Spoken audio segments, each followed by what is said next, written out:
Just making sure that the video feed is being sent to the correct channels. It didn't show up in the right place on YouTube. Just making sure that it's doing that now. And it looks like it is.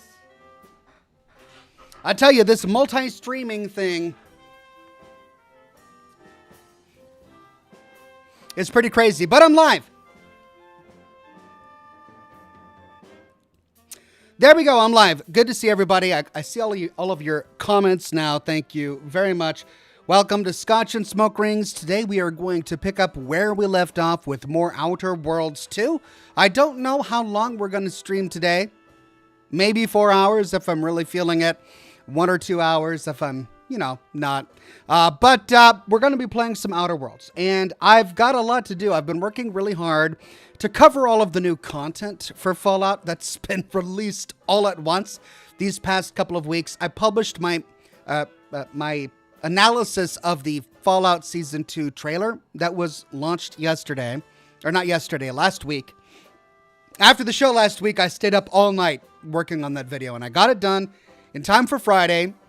And it's done very well, and I'm really pleased with all of the comments that I got on that. So all of this week, I've been working really hard on my video reviewing all of the new content that comes with the anniversary edition of Fallout 4. And the video is really, really long. It's a lot of content. So it's like 4 times the size of a typical video that I do, which is why it's taken so long. That said, I'm in the running stretch here, the home stretch. I'm in the home stretch here, and I should have it done in time for the weekend. So I just need another couple of long nights, and I'll get it done, and we can all enjoy that. To make a long story short, there's a surprising amount of really high quality creations with the anniversary edition that it would be a shame to overlook. There are some flawed ones, and we'll definitely talk about those too, but some really quality ones that I'm looking forward to sharing with all of you. But as for tonight, it's time for your Q&A. We've got a game to play, and I'm so happy to see each and every one of you. Amira Dave, Miss Cordelia Chesterfield, Military Bear Family, SM53, Muckster da Pookster on Twitch today, Cornelius Noble, Robin Woodall, Roman Granados on Facebook today, as well as Luke Berman, and all of the regulars, members, and Patreon supporters on YouTube today. Bubs Abides, Brother Mike, Jeff Day, The Magic Q, Mr. Virus, Wyoming Homesteader, and Robert Platinum with the first super chat of the day. Yo, Ox, what's the cigar and the drink of the night?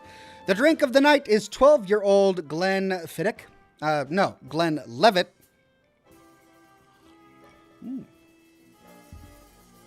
And some rum and coke.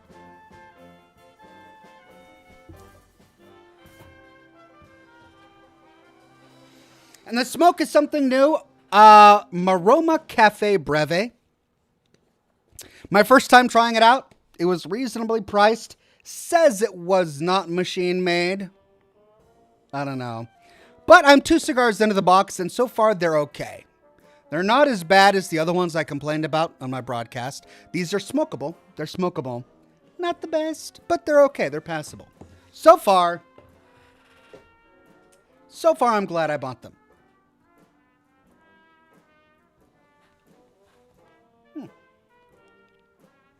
Acceptable.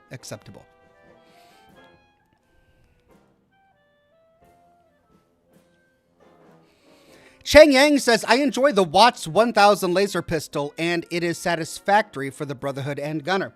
Yeah, I'm looking forward to tackling that one, but that's not on the menu for this video. This video is only about the new creations that come with the Anniversary Edition, not the new creations that are also available on the Creation Club.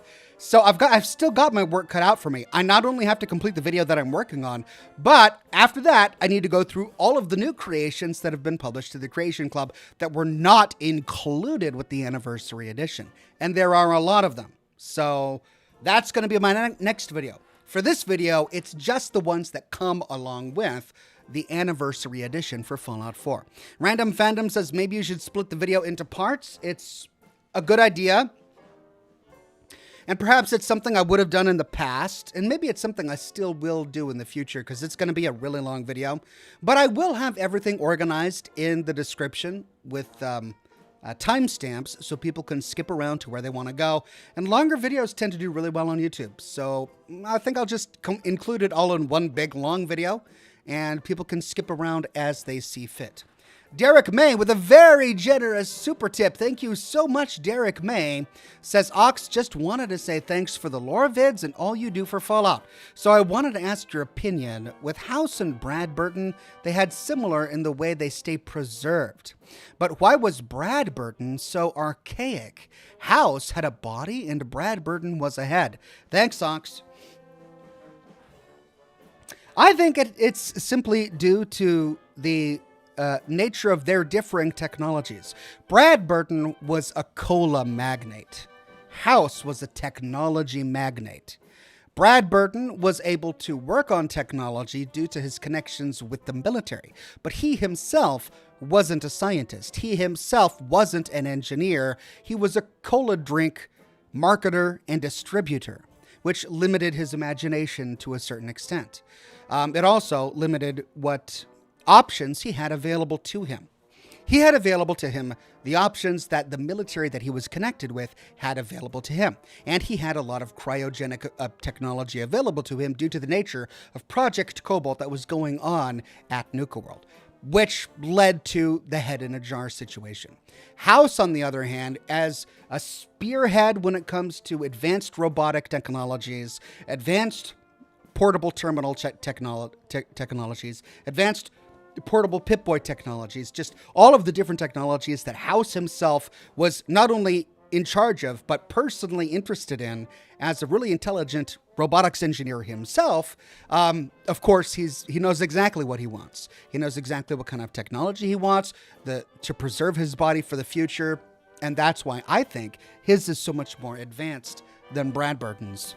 Enclave Leader says, I was going through leaks months ago for Season 2 and the Kings are very much alive. My theory is the ghoulified Kings we see can be Pacer's gang. Yeah, that's an interesting theory. Maybe the feral Kings ghouls that we have seen aren't representative of all of the Kings. Maybe we'll still see some Kings that aren't feral. Enclave Leader says, I was going... Oh, and I read that one. Thank you, Enclave Leader. Robert Platinum became a Bronze Ox. Thank you so much, Robert Platinum. Your friendly NCR Ranger Ben on Twitch says, hey, Oxhorn, could you say Starfield is falling for the stars?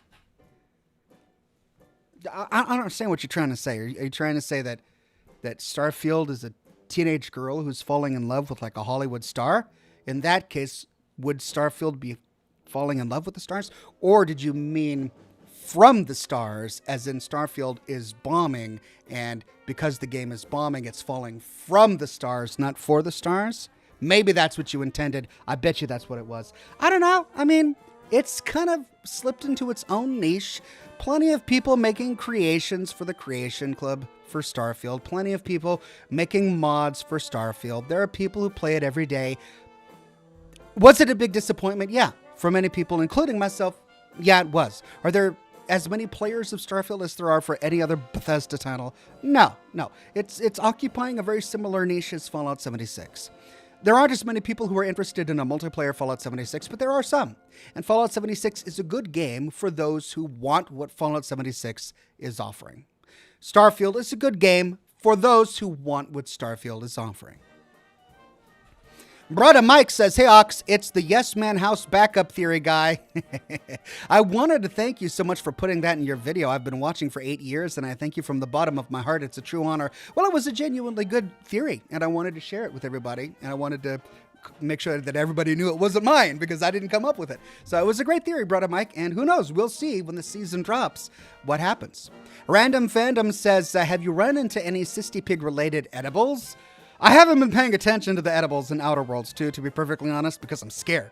I'm scared of what they're going to have. They've already got giant cysts that you can pluck from a pig like apples from a tree, a phrase that will never leave my mind as long as I live. And God knows what else they're going to come with. I just don't want to know. So Yeah, I'm going to leave the consumables alone. Jake Benz says, Happy Friday, everyone. Ox and all. I'll be enjoying tonight's stream with some sheepdog peanut butter whiskey. Cheers, old friend. Wow, sheepdog peanut butter whiskey. Sounds interesting. I'll have to check it out. Thank you, Jake Benz. Roland Palacios with a very generous super tip. Thank you so much, Roland. Says, here's a fun track. Hypothetical. You're assigned to patrol the Federation Klingon border, and you get a Federation distress signal on the other side of the Klingon border, but crossing the border could potentially be seen as an act of war. It's a moral dilemma. A distress signal on the other side of the Federation Klingon border.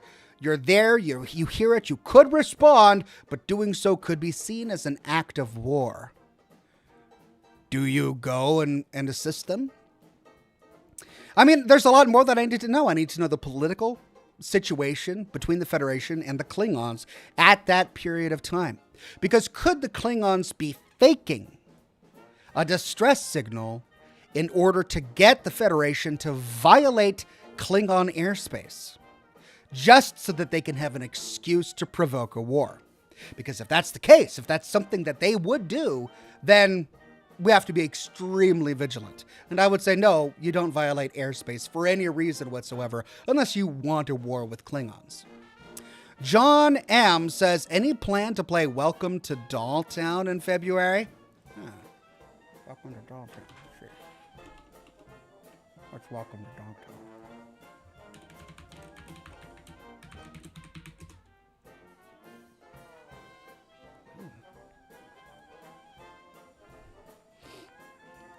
Ugh.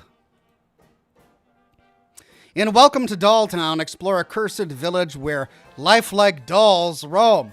Oh, this is the kind of game I'm not going to like.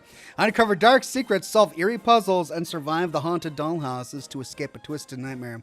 I mean, it's the kind of game I'm not going to like, but I would still enjoy playing it because it's the kind of game that I wouldn't like. It looks very indie. But it's going to be out in February 2026. It's certainly worth considering. They've got a lot of work to do on their skyboxes and their environments, but it's certainly worth exploring. I'll add it to the list. Thank you.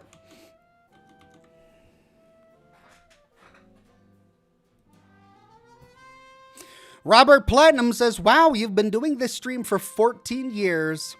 Has it been 14 years now? I believe it. It feels like it. Yeah, I'm like, yeah, that tracks. It feels it. Thank you, Robert. Pardon me. Enclave Leader says, ever watch Red Dawn 1984? What if NCR is like that scenario where the capital is destroyed, but they are still alive, fighting and holding territory? Yeah, I mean, I think that's where the show is headed. I mean, if Shady Sands was, the only thing is that the sign did say that it was the former capital. They wouldn't go through the effort of making sure that we all knew it was the former capital in season 1 if they weren't going to then tell us where the current capital is in season 2.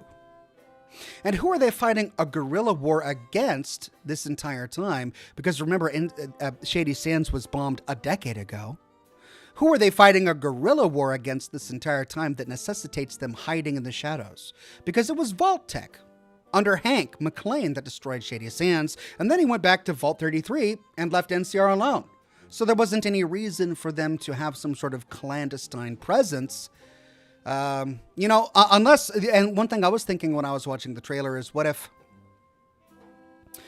if their adventure into the Mojave weakened them so much during the events of Fallout New Vegas? They put so much energy into the Mojave during the events of Fallout New Vegas that the destruction of Shady Sands crippled their presence in California to the point where they were susceptible to raider attacks everywhere. And there just weren't enough soldiers, there wasn't enough of an NCR presence to be able to defend the western cities.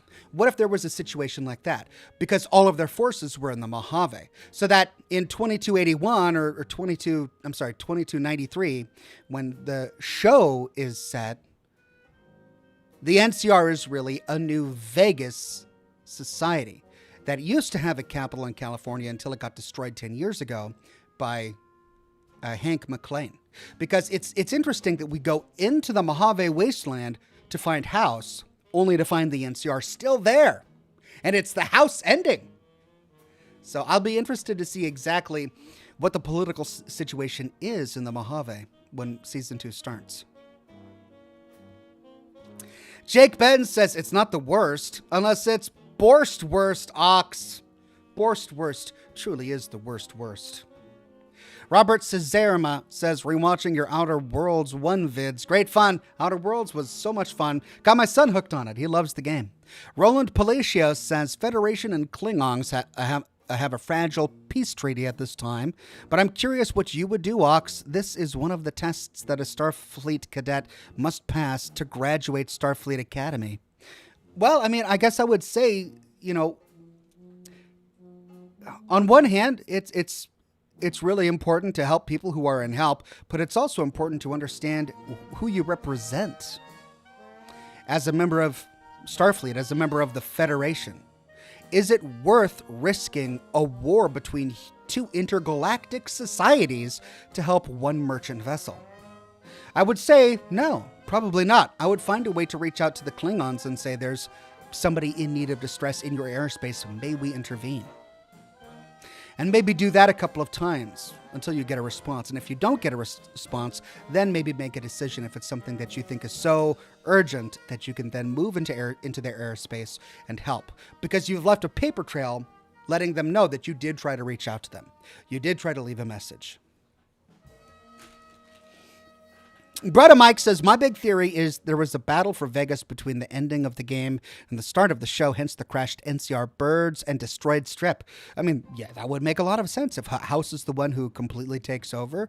Though the House ending does end with an uneasy peace between the NCR and House, with the NCR still willing and able to visit New Vegas under House's protection.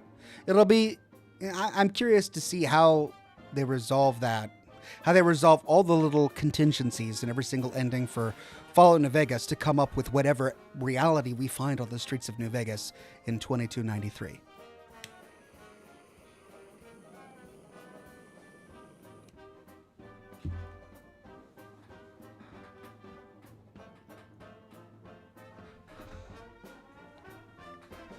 Golf Sierra on Twitch says, good evening, Ox. Good evening, Golf Sierra. Your friendly NCR Ranger Ben says, have a drink. Thank you so much, Ranger Ben. I shall have a drink. You have a drink too. Cheers.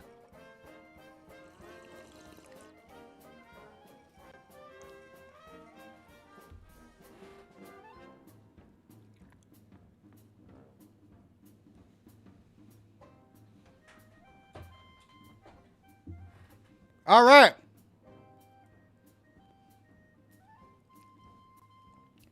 As you can see, I've got new prompts to show off. I told you that I had ordered a bunch of stuff and then I forgot about it and stacked it up over there. I'm still slowly going through all of the stuff that I ordered. But this I actually got today while I was doing some shopping at Target today. Apparently this is a Target exclusive. It says there on the front, only at Target.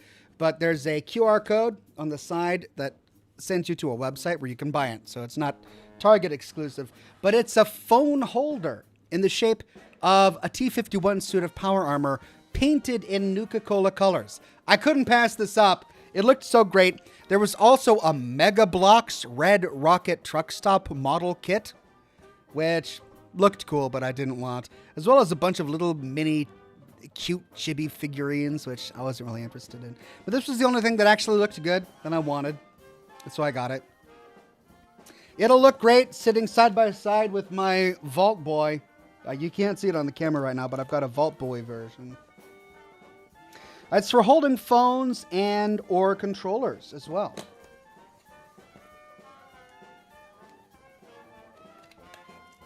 Let's see if the packaging is going to be a nightmare.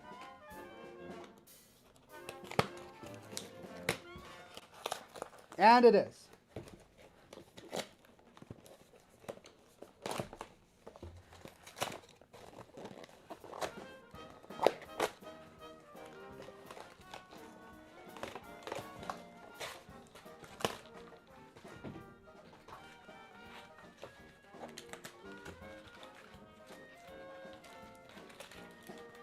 Oh my gosh. Oh my gosh. Didn't want to have to rip it, but I gotta rip it. Okay. Got it out of the box. Ah. There we go. So it's got some glossy little decals on there. It's got its own little stand, but it looks pretty decent in terms of quality. Not the highest quality, but pretty decent. I'll put it over here.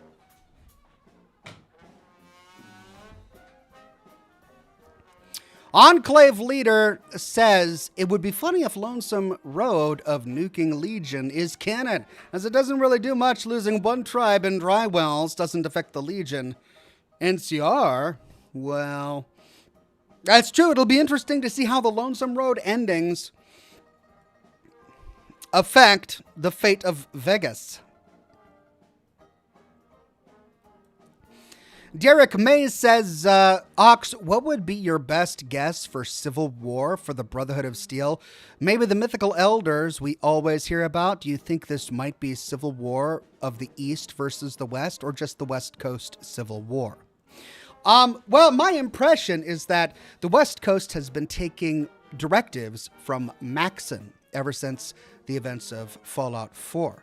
And we kind of got the impression during the events of Fallout 4 that that's where things were going, due to Maxon being the direct heir of Roger Maxon and having a cult-like status as a cult leader with many of the people in the Brotherhood of Steel. I think it was only a matter of time, especially if the Brotherhood on the East Coast was successful, that all of the other Western elders stepped in line and followed him as a high elder.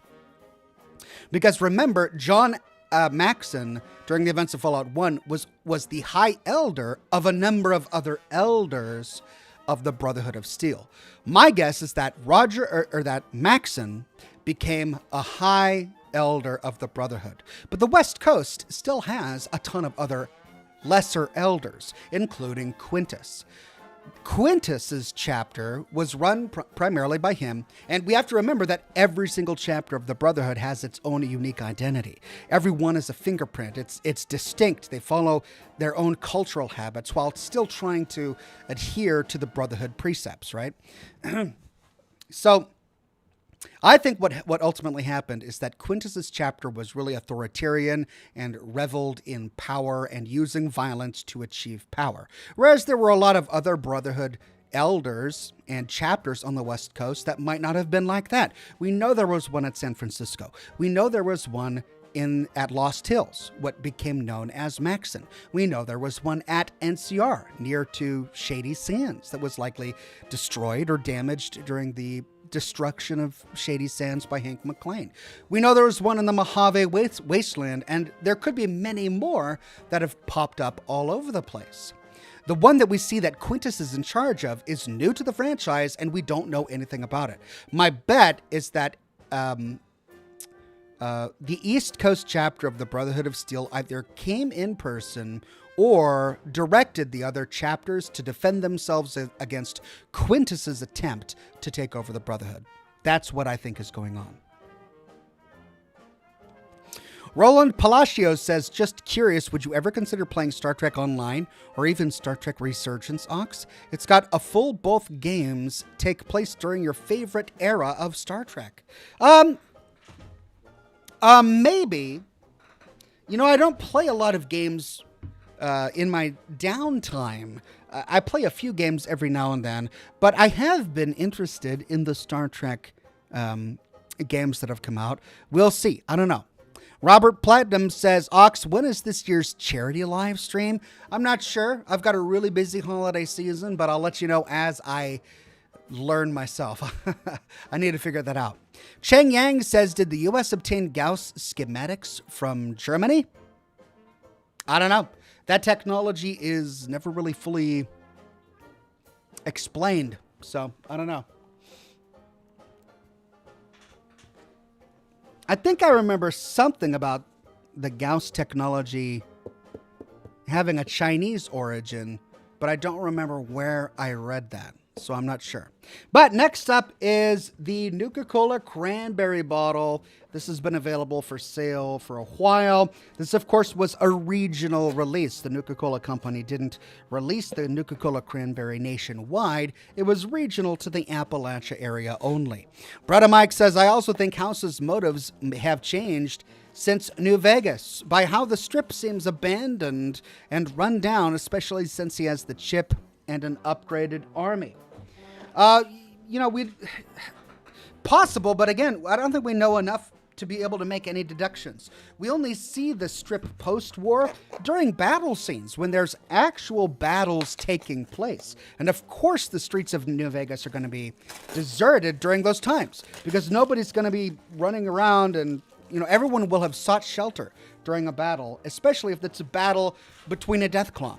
But I think that there's plenty of reason to suspect that not only Freeside and West Side and the slums of New Vegas and New Vegas itself are still populated to this day is because in the trailer, we actually see many of the people of Freeside banding together with the Ghoul and Maximus to make a last stand of some sort. And we don't know what it's about. We don't get the impression that it's against a Securitron because we see the Securitron fighting the Brotherhood of Steel, not the Ghoul and Maximus. The only thing we see fighting Maximus is a Deathclaw.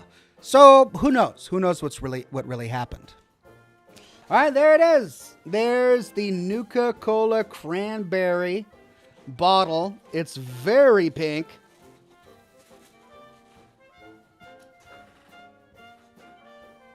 Appalachia, an Appalachia flavor. And it's pretty well done. As always, these Nuka-Cola bottles have really been well done. And it's got some cranberry bottle caps. Very nice. Add that to my collection. Oh, also, my thumbnail calendar is in stock. I bought one for myself. This is what it looks like. Really high print quality. And there's 12 pages.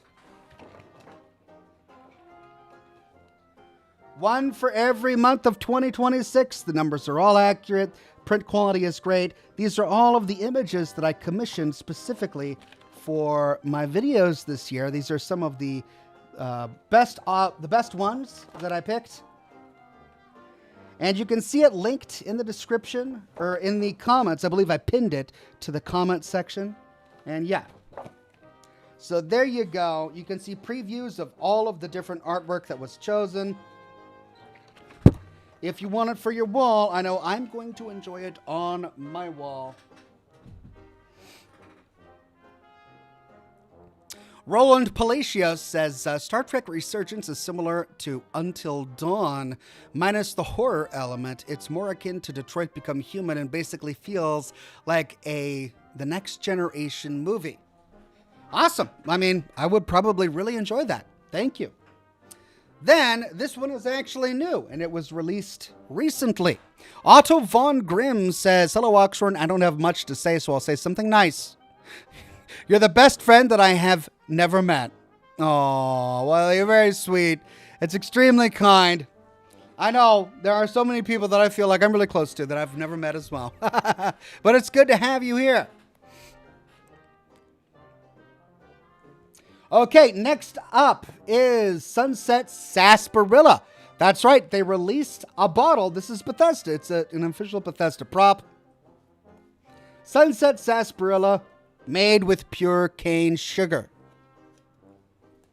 Let's open it up and check it out. Enclave Leader says, I have a theory we may see Enclave in Season 3 due to Hank. Like Vault-Tec, they will cleanse the wasteland by any means necessary. After all, we saw them in Season 1, so could we see a war? Enclave versus the Brotherhood of Steel? It's possible, but narratively speaking, that's a whole lot to deal with in one season. It's one thing to deal with a Brotherhood civil war, which we already know is going on because they mention it in the season 2 trailer. It's another thing to be dealing with a Brotherhood civil war and a war against the Enclave at the same time. Not even to mention the NCR. So I think they're going to take season by season to focus on a struggle. I think this season they're going to be having part of the story focusing on the Brotherhood Civil War, while making another story focus on the Ghoul's attempt to find his family. That's what I think their major focus is going to be on, while in the background they explain what Hank McCain is working on, which is going to lead up to a confrontation later in the series. And what the Enclave is working on, which again, I think will lead to a conflict later on in the series. So those two major conflicts, plus some building up to later major conflicts. Ranker 1138 says, what's the scariest tree species? The scariest tree species? Bamboo. Well done. I mean, maybe should save that for Halloween. It's been after Halloween for a while now. But well done. Bamboo, scariest tree species. Greg Williams says, hey, Ox, thank you so much for your videos. Glad to see the demon doll has been cast back into the fiery chasm from whence it came. You rock. Thank you, Greg. Sure. From now on, I'm just going to say yes. Yes. Yeah, I am responsible for casting the baby doll, the demonic baby doll, back into... I don't know why you guys think there is a baby doll in this office somewhere. But sure, I got rid of it. I cast it back into the fires of hell. Okay, so this is the Sunset Sarsaparilla. And, you know, the rocket bottles are unique. Like, there's no other bottle on Earth that's got a rocket shape, so that makes them really special. This is just... it's a bottle. it's just a regular bottle, but what makes it special is the Sunset Sarsaparilla branding. And it looks exactly like it does in game. Like, that's what the cola looks like in the game. So, really well done.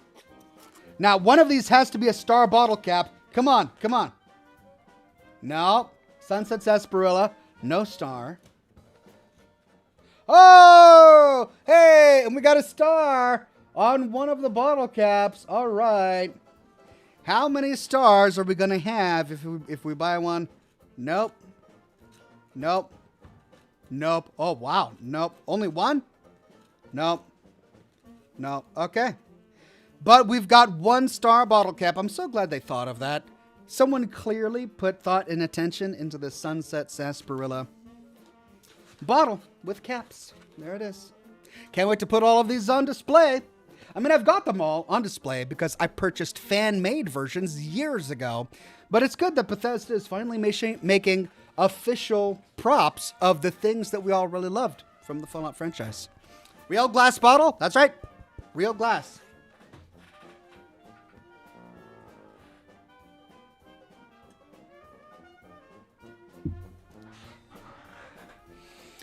Derek May says, hi, Ox, how did you feel about cold fusion being introduced? Dr. Lee said it was fringe, but yet we have it. I can see it helping some, but in reality, we need like 200 Gex to heal more. So, cold fusion is just infinite power. Power is good, but all it can do is power electrical machines. Whether it be a light bulb or a car or a blender, it's not a technology that is destined to heal the wasteland. The Gek was. And I think bringing up the Gek is a good point, because as ridiculous as cold fusion is, as a viable technology, the universe has wacky technological things in it, like a Gek, a Garden of Eden creation kit, which is never explained. It's just a magic suitcase-sized device that you can activate to heal an entire landmass. And we don't know what it means by that, how it works, and yet it does. And it's shown up in Fallout 2, Fallout 3, and Fallout 76.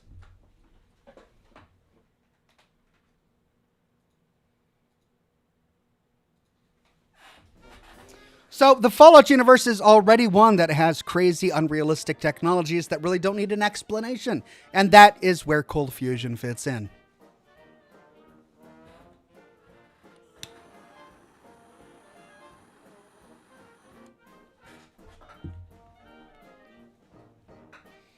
Ranker1138 says, are you getting any of the Jones Fallout sodas? I am. I've already got a collection of Jones Fallout soda.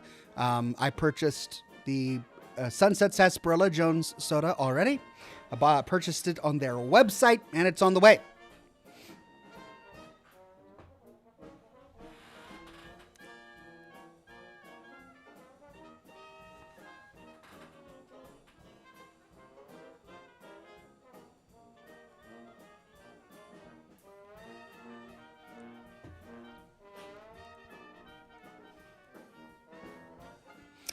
Derek Vance Lapierre on Facebook says, haha, started playing Outer Worlds because you did. Just turned it off to get ready for bed and get to watch you play from YouTube on my TV, lol.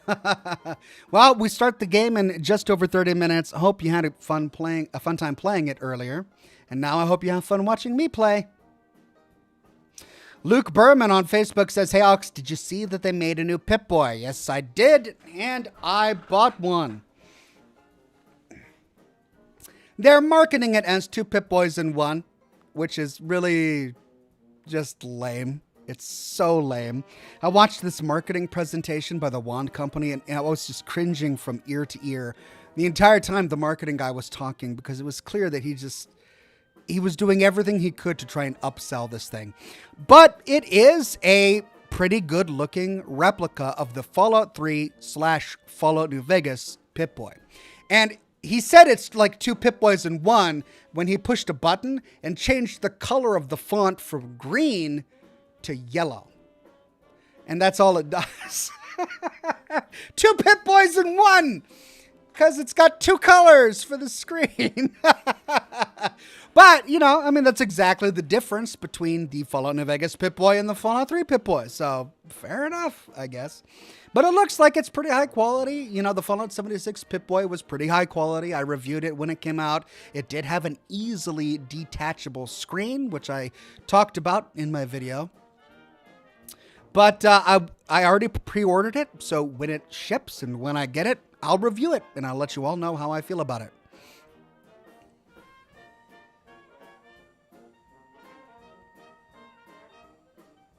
Enclave Leader says, I wonder what Elliot Tekorian is set up in 2296. Elliot, is that the guy from the Mothership Zeta DLC? The Anchorage soldier? Because the name rings the bell. I'm having a hard time placing it. Elliot Tekorian. Is that the guy who was kidnapped by the aliens in Mothership Zeta? Well, I mean, I'm curious to see what both him and Paul are doing.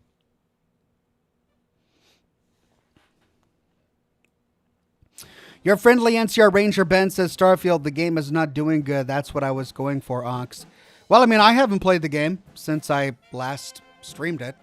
So I'm not sure how many people are playing right now. But I do know that it's got its own avid fan base. Yes, he's in the, is that him? Okay. Elliot Tekorian. Yeah, that was the frozen guy who was kidnapped from Anchorage by the aliens during the War of 2077. But then, of course, after the events of the Mothership Zeta DLC, both Elliot and Paul and the Samurai presumably left the Mothership when the sole survivor, or the lone wanderer did, and left to wander the wastes. So it's a great question. I wonder what he got up to.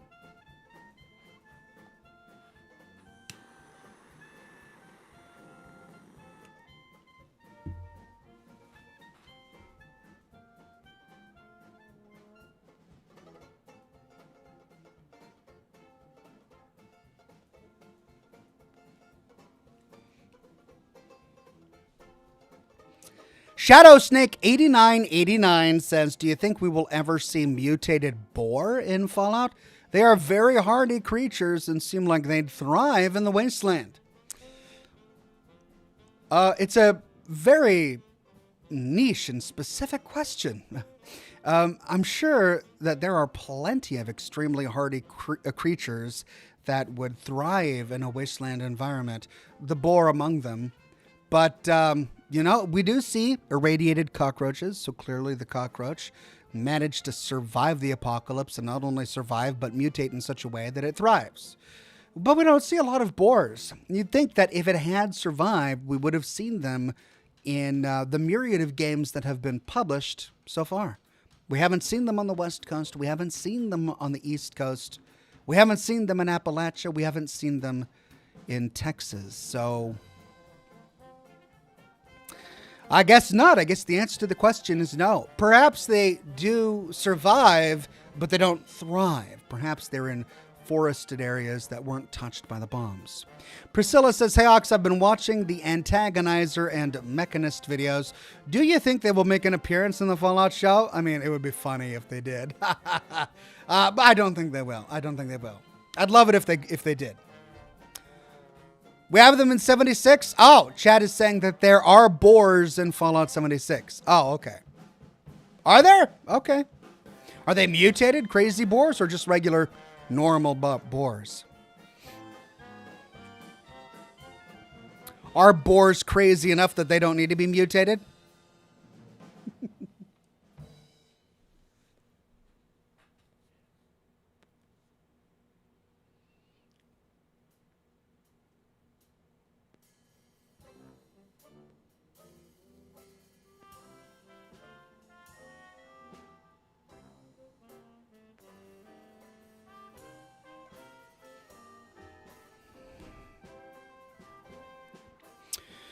Angel Salazar says, hopefully we'll see Cazadors in the show. Oh, God. And it better be a nightmare sequence. Like, if they do show Cazadors in the Fallout show, it had better be terrifying. I want all of the viewers to walk away with the same PTSD that all of us had after dealing with Cazadors in Fallout New Vegas. So I hope somebody dies. Like, a side character has to die to a Cazador during the Fallout show, just so that everybody knows you don't mess with Cazadors.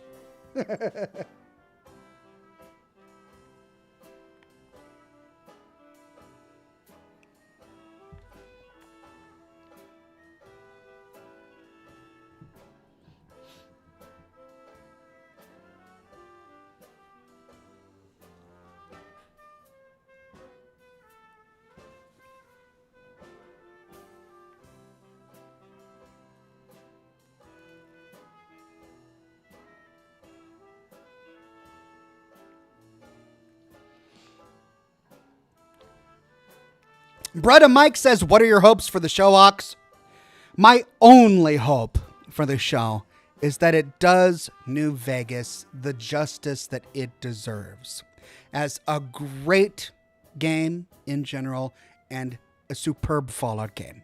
That's my only hope for the show. The first Fallout season was good. The storytelling was excellent. They created so many memorable and compelling characters, and they really treated the lore with a lot of respect to a certain extent. They did take some liberties that I wish they would not have taken. So that's what I'm hoping going into the second season. I hope that they explore the Mojave, that they explore New Vegas, that they build upon the lore that was so carefully crafted for New Vegas in a meaningful way while respecting the original lore and giving the game the justice that it deserves.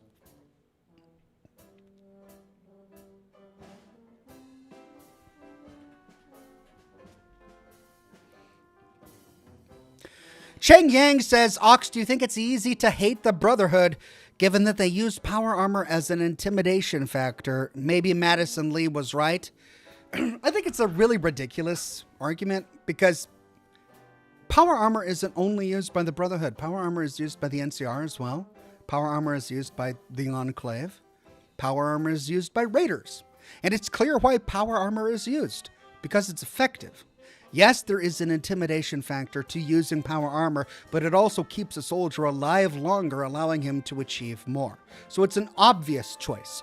Is there ever a faction who would not use power armor out of choice simply because they don't want to come across as intimidating? Of course not. That would be ridiculous. So trying to shame somebody about using power armor because they use power armor as if they're trying to be intimidating, which somehow makes them weaker as a human or as a faction or an organization. It's just a bad argument. It's a bad argument, full stop. Now, I can see that people might get really annoyed that certain factions are able to do things that otherwise they wouldn't be able to do because they have power armor, like the Brotherhood arriving at a farm and bullying a bunch of farmers into giving them food. That's pretty bad. It's bullying, it's intimidation, but raiders do it too. And so many raiders don't have power armor. It's not the power armor's fault that the Brotherhood is intimidating farmers. It's the Brotherhood's fault that they're intimidating farmers. People don't hate the Brotherhood because they wear power armor. People hate the Brotherhood because they take what they need from people without asking for it, right? Enclave Leader says, I actually wonder what Cooper's reaction if he ever was captured by communist remnants. After all, they are all across America. They were in Hoover Dam. That they did make their way into Hoover Dam. That's true. That's true. We do find the Chinese stealth armor in the Hoover Dam. Yeah, it would be really interesting to see how Cooper Howard responded to finding communists, the very people that he fought against. See My Wings, a member for 33 months with a super tip. Thank you so much. Or no, became a bronze Onx. Thank you so much. See My Wings. Derek May says, Onx, people ask you who want to see in the show main character-wise, but what about the New Vegas DLC characters, Dog/God, Daniel, Deadeye, Ricky, etc.? As I've said numerous times on this show, I really don't want to see anybody. I don't want to see anybody. I don't want season 2 of the Fallout show to be a tour of the Mojave 10 years later, where we just go by all the sites and places that we all visited in the games, and we see all of the different people that we all visited in the games. If we do stumble upon any people, I want it to make sense within the plot, right? Marcus might make sense because he moved there specifically to set up a community for super mutants because he wanted a place for Nightkin to feel safe. And if they ever touch upon the super mutant story, which they avoided in season 1, but they might be forced to do in season 2, then it might make sense to see Marcus. Goris would make sense because clearly they're using season 2 to introduce us to the Deathclaw, which they avoided in season 1. Using Goris as a way to introduce the viewers to the idea that it's possible to find sapient-friendly Deathclaws while at the same time introducing them to ferocious, terrorizing, terrible Deathclaws also makes sense. So Goris would be a character that would make sense alongside Marcus. But there are so many other characters that wouldn't make sense within the context of the plot as we know it. Just having Raul or Cass just show up, or Dog and God. I mean, Daniel from Zion Canyon. Why? Why? It wouldn't make any sense for them to just appear. And you have to imagine for a minute that you're a viewer who's never played a Fallout game, because they're making this series both for Fallout fans and for people who have never played a Fallout game. And they have to make something that makes sense for both people. So you have to have a series that makes sense for somebody who's never seen any of the other characters. So if you do introduce a character from the previous games, it can't just be a wave to the fans who played the games. It has to be to further the plot. And that's what I want. I'm cool with them introducing a character from the games as long as it furthers the plot in a good way. Wayne Azing says, Aloha Oxhorn, will we see Arcade Ganon and the Remnants pop up in Season 2? Cheers to you and many more live streams. Hardcore to the mega. I think I answered that in my last little spiel, with the caveat that they are the Enclave remnants who have been living in NCR territory simply because the NCR was where they could feel safe, where they could thrive. It'll be interesting to see the state of the NCR in the Mojave during the events of Season 2. If it's not in a good place, then where would the NCR, or where would the Enclave remnants go? We don't really know. Right? There were some who were cool with the NCR being there, and many others, like Orion Marino, who wasn't cool with the NCR being there. Even Arcade Ganon thought that the NCR was probably the best option of all of the different people or factions in the wasteland. But I guess the answer to the Arcade Ganon question would be to find out where the followers of the Apocalypse are after the events of Fallout New Vegas, because he went with the followers of the Apocalypse. Wayne Azing, I saw yours already. Thank you so much.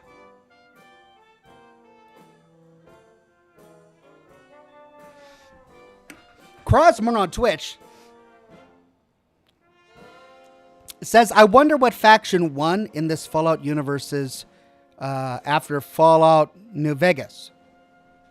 Well, I mean, we've seen 2 trailers drop for Season 2 of the Fallout show. Both take place in New Vegas and give us a bunch of glimpses that give us the impression that House probably won New Vegas because he's still there. And the house ending is the only ending to Fallout New Vegas where he's still there. So, House won.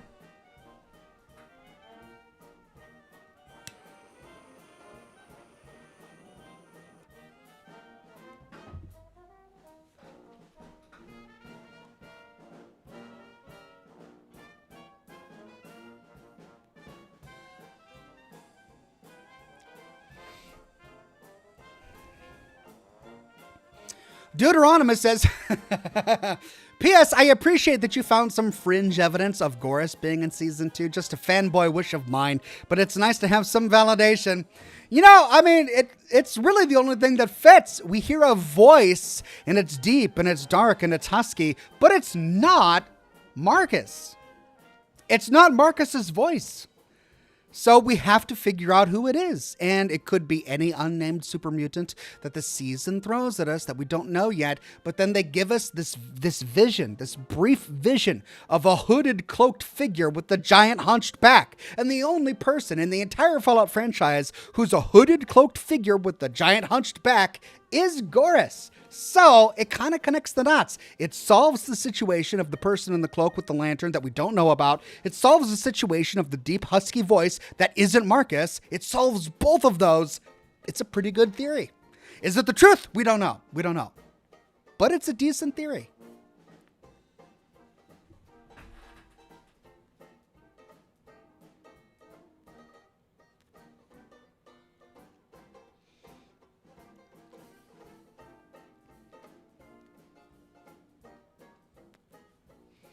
Nick Knack says, wouldn't it make sense for Lucy to meet Cass given she's a traitor? She was a caravan owner, and the entire point of her story during the events of Fallout New Vegas was that her caravans were sabotaged by the Crimson Caravan Company. So she's no longer a caravan owner, right?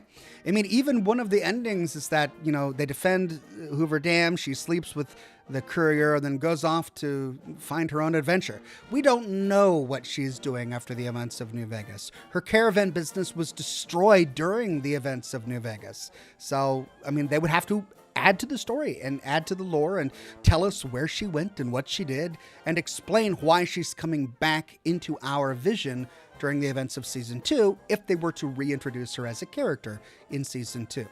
Priscilla says, do you think Bethesda is trying to get rid of major factions by the time of Fallout 5? I feel like the NCR died with Moldaver fully, and the Brotherhood will dwindle in the Fallout show. Well, I mean, clearly, did you not watch the trailer? We see the NCR in the trailer for Season 2, and they've got a huge presence at Camp Golf. At least I think it's Camp Golf. It looks like Camp Golf from a distance. Tents all the way outside. The building is completely occupied. There's lots of NCR there. And then Maximus comes in while wearing a suit of NCR power armor. The logistics behind having manufacturing up and running to a point where you can manufacture suits of power armor, which was the pinnacle of American military technology when the bombs dropped in 2077, is astronomical. To think that a faction who can produce their own type of power armor, it's not simply putting paint on existing suits of power armor. The NCR power armor is a completely unique suit, unknown to any other suit. It imitates the riot gear, the pre-war riot gear that America's police used before the bombs dropped. It was created by the NCR. It's completely new. To be able to produce that, you can't be a faction that's on the out, a faction that's hiding in the shadows, a faction that's just scraping by. I think that the show is giving us the impression that the NCR's presence in California has dwindled, but Nevada is not California. And we already know that they had a huge, robust presence in Nevada. They already won a war in Nevada, defeating Caesar's Legion before the events of Fallout New Vegas. It's likely that their presence only grew, right? So I don't think they're giving us the impression that the NCR died with Moldaver. They're not giving us that impression at all. The Brotherhood having a civil war, that could lead to them dwindling. That's really true. But I don't think we've been given evidence at all that Bethesda's trying to get rid of major factions by those two narrative decisions, especially because it's not Bethesda who's writing the scripts for Season 2 and Season 1. Yes, they're greenlighting certain things, but they were even kind of hesitant to greenlight the destruction of Shady Sands. Josh had to convince them to do it. After having watched a couple of interviews about that particular topic. It was something that made them uncomfortable, but Josh convinced them to do it, and I wish he hadn't, because I'm still uncomfortable with it after all of this time. Enclave Leader says, to answer that viewer question about Arcade Gannon, I do believe the remnants are dead due to old age, completing one last mission at Hoover Dam. I mean, that's true, but it's only 10 years. It's only been 10 years since the events of Fallout New Vegas, and yes, they were all old, but none of them were octogenarians. Like, they were in their 60s and 70s, maybe somewhere in their 80s. I don't even think they were in their 80s. They were in their 50s. They were in their 60s and 70s, right? They could totally be in their 80s, 90s, even in their hundreds. Unlikely, but certainly possible. But I don't think any of them were octogenarians. I don't think that we have to assume that they're all dead due to old age. But I do agree with you that their mission at Hoover Dam was likely their last. Cheng Yang says, have you seen a real tarantula hawk, a cazador in Washington? I have never seen a tarantula hawk, and if it's anything like a cazador, thank you very much, but no thank you. I think I'll skip that one.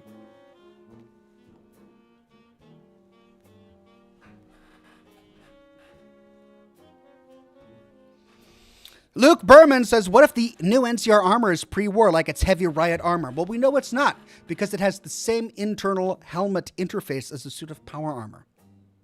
So our only argument could be that maybe the riot police, before the bombs dropped, created their own power armor for riot police. I suppose it's possible, because there was Secret Service power armor that was created before the bombs dropped, and there was excavator power armor that was created before the bombs dropped. And all these little organizations and companies are creating their own power armor before the bombs dropped. So is it completely impossible that riot police created their own version of riot armor before the bombs dropped? No, it's not impossible. Is it likely? No, it's not likely. And it also would make it very difficult to explain why we never see it until now, right? Why didn't we find any scrap riot power armor pieces during the events of Lonesome Road, when we're actively going through the divide and picking up pieces of riot gear and riot shotguns along the way? And we don't find any riot power armor? It would cause more problems than it answers if they were to do that. It makes way more sense that it was created by the NCR. As unlikely as even that is, I've talked about how I dislike that explanation as well. The fact that NCR power armor exists is a bit of a lore problem for me. But if they explain it well enough, I'll buy it. If they explain it well enough, I'll buy it. Nick Nack says, wild thought here, but if the house ending is canon, doesn't that suggest we have to see the courier? The courier lives with and advises House, right? I mean, maybe your courier did, but that doesn't mean every courier did, or that the canonical courier did. We don't know what the courier did. Like, it's probable the courier bounced, as the Lone Wanderer bounced after the events of Fallout 3.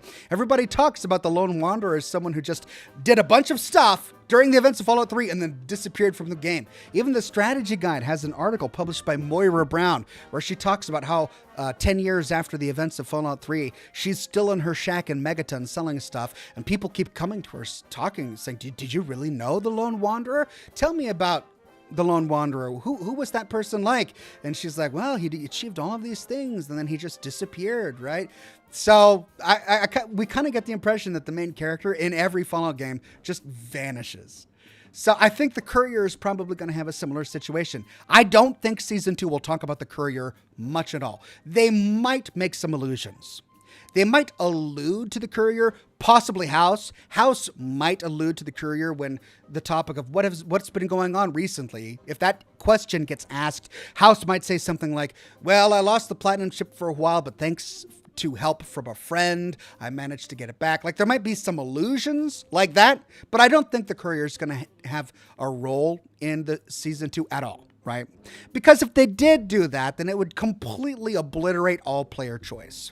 It would define the Courier's gender. It would define the Courier's appearance. It would define the Courier's choices. It would make every decision that you made in Fallout New Vegas completely pointless. Whatever you did, your headcanon is obliterated now. It didn't happen thanks to Season 2 of the Fallout show. And I know that they're aware of that, and they don't want to do that.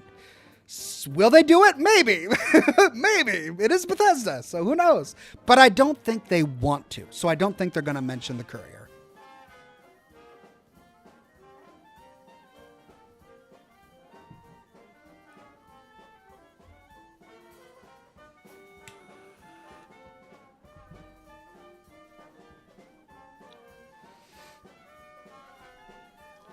Casey Jones says, hey dude, I just found your channel. I've been loving the videos. I had a quick question. Do your Fallout 3 lore videos have a watch order? Should I play it on random?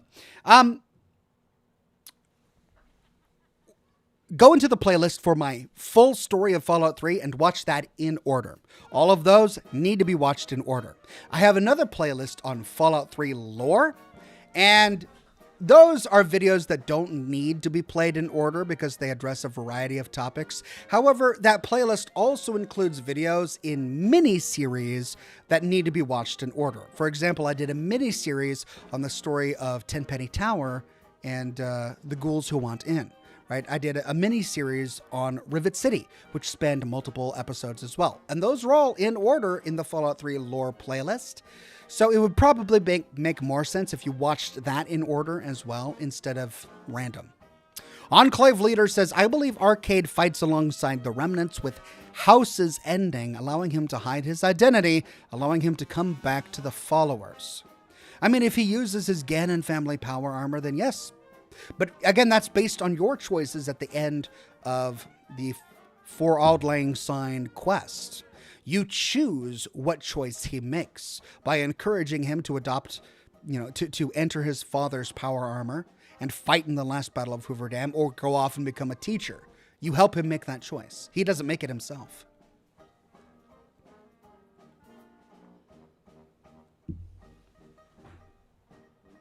Oh my God, it's time.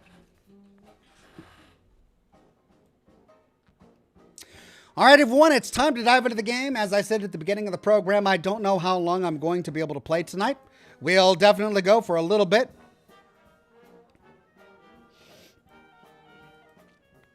But I have a lot of work to do to get my video on the Creation Club content live, and I might need some time to work on that today, so we'll see.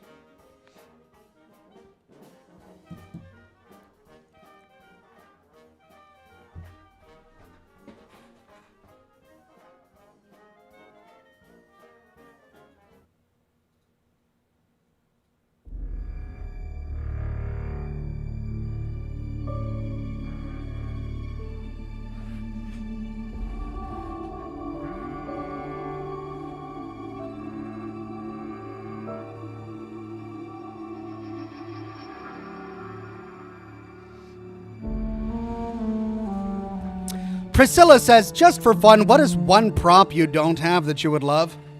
Vim bottles.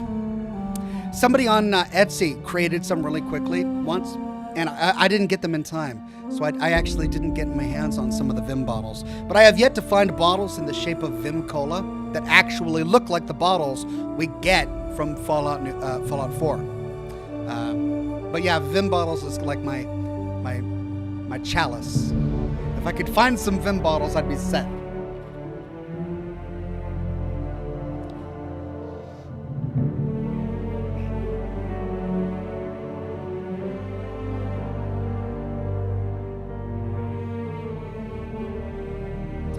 Wyoming Homesteader says Oxhorn, New Vegas was in 2281. Fallout 4 was in 2287.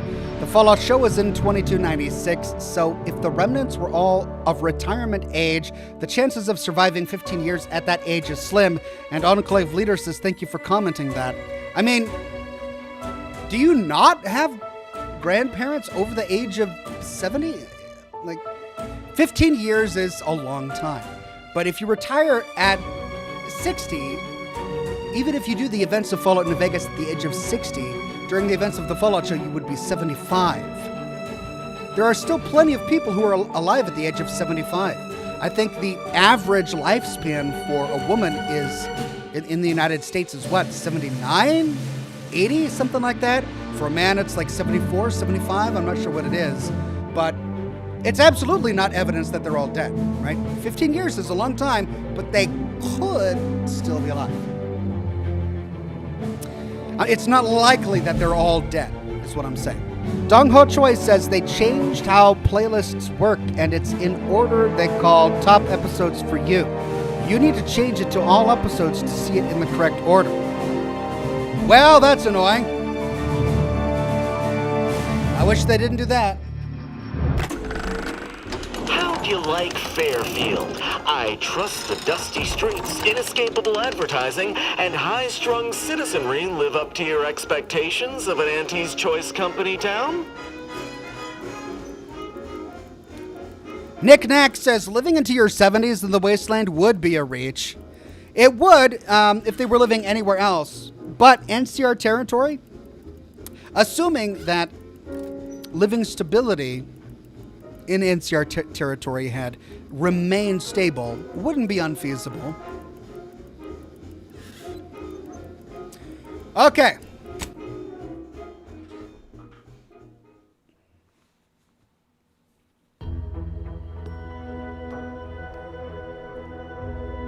Why choose just any choice when you could choose Auntie's Choice?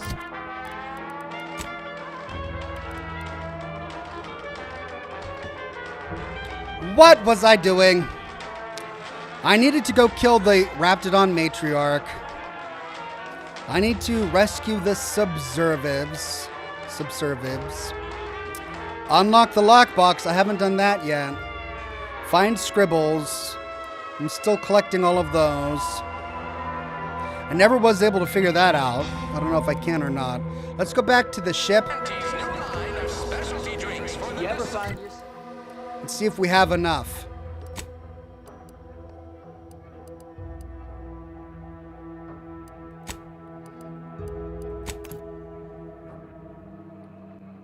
Tyler Marsh says, hey, I'm so excited to see more of this game. Thank you very much, Tyler Marsh.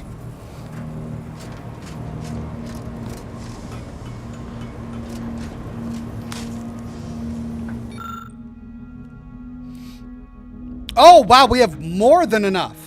We only needed 4. Companion mod kit. You have acquired a companion mod kit. At a workbench, you can use this to apply upgrade mods to your companion's weapons and armor. These mods increase the damage and armor values of their equipment respectively, as well as granting additional bonuses. Each companion has a basic and an advanced kit that must be found, with the latter granting to access more powerful mods. Okay. Ooh, high security lockbox, remote detonator.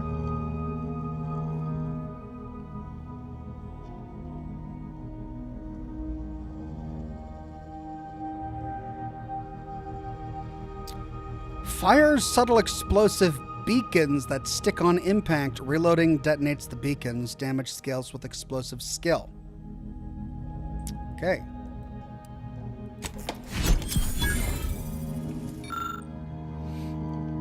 TTD defense dome. Trajectiles that come too close. Oh, I don't have enough. That's advanced. I've only got 1 advanced decryption key. I need more.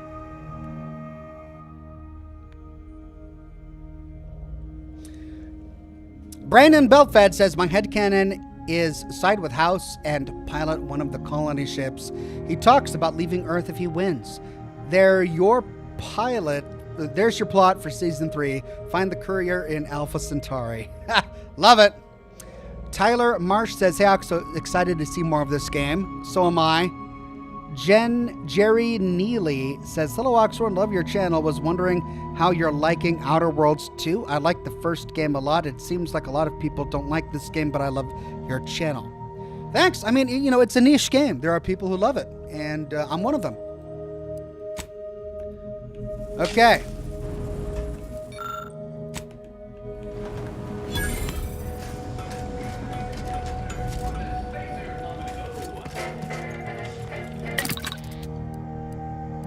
Party upgrades. Let's start with Niles. Okay, so I can't do his. But I can upgrade Valerie. Valerie's weapon applies more stacks of burn and deals slightly increased damage. Valerie's weapon now deals frost damage and deals significantly increased damage.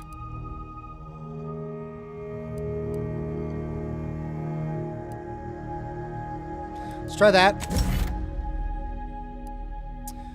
Grants immunity to corrosive side effects, also increases the effectiveness of their armor. Grants immunity to shock side effects and increases the effectiveness of the armor. Corrosive or shock. Let's do shock. And that's still locked. That's still locked as well. Probably need to do some personal quests for that. Okay, all right. Out we go.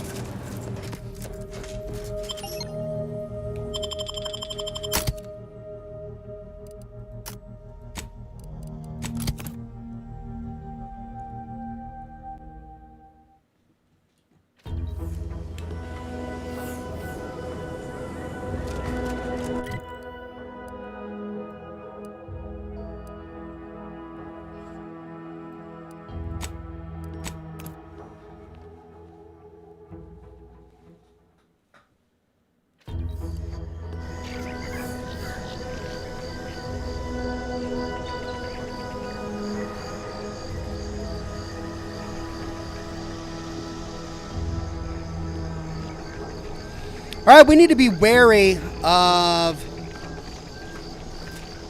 mines, I believe.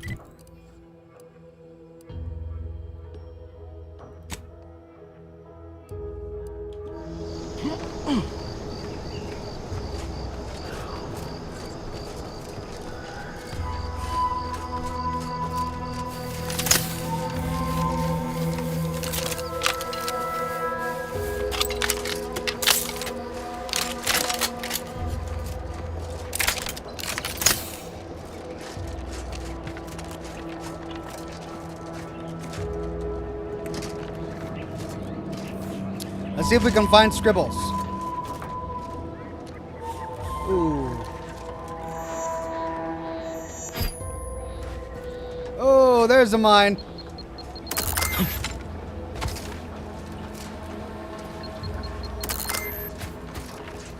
Yeah, at least my observation is working. Oh my God! Looking a little woozy there, Commander. It's everywhere! Scribbles!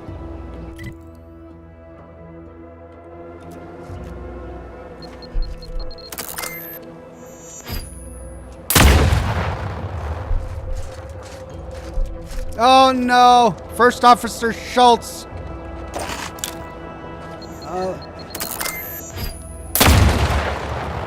And there's Scrabbles. Oh! Is he still alive?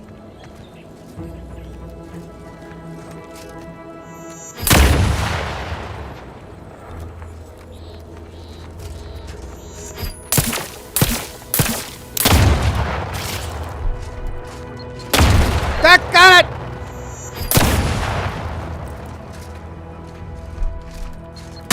Wow! Hello, Commander. Medic's orders. No, he went off to relieve himself, but I reckon that was a handful of hours ago. Well, I got some bad news. Literal. Stay out of the minefield if you value your limbs. I think this might belong to you. I'll be spaced. Scrabbles. And hardly the worse for wear. You've no grasp of what his return means to this unit. Scrabbles was originally a gift from my daughter. He fought with us during the Consolidation War and has seen this squad through every hard deployment since leaving Tau Ceti. He's also packed with some of the finest grade stimulants this side of legal. Ha! Here, for your trouble. Livener like that comes in handy when you're in a pinch.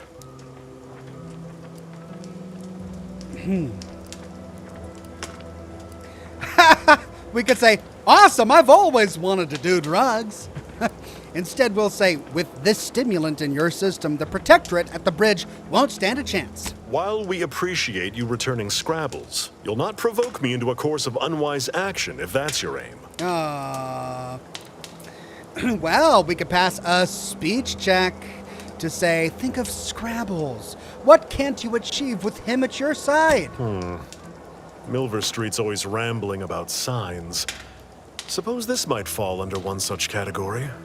For the sake of discussion, let's say that I agree to this enterprise. Such non-compliance is unlikely to go over well with my direct report. How do you propose I handle Carr? Well, we can pass a professor check to say, I try not to concern myself with the opinions of lesser minds. Mind yourself. Regardless of our present dispute, I hold Carr in great esteem. Her accomplishments nearly rival my own. Even Carr answers to a higher authority.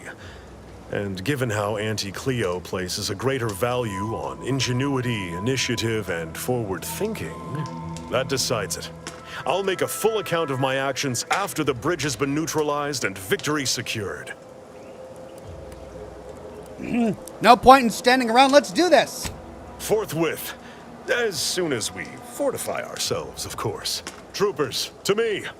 We need to prepare. Our attack is imminent.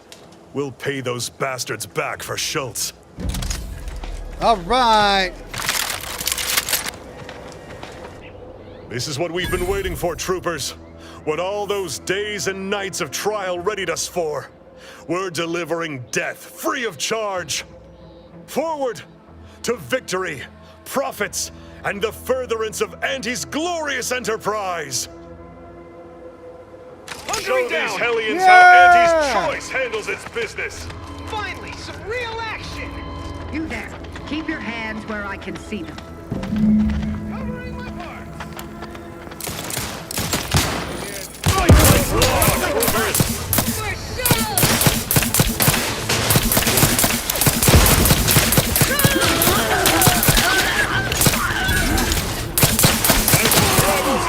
Witness, we will achieve victory!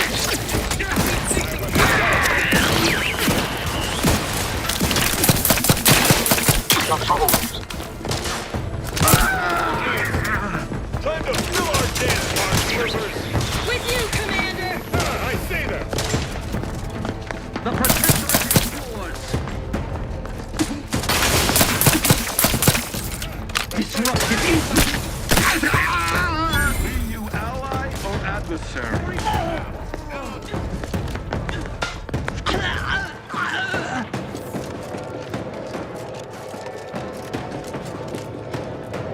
Cockpit loaded. Just get the signal.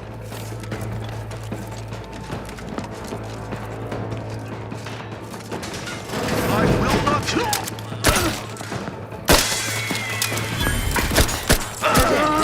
At least nobody else has been disturbed. Hey! Level up! Oh, that's right, I got that stinking trait that won't let me do things the way I want. All right, let's see. Can I do engineering? I can't. It's 4. 4, 4, 4, 4, 4. Oh, they're all the same. So I can do any of them. Okay. If I start a new one, I'm going to have to spec everything into it until I get it up to par. So...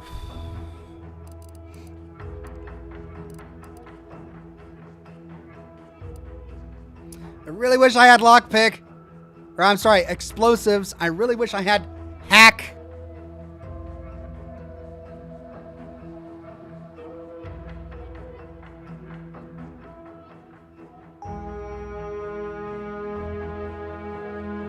Let's do lockpick.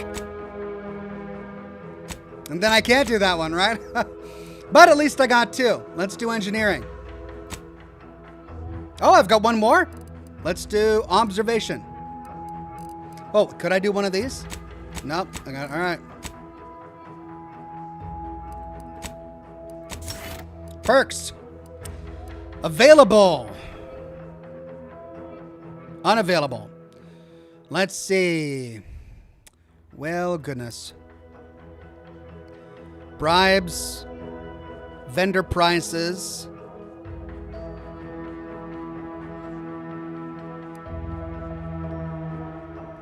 Bonus bits and crafting materials.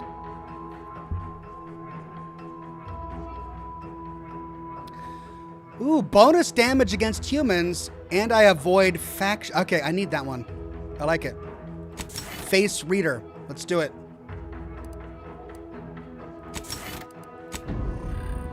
Okay.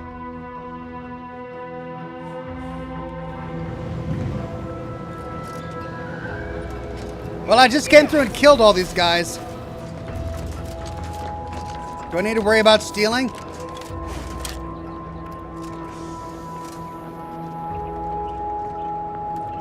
Okay. Loot, loot, loot.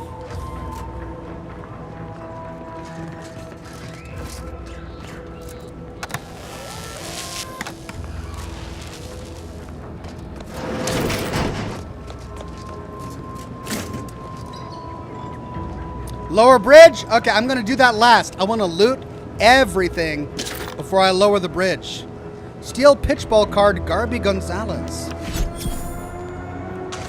New collectible found. All right. Messages to Warden Weintraut. Subject, a message of invigoration. To all patriots of Paradise Island, firstly, on behalf of the Sovereign, I commend you for steadfastly holding your position against our enemy's barbarous onslaught.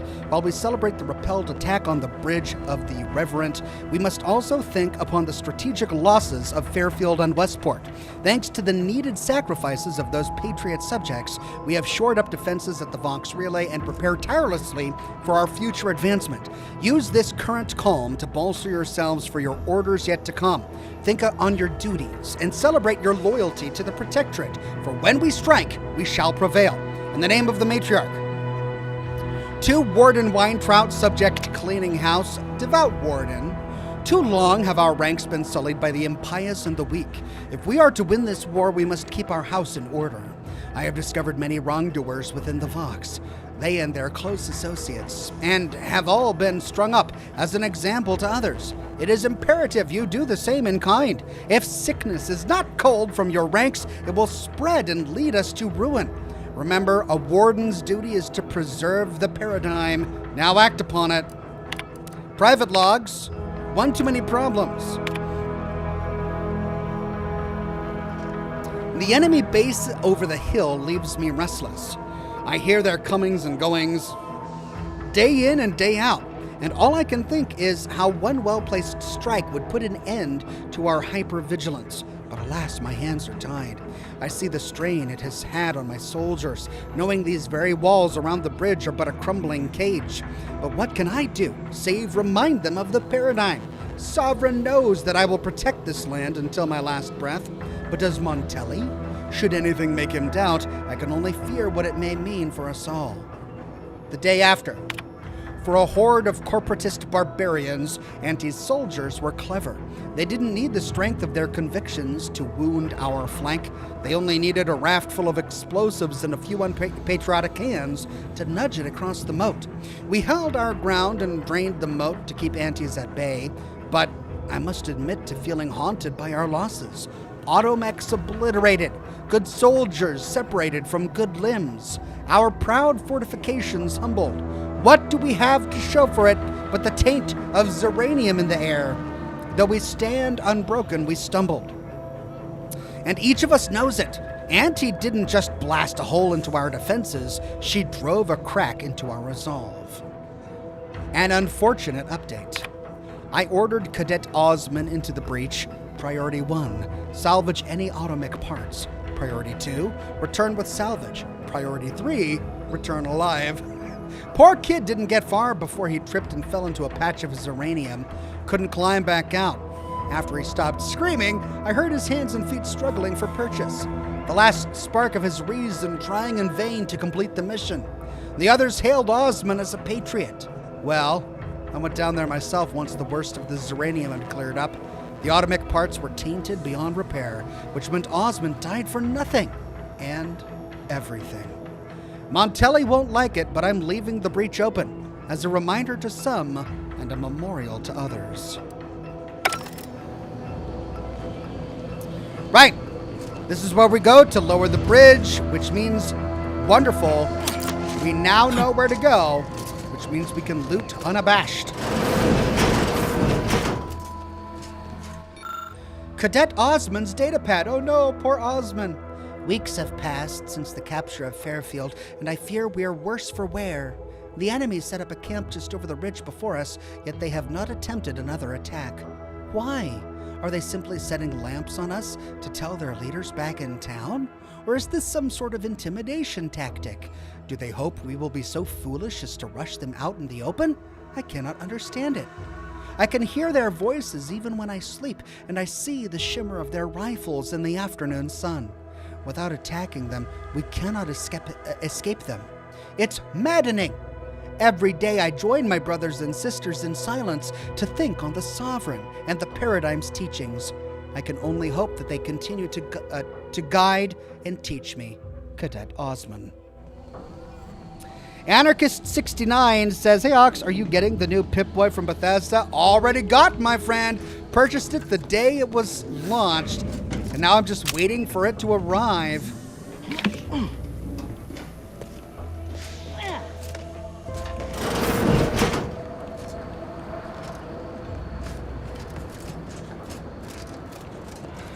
When it gets here, rest assured I will do a thorough and in-depth review.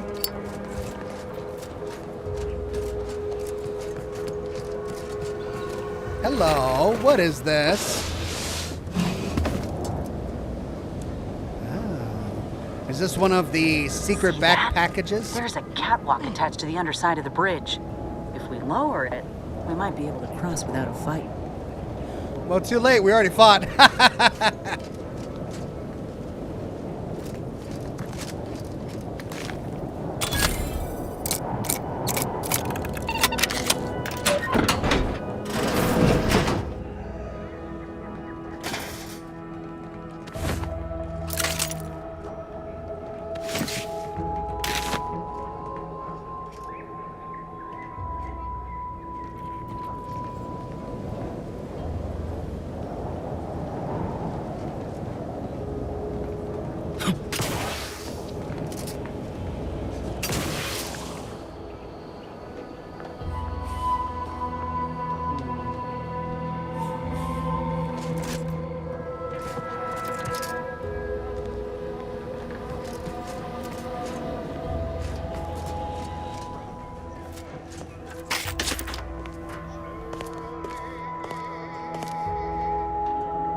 Anarchist69 says, "Sounds good. I'll wait on my purchase until you review it. I still have my Fallout 4 Pip-Boy and box for it. I'll review it as soon as I get it. I've gained a bomb suit mod. Ooh. Shock minigun? No, shock machine gun? Steel and equip? Oh my god, shock minigun? Shock minigun? Are you kidding me? Where is it? Where's the shock machine? There it is. Oh, wow. Oh, that's nice.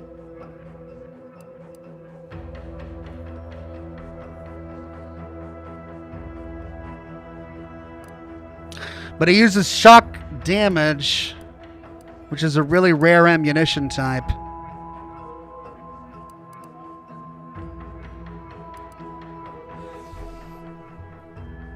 I don't know if it's better. It's 20 electrical damage.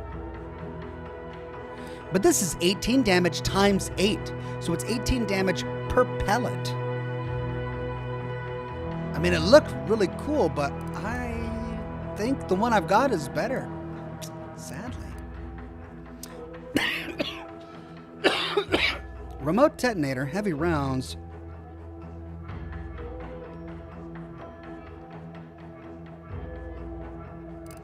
It's interesting. Let me try it.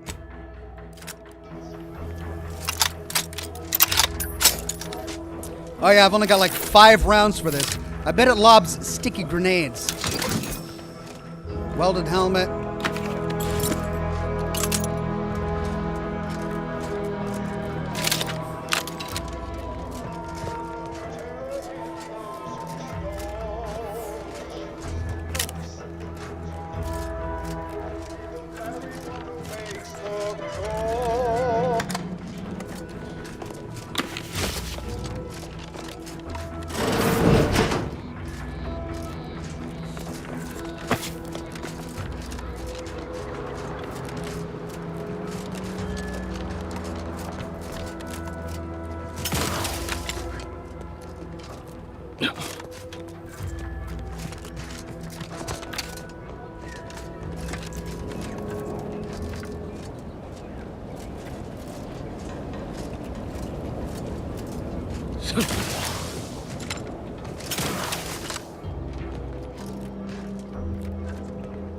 Repeating rifle. I've already got one of those.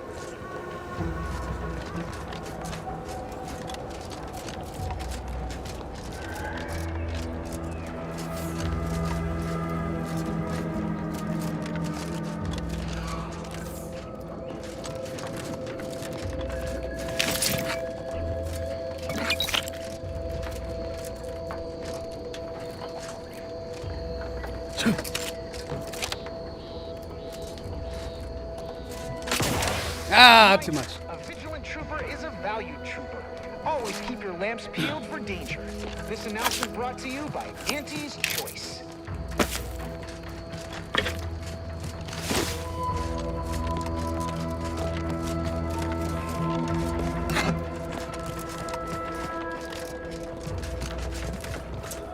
Now, I don't think I explored that side of the wall yet.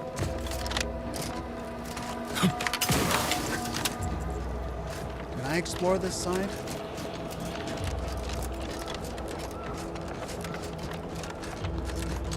I must have. I'm not finding any. Ah, there we go. Right. Well, we could go lower the bridge, but what were they saying about that drawbridge or scaffolding that I could lower? I wonder if I can find that just to increase my options, you know?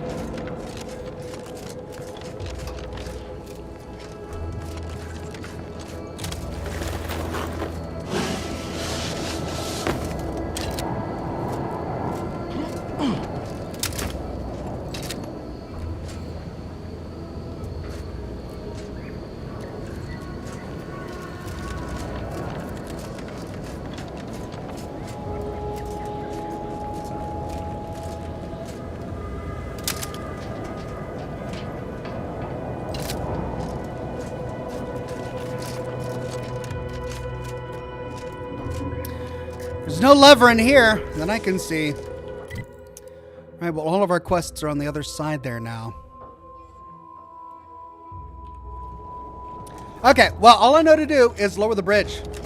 So that's what we're gonna do.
There we go.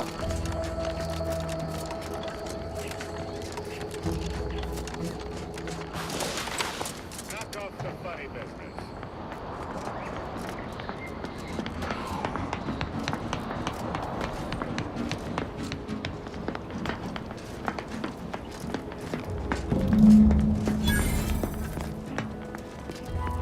It's not defended.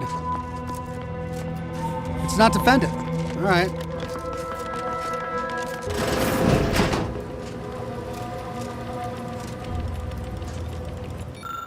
Xyranium refilling station. The workstation appears to have been used for loading xeranium into grenades. There are a few empty grenades left on the table. We can attempt to fill grenades, but we need a science check of 4. Silenced repeating rifle. Nice. Oh, armory key card.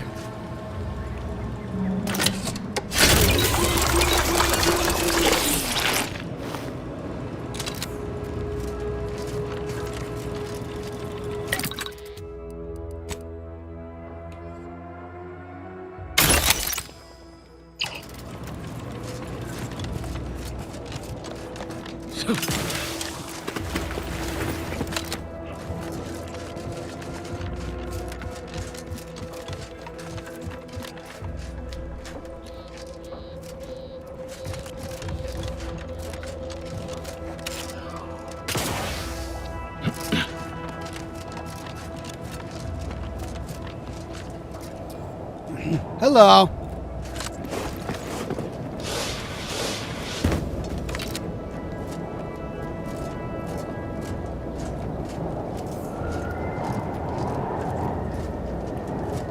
Is this the catwalk he was talking about? Yeah. So what did I miss over here? Ever feel that pull Oh. to jump when you're staring down from way up high? No. Now that's a view. Were we not under threat of being shot on sight, it'd be nice to take it all in. I guess by lowering the drawbridge, we lowered the this crosswalk as well. This catwalk, I mean.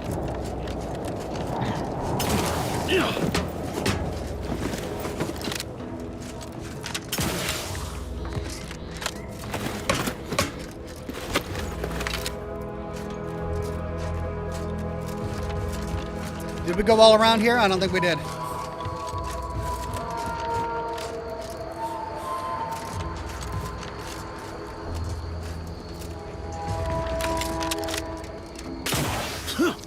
Okay. Well, we need to go through there.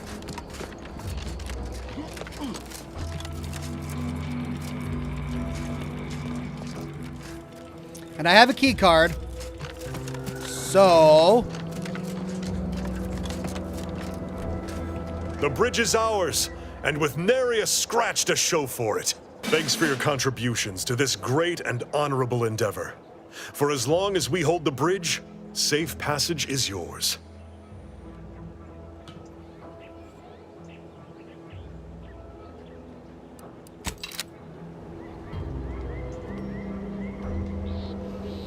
Jason Voorheeslad says, have a coffee on me with a super tip. Thank you so much, Jason. Okay, I guess it's thumbs up. I can go through. Access granted.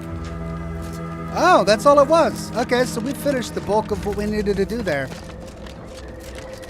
Great. We can now figure out where to go next.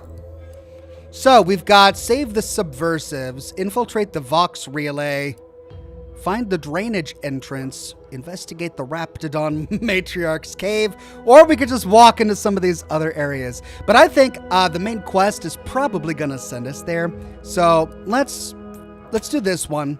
Pressing cares. Let's save the subversives, and then we'll infiltrate the Vox relay. Or maybe go to investigate the Raptidon Matriarch's cave. But the Vox relay is closer.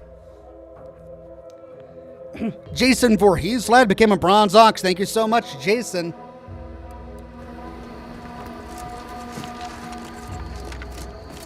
That's the Vox relay.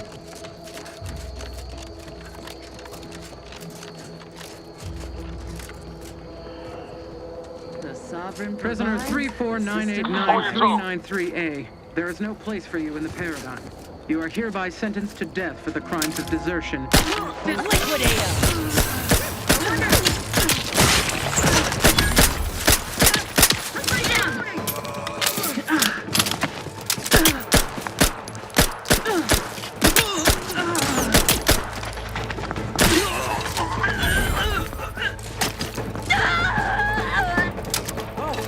You all right? The stars. I was sure that was the end of me. You all right? Can I talk to you? Thank you for saving me. I wish I could return your kindness in some capacity, but I left everything behind when I fled. Though you're most welcome to my old protectorate equipment on that ledge. I won't require any of it from here on out. That part of my life is behind me for good, it seems. Can you tell me what happened? The commander of the base to the east, Brigadier Montelli, has gone mad. He's executing loyal subjects as traitors on a whim, without even a mention of refreshment. He claims his actions are in the name of the Sovereign, but nothing he does is in alignment with the Paradigm. He's obviously ill and needs to be removed. My partner and I are loyal subjects of the Protectorate, but we were forced to flee after pointing out the obvious. Is everyone so oblivious that they can't see what is going on? So what's your plan now? I was to meet my partner in a cave to the northwest of here. We were going to hide until the current Montelli crisis has been resolved. I fled Montelli, but I'm still loyal. Once I stop shaking, I'll continue on my way. Thank you again, stranger. I owe you my life. A cave, huh? But they're not gonna mark that on our map, are they?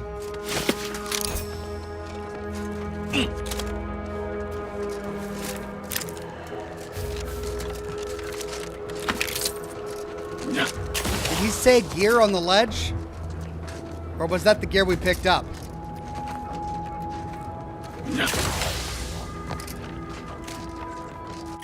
Yeah, it's not marked on our map. Well, we saved that poor guy.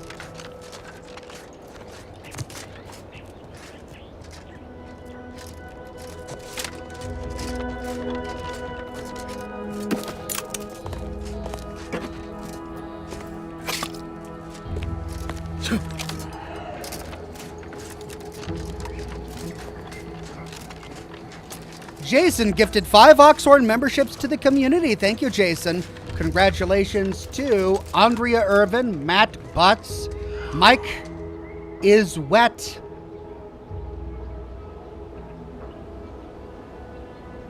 Norm, Dad, and Matthew. Thanks again, Jason Voorhees.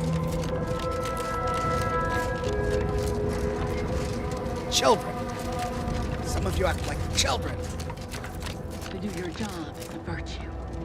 Every part is a call.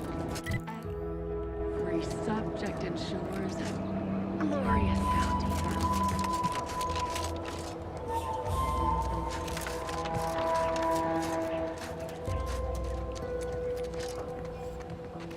All it took was some light instruction, and this restorative cocktail will raise my imperfections.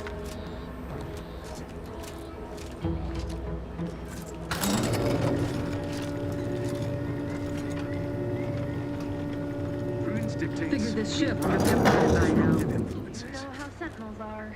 They take their time with traitors and instigators.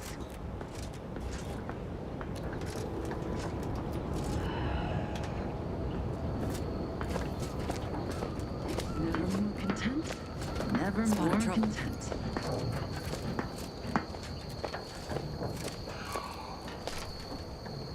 That somebody? Look alive, Commander.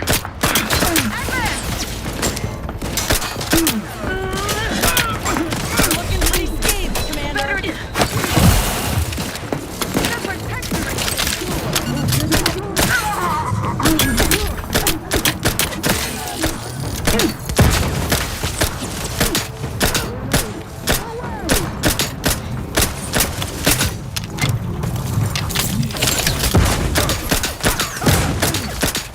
His steady eye above.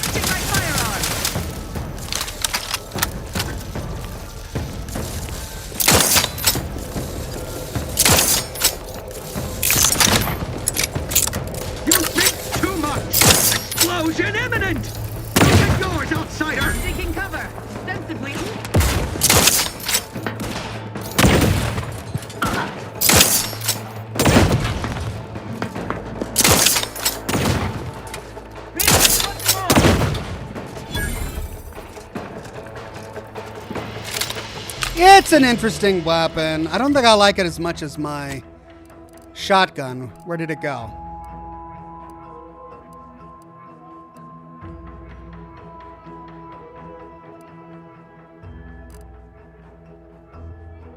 I wanted to use the kinetic biomass pistol because it had a lot of ammo. Then I swapped that out with... Where's my shotgun? Corrosive shock machine gun.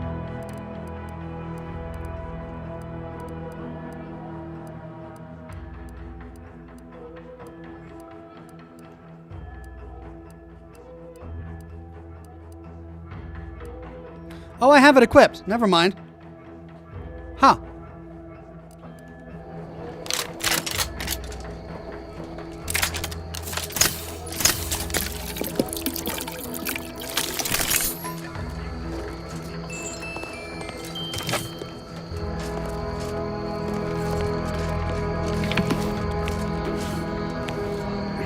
Emo Nerd became a bronze ox. Thank you, Emo Nerd.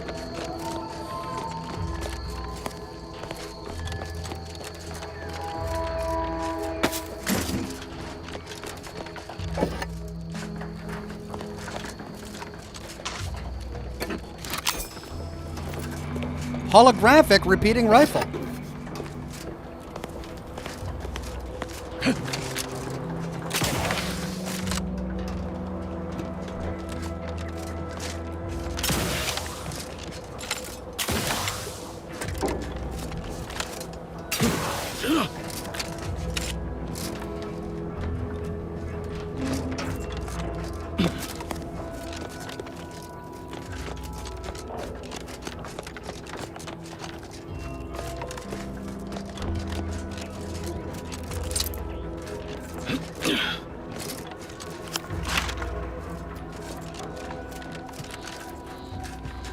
Okay. Back again. Thought we were done for now. There's the captives.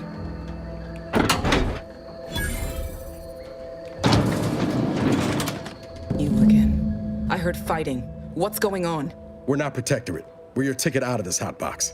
Esculepe sent us. Esculepe? Zeb sent you? Wait, you're Niles, aren't you? Count on Zeb to go as far as raising the dead to help. But it's too late.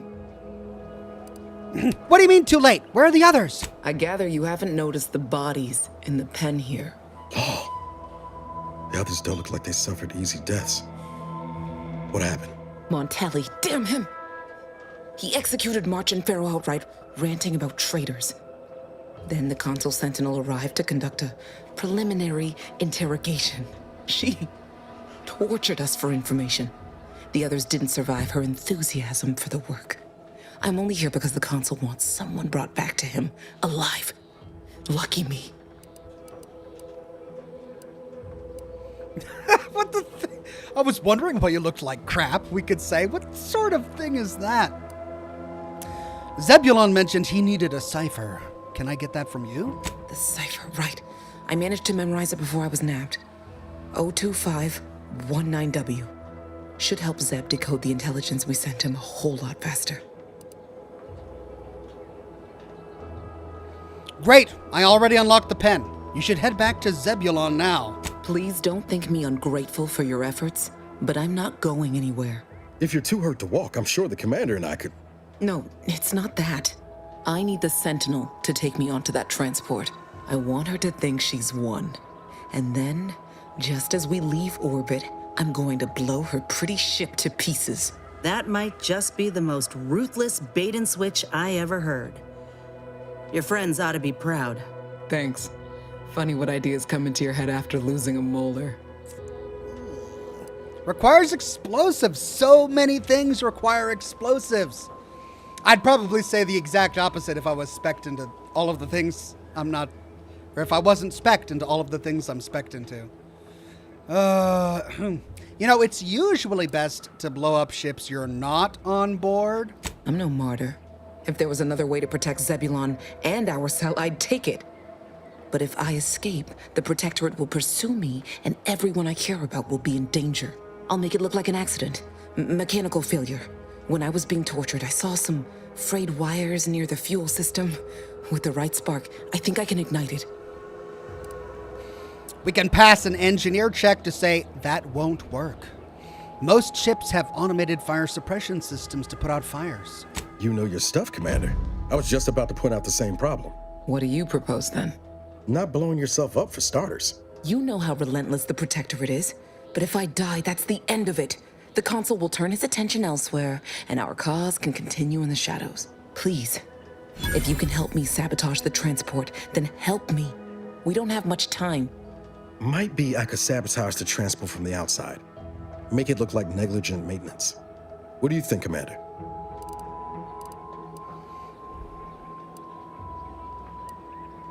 Well, we can pass a speech check to say, I agree with Niles. You shouldn't sacrifice yourself, Audra. The others paid with their blood to protect the cause. How can I be unwilling to do the same?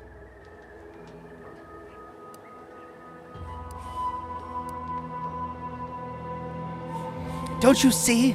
This is what your enemies want. More pointless death. All right.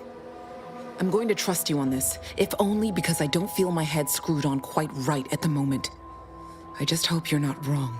No point in remaining here then, is there? Especially since you've already gone to the trouble of unlocking the gate.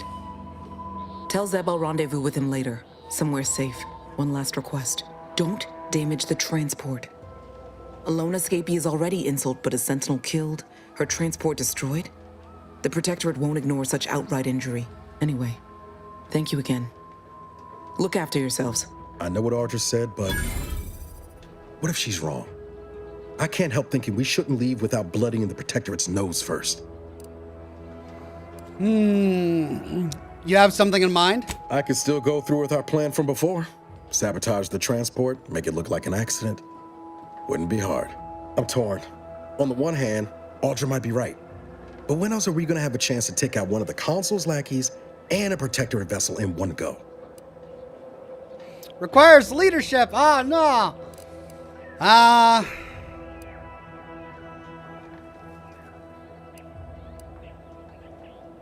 You think Audra's wrong about the potential for blowback? She was ready to fulminate herself before we talked her out of it. I'm just saying, maybe she ain't thinking so straight. That Sentinel's not gonna stop. She'll find new targets, new people to torture and kill. If we do nothing now, their blood will be on our hands. Oh, you make a persuasive argument.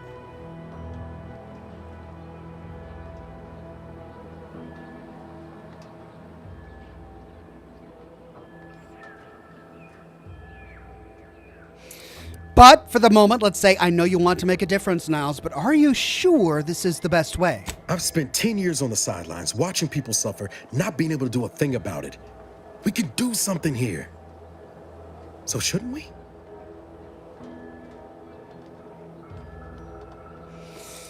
You're right. The Protectorate deserves to be punished. Sabotage the transport. Thank you, Commander. Stay put. Shouldn't take me too long. Oh. Done. Won't go into the particulars, but you can trust that ship will blow the moment it hits orbit. Let's get back to Zeb. He still needs a cipher, and he'll want to hear about what happened with Audra. Okay. Well, we'll see if that was a good choice or not. But I think I have a sneaking suspicion that no matter what happens, the Protectorate will want to torture anyone they can get their hands on. So blowing this up isn't going to make them more zealous than they already are. Okay.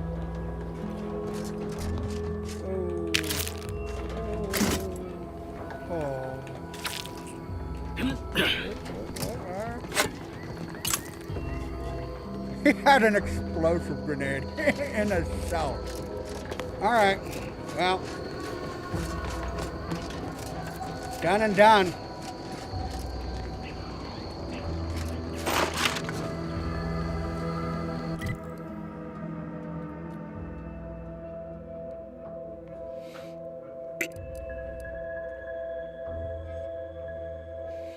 Return to Zebulon. Way over here. There are a couple of outbuildings over here. I wonder if we can get to that one.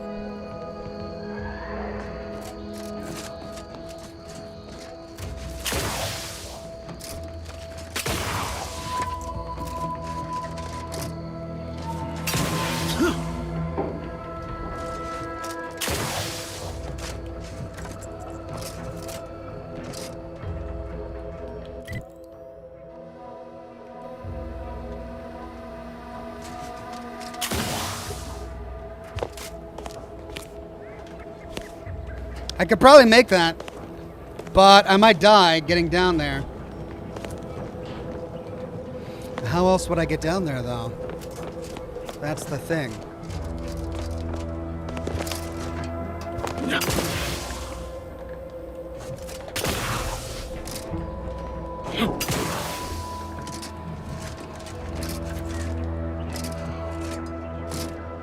Quick save! Yeah! Ouch! You fell a lethal distance.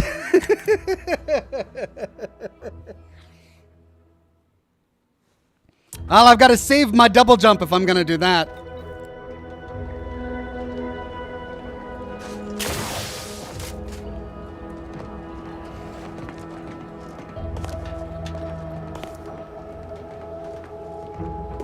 I want to explore that, though.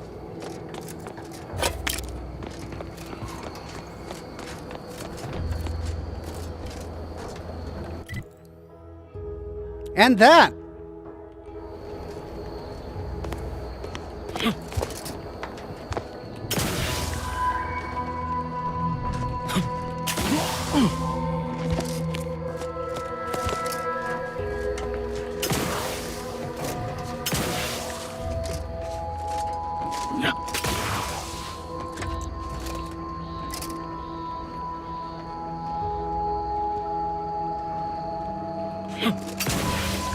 Oh, come on.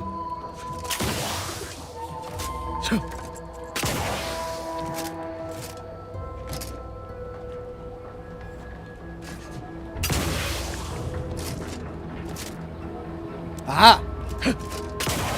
Maybe I can...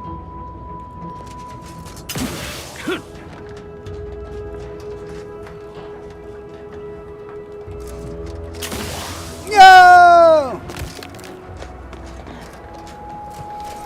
But let's take the elevator down. Maybe we can just walk there. Maybe that's what they want us to do. Yeah, looks like we can just walk there. I'm just doing it the hard way because I like pain. That's what. I just like pain. We could walk right there. Look at that.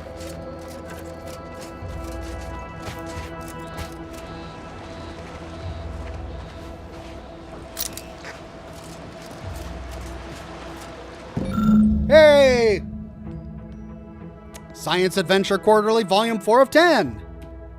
Yeah. Nice.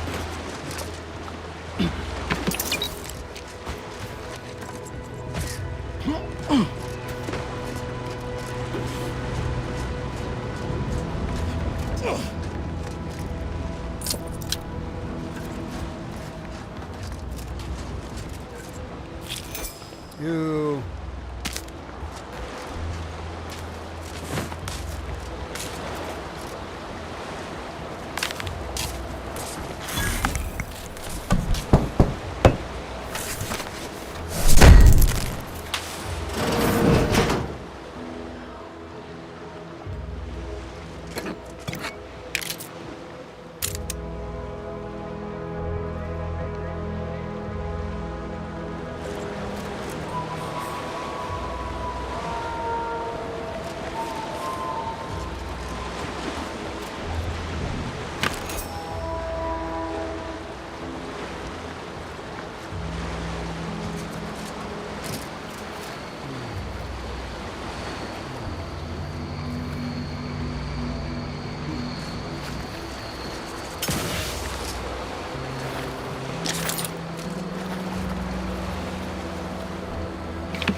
Okay.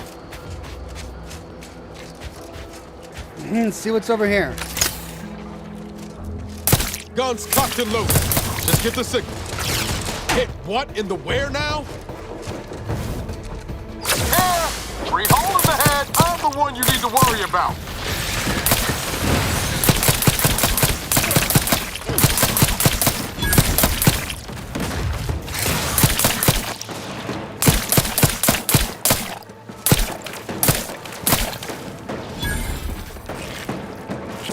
Got the ammo for it, might as well use it.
So, this is a way that we could have gotten across without going over the bridge, it looks like.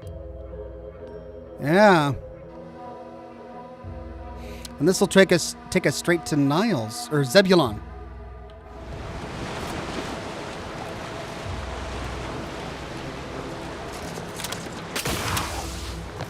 Boom. So, we could have done that without lowering the bridge.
Oh, that's why I have tactical time dilation disabled. How do I fix that again?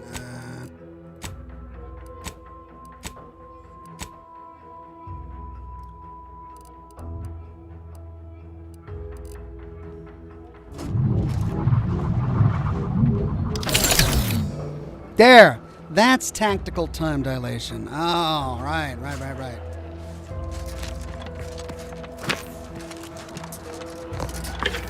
This is what happens when you don't play for a couple of weeks. You forget.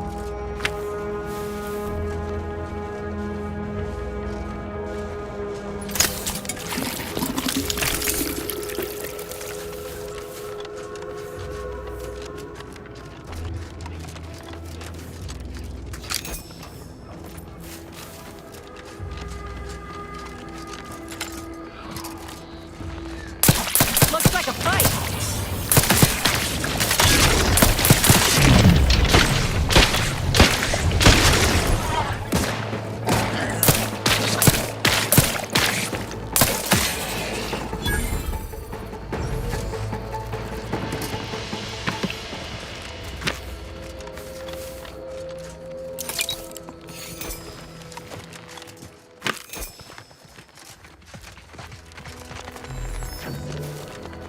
Well, I'm now out of that ammunition type. So I've got shotgun shells. I've got short rounds. Let's do another ammo type. Shock machine gun. It's also short rounds, short rounds, short rounds. Shock rod, short rounds. Compact rounds. Short rounds, shells. 30 damage, compact rounds. Hologram sight. Heavy rounds. Remote detonator.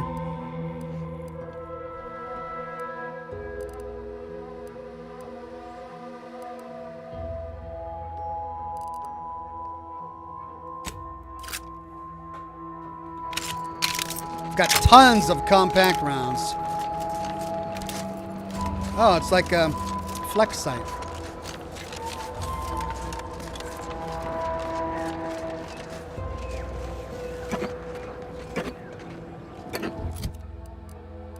Who can hear this? Yes, you. I am trapped inside the research lab at the former site of the Eden's Bounty Agri-Center. You must help me. You must. My subordinates have become homicidally irritable, though remain unaccountable for their actions. Find me in the renovated grain silo. Help me formulate a cure.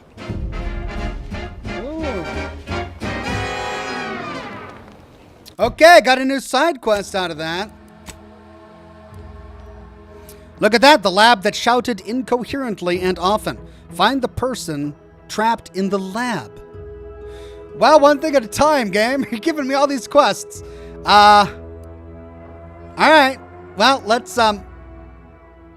go turn this in, then we'll go up there.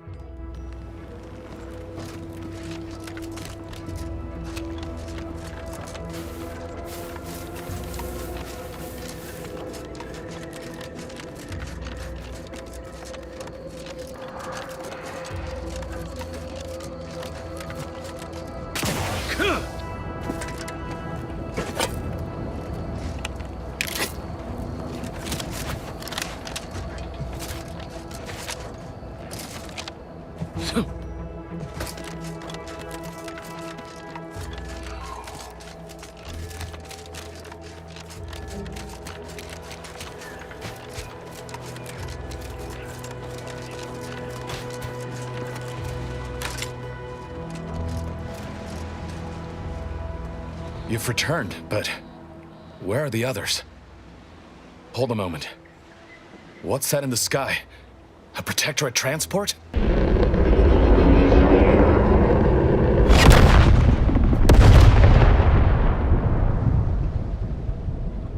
What in the blazes was that?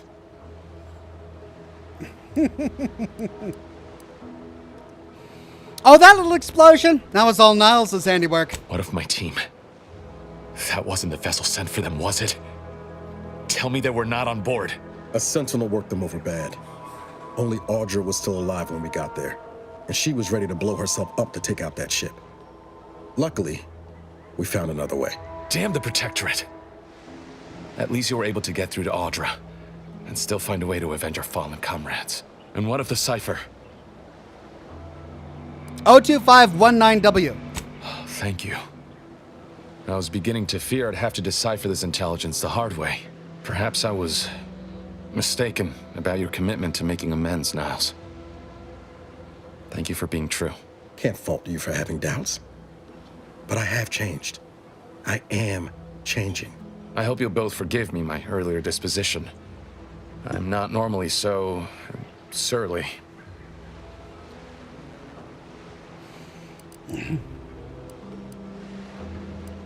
Don't worry about it. Just glad we could help out. I'm pleased Niles has found such a supportive friend and ally. That's a rare thing in this colony. I haven't much to reward you with, but take this. It's something I had started on for Niles long ago. Hopefully it fits. This information came at a steep price, but I'll put it to good use. Expect to hear from me should our cause require further assistance from the Earth Directorate's best.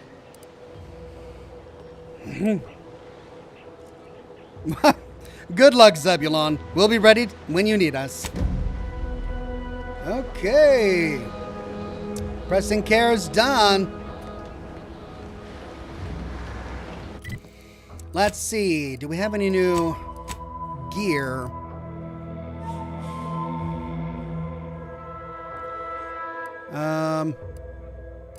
We do.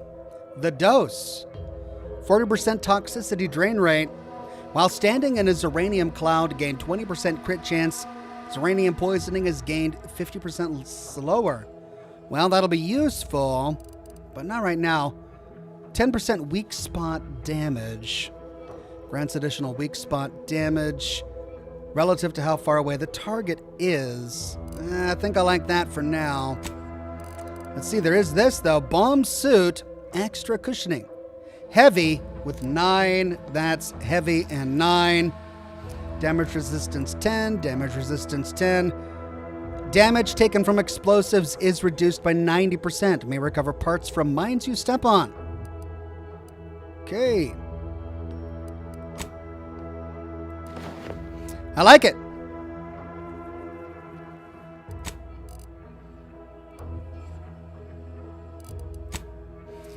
All right, let's do this new quest that we just got. The lab that shouted incoherently and often. Well, this road goes right to it.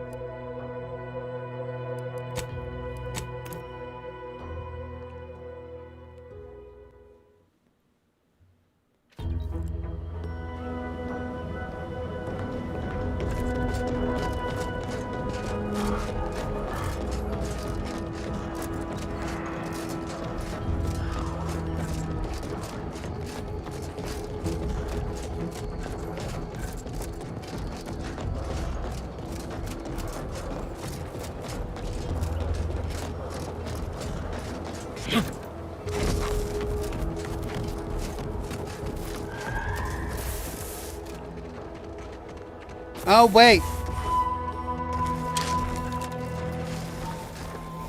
Homicidally irritable employee. It's a brawl.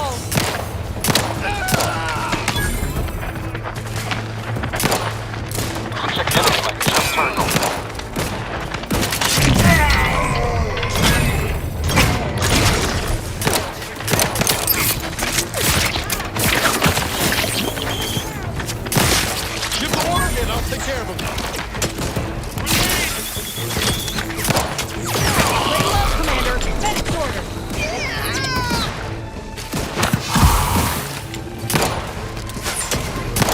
I'm gonna have to ask you for your key to the washroom.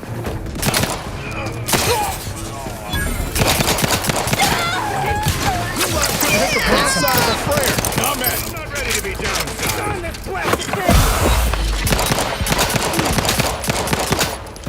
Appreciate a little help, Commander. God! All right. Well, lots of people there. You have 2 trauma kits. You can be revived.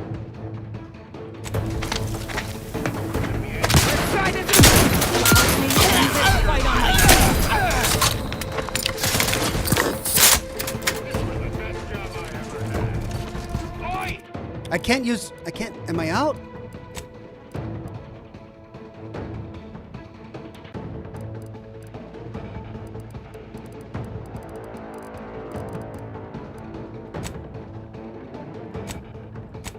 I can't use it. Blackwitz, cover me over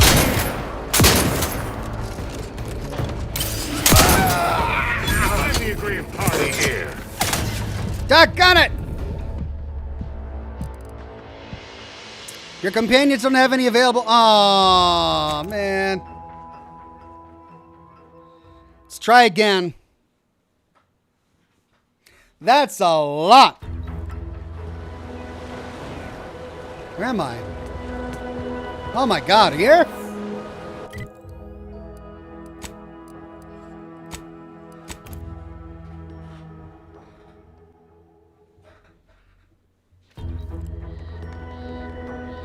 now what?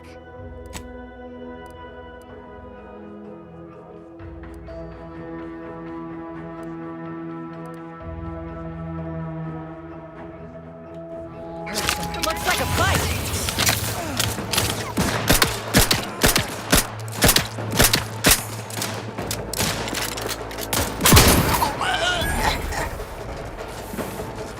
Armed and ready. Gross misconduct.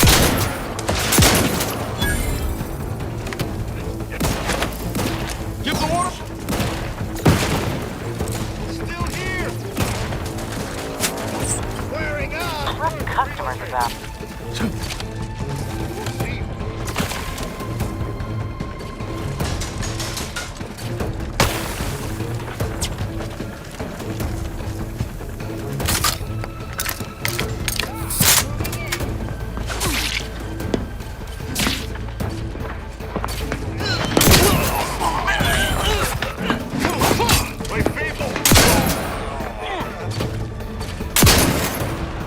Oh, that's Inez.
Not getting up without help, Commander!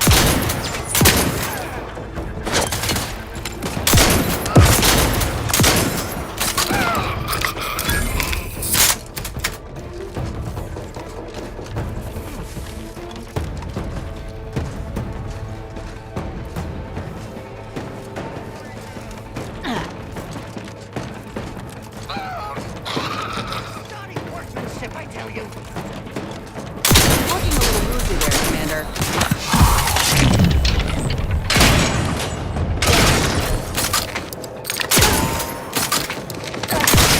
God.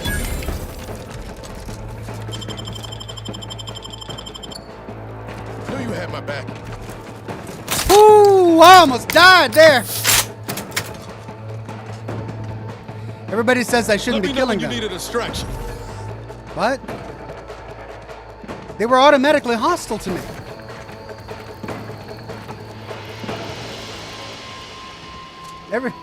Nick says I shouldn't be killing these guys, but they were automatically hostile to me.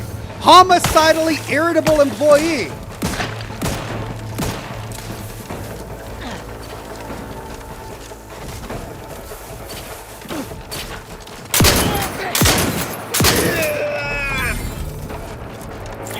He's a homicidally irritable employee. I'm not supposed to be killing them? I think I am. They're homicidally irritable.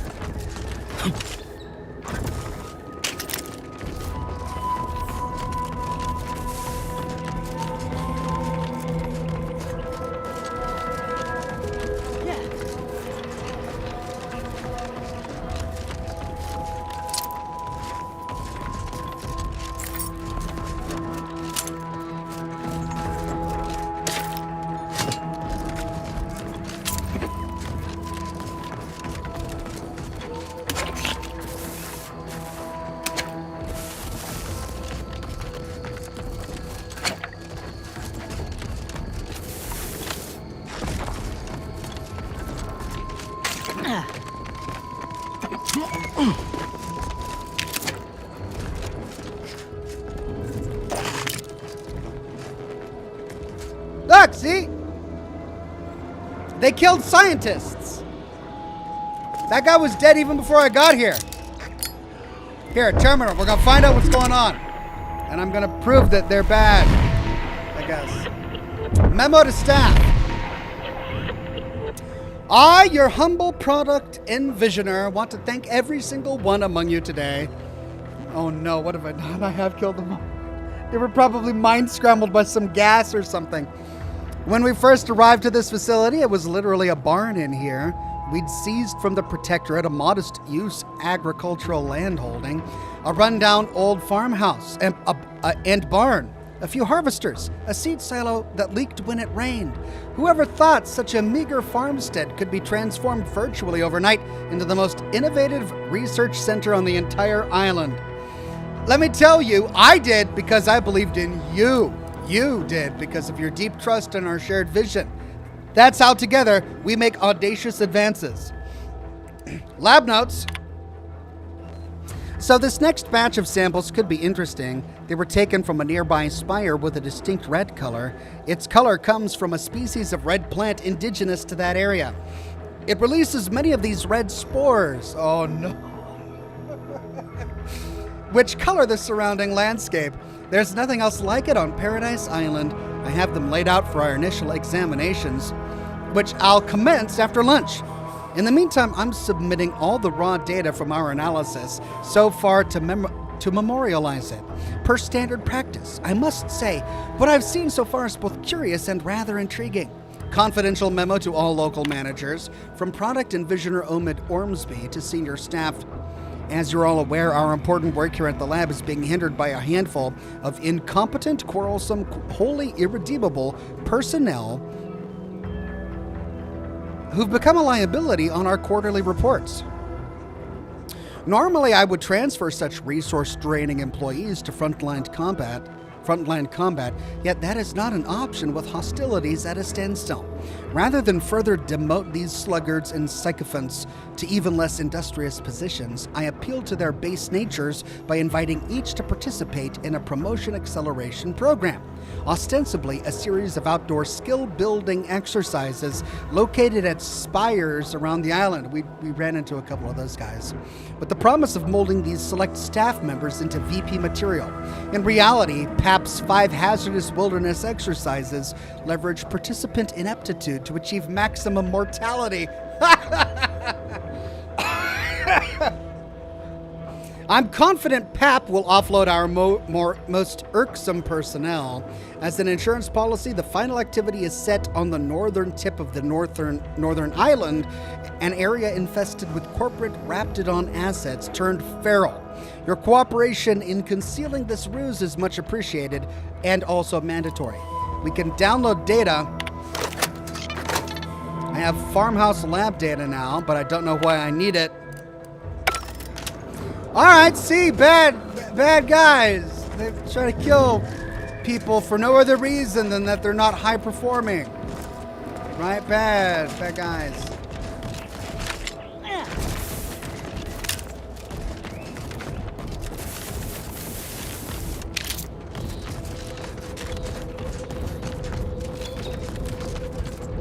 And those guys I didn't kill. So I've done the neighborhood a service by killing off of the homicidally irritable employees.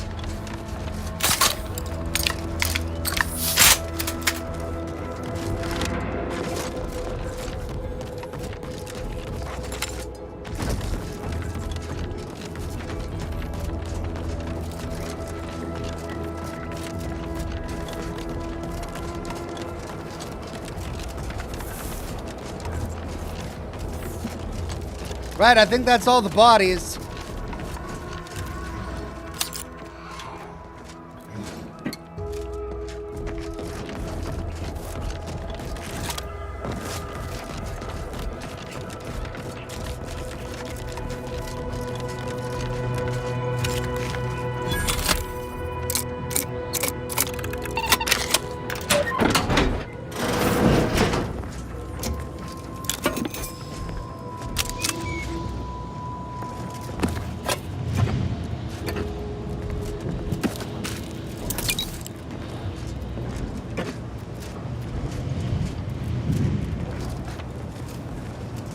I think we killed them all.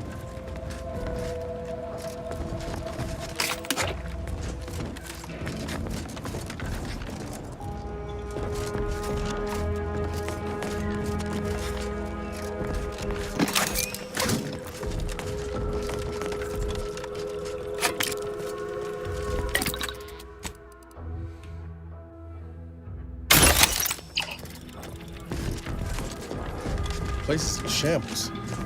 What happened here? We happened here, my friend. That would be us.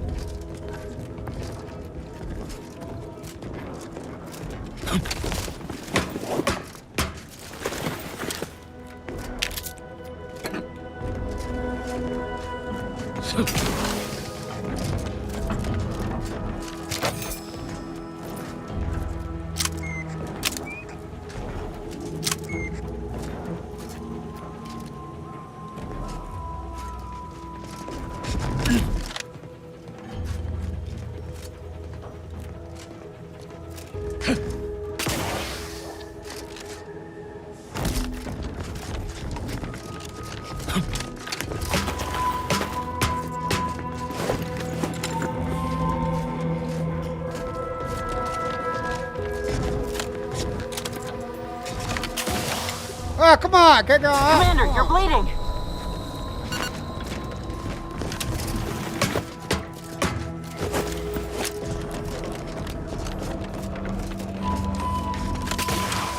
Oh, come on.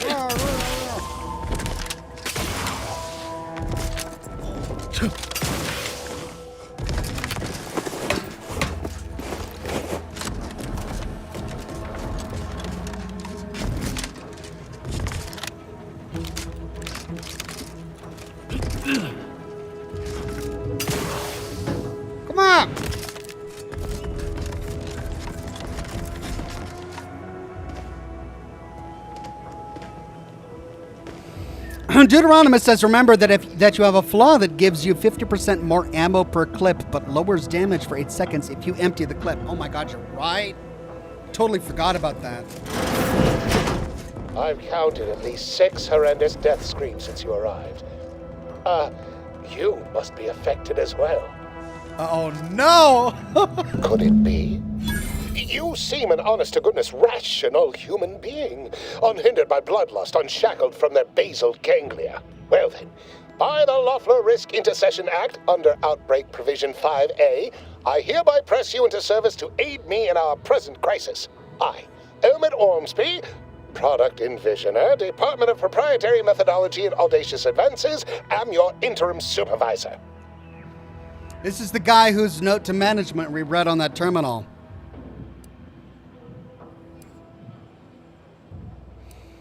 You've changed your tune a bit since sending that distress signal. Oh, all that pleading and the like. Yes. Well, it's only my second time trapped in a laboratory basement, and I do admit, I did panic just a little. But back to the exciting news about this incredible new opportunity. You working for me, as an aide-de-camp of sorts, on a brief yet no doubt exhilarating assignment.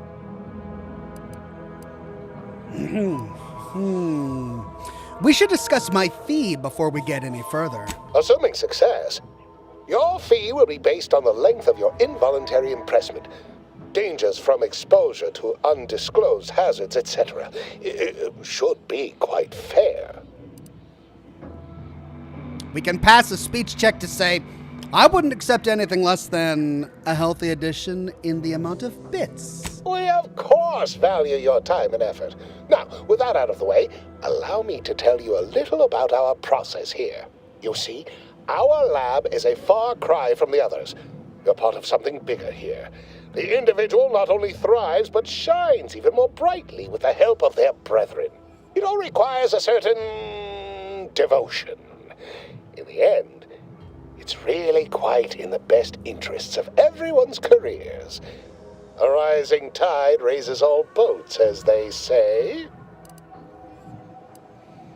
I think the word you meant to say was manipulation. Speaking of the team, such as they are in their present deranged state, how did you make it past them? You know, without being killed. Didn't you hear? I, murdered practically everybody. Aha, thought so. Sometimes with screaming, it can be difficult to discern intent, like, I'm being killed, can be so close to, I'm running amok. Shame. The staff and I all had such good chemistry together. Oh, whoops. Suppose it couldn't be helped, though. Yeah. What matters most is getting out of here alive, saving our research as a close second, and curing my remaining colleagues a firm third. Remaining? Yeah, I don't think there are any remaining, bud. I'm sure your subordinates find that attitude quite inspiring. As you're now one of them, I'll take that as a compliment. But enough glad-handing me. Regarding what we need, well, it should all be rather straightforward, yes? I suspect we'd use a top-down indirect coronium synthesis method, don't you think? Coronium synthesis method? Well, we can pass a medicine check to say, seems like the easiest way based on the essentials I assume you have around the lab. Just so. You seem no stranger to this type of work, eh? Tremendous. Well then, before we roll up our sleeves and determine what's needed, any questions? What do you remember about what happened? How'd you end up in there? Whole thing was ghastly. One of my assistants and I heard a loud noise. He left to investigate while I continued working on our experiment.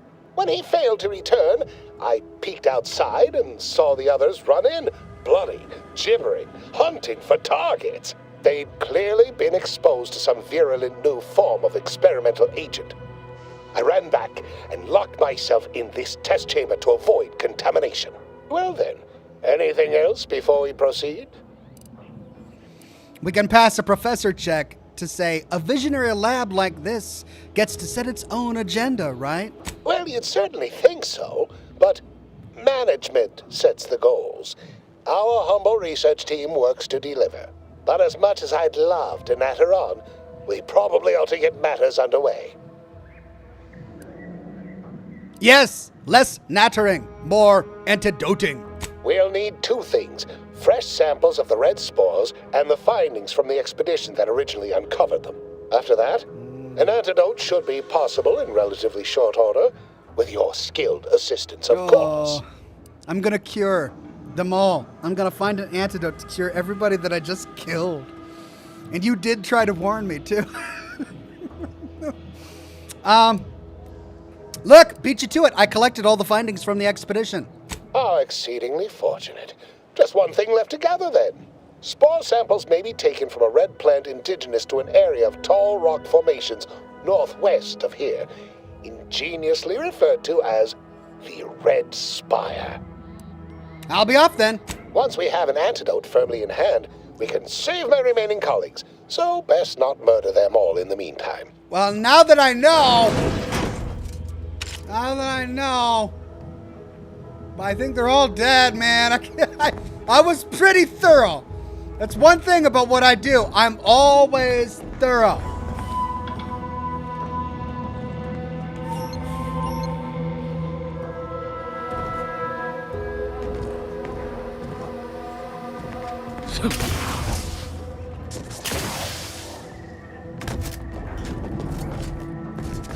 Oh, and there was a back door right here. Oh my God! Auntie's choice, moving fast and breaking things. I could have just come around here and go. Oh man, what have I done? All right, is the spire up there? Let's see. The lab that shouted incoherently and often retrieved the red spore samples. So that's way over there. We passed it when we went across there. But I bet we gotta go like around that way.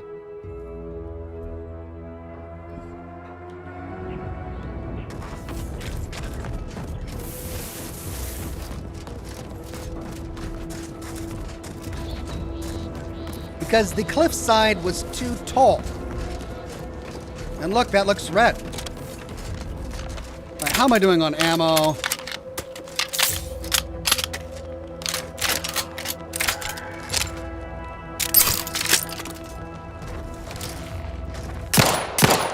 Liquidate him!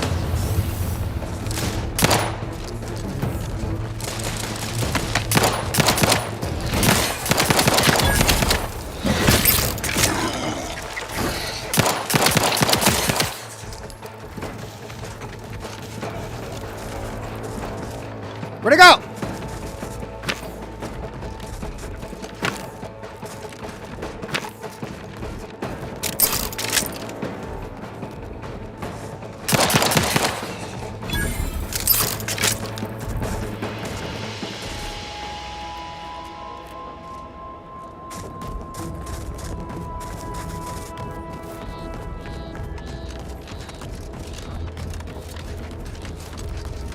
There we go, Red Spire.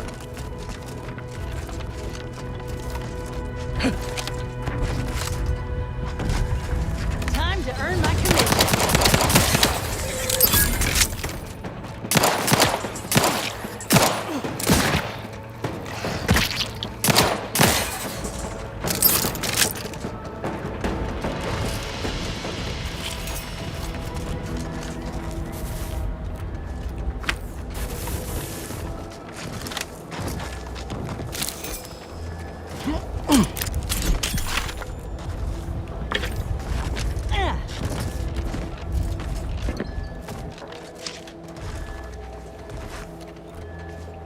Hazardous sample collection log number 1. Goodwin here. Field report update. We are approaching the Raptidon den. These beasts have exhibited excessive irritability as of late. We endeavor to determine why. Surely the red spores aren't to blame. Windborne spores lack the catalytic agent of our food additives. Only way to be certain is to gather a stool sample. Simple enough. A routine task for the Audacious Advances field team.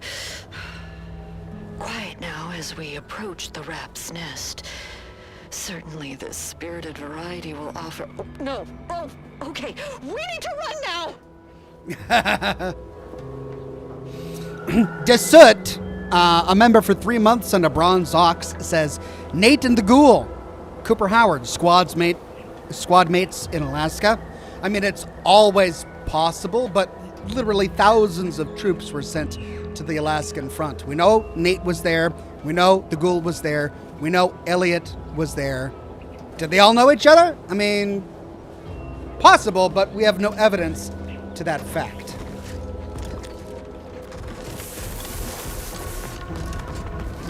All right, up we go.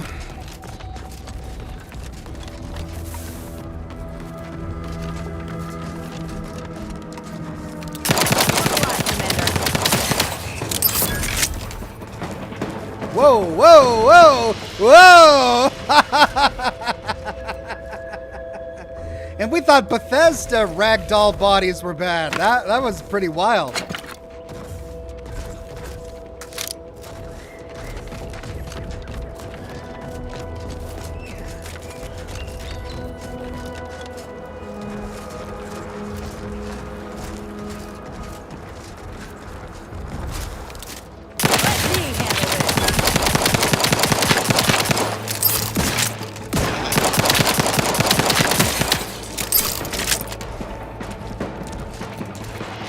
Thanks for reminding me about that trait. I had completely forgotten about it.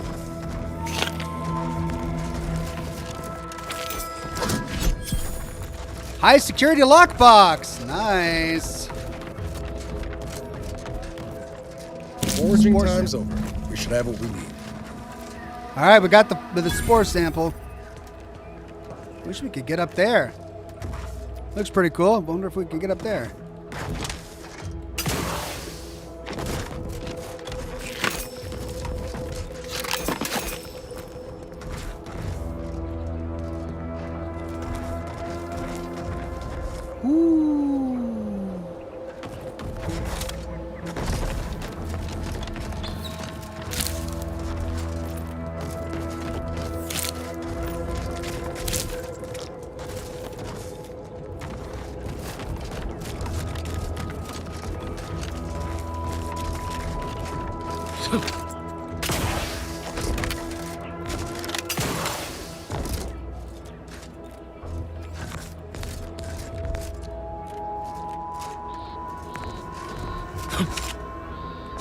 Come on. Invisible wall. My butt.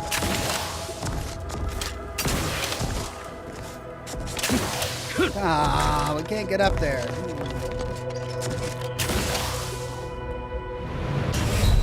Wow. Wow. Died from fall damage from exploring.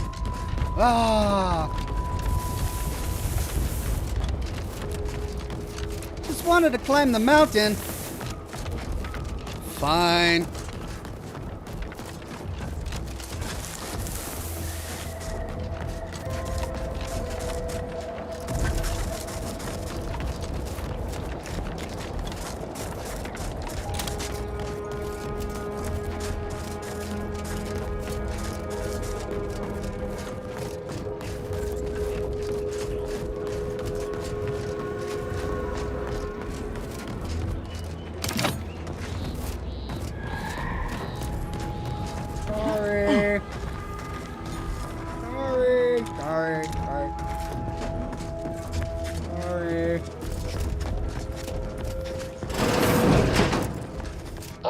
My most favorite, least homicidal subordinate. How's all our field work progressing? I'm the least homicidal one, even though I killed everyone else. I have the data cartridge and fresh spore samples. Absolutely gorgeous. Look at you. And to think I just forcibly coerced the first gormless dunderhead who walked by and found you. Lucky me. Now, first things first. Place the data cartridge in the drawer for me, right here, in the slot below my intercom.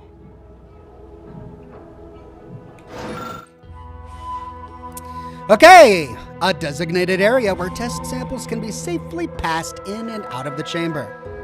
We have assembled all of the items Ormsby requested. Pass them over so he can determine the correct counter-agent to mix with the samples. Alt Grendel says, Hey Ox, is Claire Obscure Expedition 33 on your list? It is, but that seems like a game that's more of like a long-term streaming choice due to the depths and complexity of the game. So it might not be something I tackle right away until I'm ready to spend a long time perusing the content in that game. Allow me to give this a cursory eyeball and... perfect. I'm sure we have the correct neutralizing agent here in the lab. I'll nose out the exact compound within our chemical reserves in 2 shakes of a rat's tail.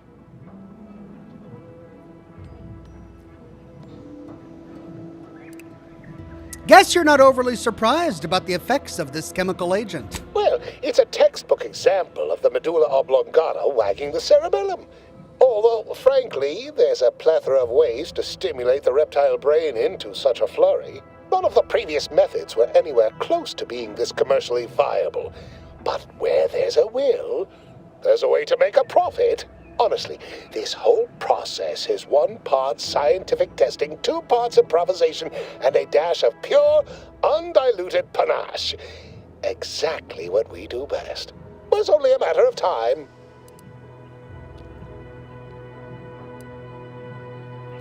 How much trouble do you think you'll be in over this outbreak? Oh, this might work out yet. Auntie may ignore our recent setbacks if I deliver an easy-to-market product. Just imagine the ad slogans. Air, now with extra fractiousness.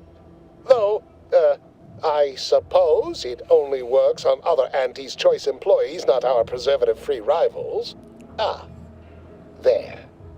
I have determined the ideal counteragent. Here you are. Place it and the spore samples into that synthesizer. Enable the device and it will beget a working antidote momentarily. Return with it directly as soon as it does, if you please. I do, please.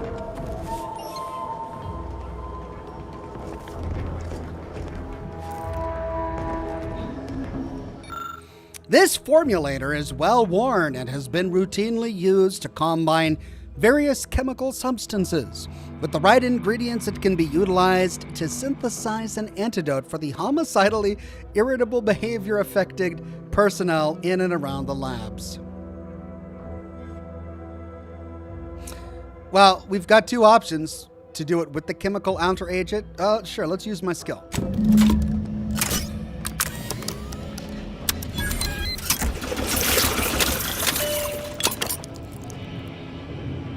I found a cure for everyone I just killed. I cannot wait to put this entire sordid affair behind us.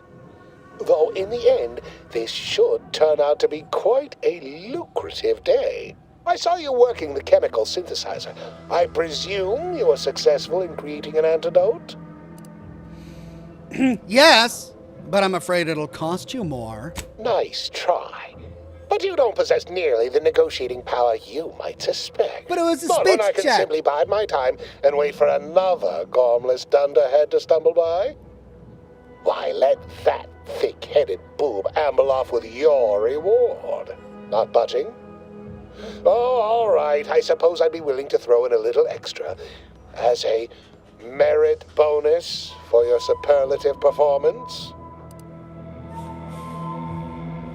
We have ourselves a deal then. Wonderful, wonderful! Knew you seemed a bankably reliable sort. All right. I am activating the air filtration system. There. Should only take a few moments for the antidote to circulate. Everyone still alive should be right as rain shortly. Marvelous. You'll find your remuneration in the chest behind me. My supervisor will hear of your actions.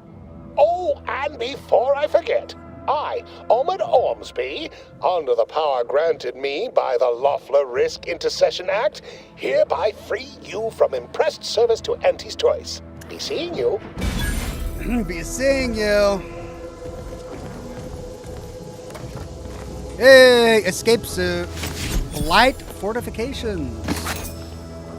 Adreno Spoon Boom. Starter Plus. Heartless Laphoria.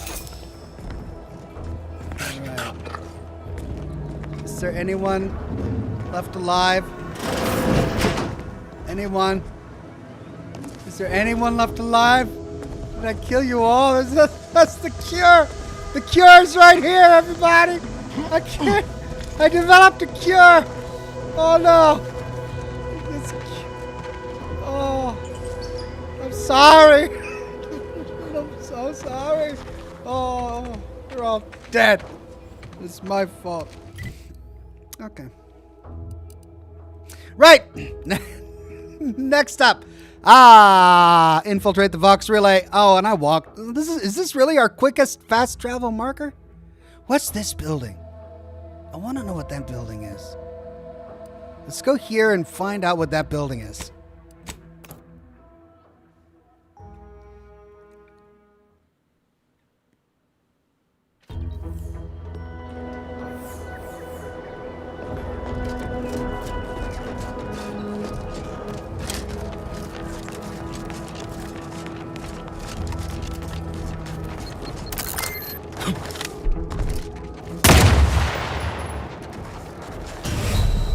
What?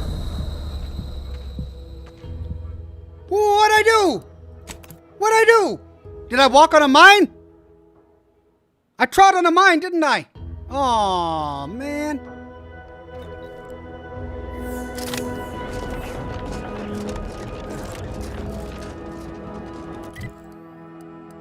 I just want to explore this building.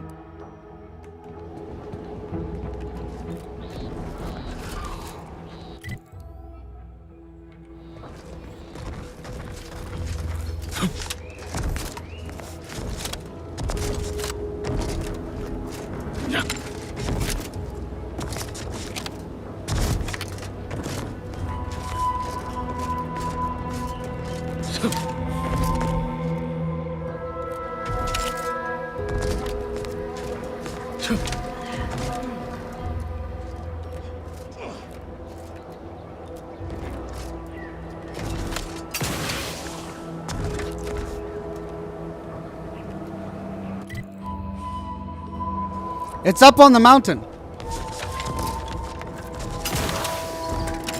They can't have mined the rock. You can't dig into rock. Nick Knack says, Ox. So, anyways, I started blasting a horn. Do I look like Danny DeVito to you? I mean, don't answer that. Don't answer that. It was a rhetorical question.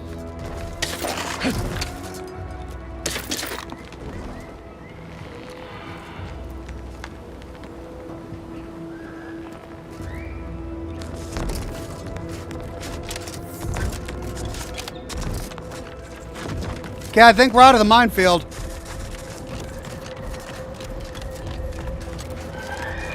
I think.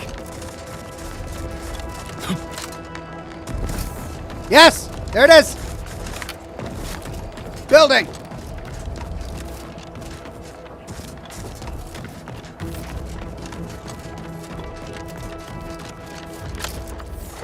Hello, my corporate friend. What is this strange structure?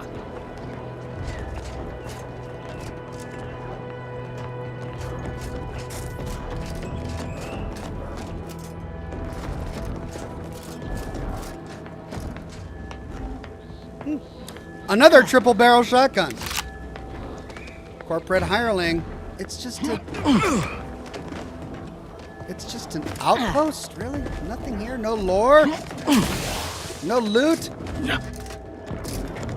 Oh, no! There's more stuff down here. Look at that.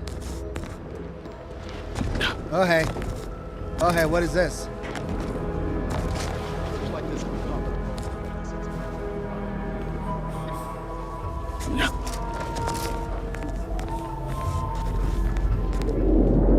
It's another rift anomaly.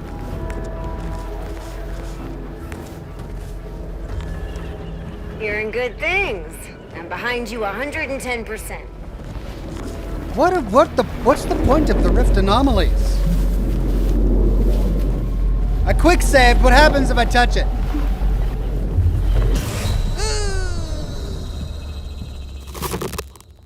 Instant death. I vanished into a rift. Going to load my quick save.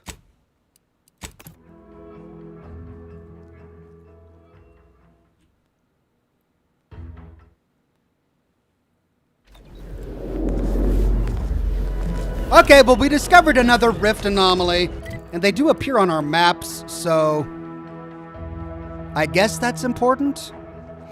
Right, did we discover that? Yeah, we did. All right, so we've got a couple of buildings over here we haven't explored yet, and we've got our primary quest over there. Let's go here, go across the bridge, continue on our way. Doing good on time.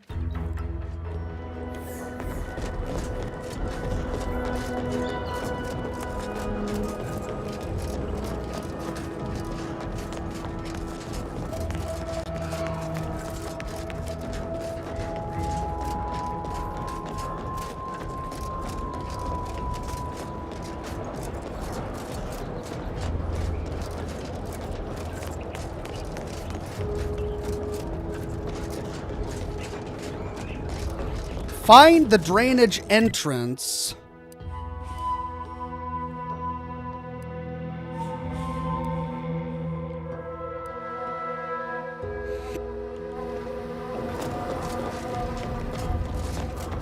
But I think that's for the companion quest.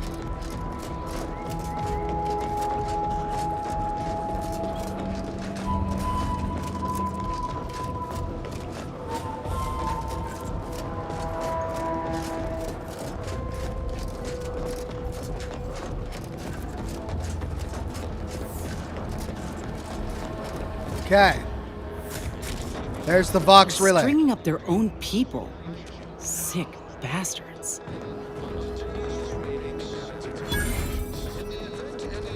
Oh, these damned bodies. Why can't we just bury the lot of them? Oh, even my damned hammer turns against me. Blazes, that stings. Theoretically, it shall take me 4 hours to hang 8 bodies. But Montelli killed 6 more yesterday, and my shift only goes for 3 more hours. Sovereign's mercy. I fear hanging all these corpses is beyond my capabilities, and I certainly need no distractions. What is it you want? Is that you there? Why do you have an Auntie's Choice abomination in tow? Careful now. You're speaking to a soldier who could put one between your eyes at 100 paces back. Lucky for you, I'm here in good faith. Bah, no matter. I cannot afford to worry over you. I have a grave number of bodies to hang and not enough time to hang them. Now, what is it that you want? By the authority of Hogarth's writ of conscription, you report to me. Now let me pass. Vigilant Hogarth sent you? I wish I could help, but he's been named a traitor.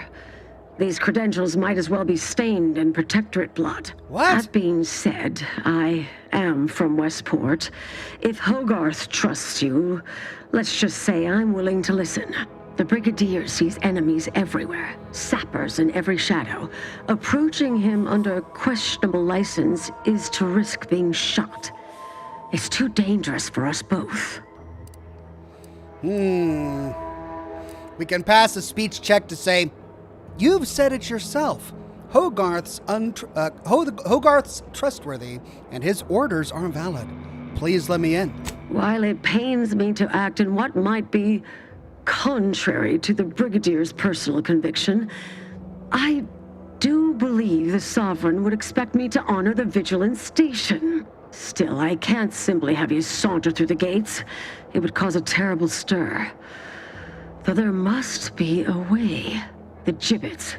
There is little view of who's within them, so I can use them to haul you into the station without notice. I won't lock them, so you can free yourself once inside. The gibbets? Oh, God. Before we proceed, I'm looking for Augustine DeVries. I believe she worked here. I remember her. She and I occasionally met to take pot shots at the local crabba population. She worked on the command floor. There's a chance she lingers, quietly continuing her work. Or she could be dead. Regardless, it has been quite some time since I saw her. So, posing as a corpse is my only way inside? Not very dignified. You may leave, or you may be carried within the walls. The choice is yours. Very well, if that is our only option. Allow me to open them for you and your companions. Getting folks inside can be a little tricky, and try not to move much or they'll start swinging something fierce.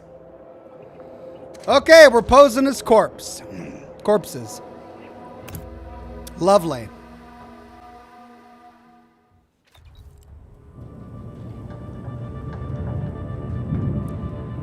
Okay, we're inside. Explore the Vox relay. Right, I should probably do a hard save here. Ooh, boy. A lot to explore. It actually worked.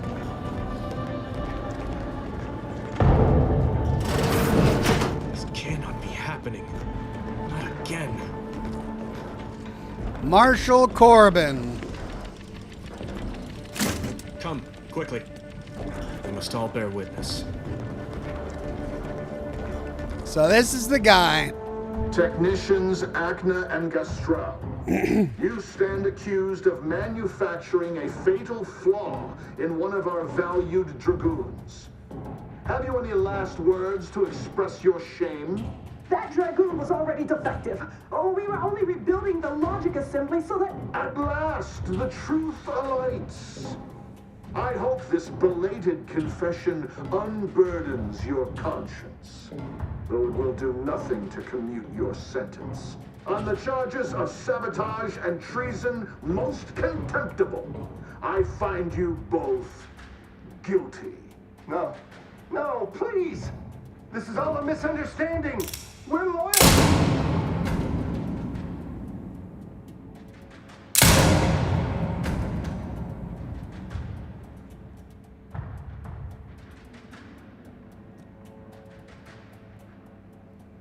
More loyal subjects executed. And valued technicians, no less. I cannot see how reducing our own manpower guides us down a path to victory. Wait. I recognize you. Corbin! From Horizon Point. Yes, just outside the skip labs before the incident. We helped one another, didn't we? You with my record and I with the bridge. Please tell me you were not responsible for all the evil that transpired afterward. Well, we can honestly say that no, we're not.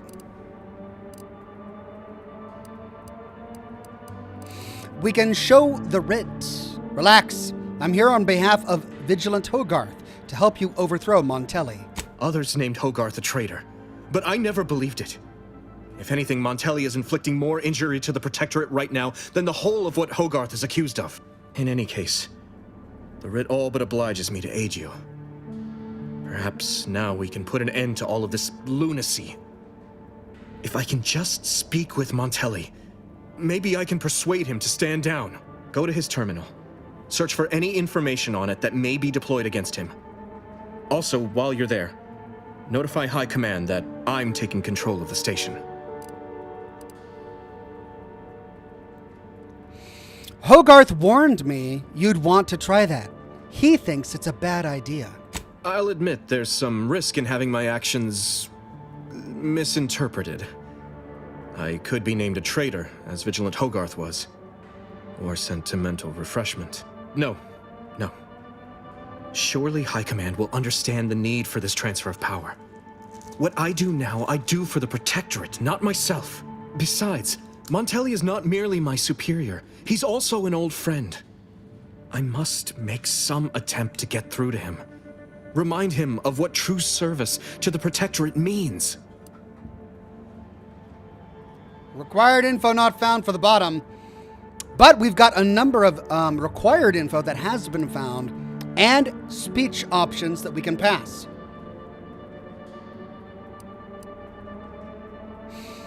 We'll say, I know you have doubts about the Protectorate. Montelli will just use that against you. That's not... I'm not... How did you... By the Matriarch. If I'm so transparent to a stranger, Montelli will surely perceive the same weaknesses in my character.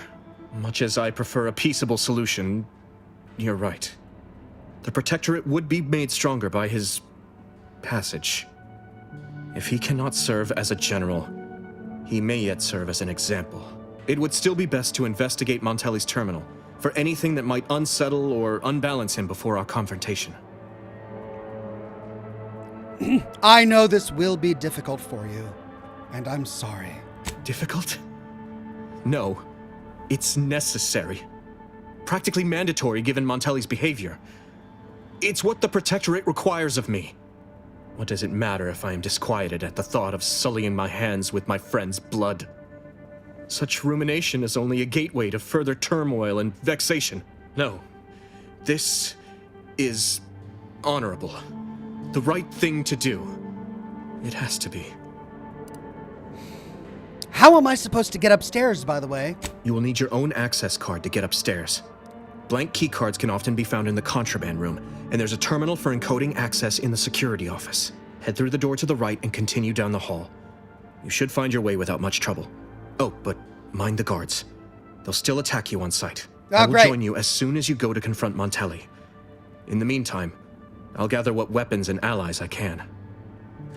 So, it's a stealth mission. His right or mine?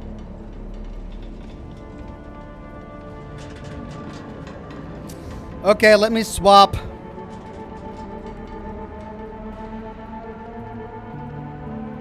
I think that's the distraction.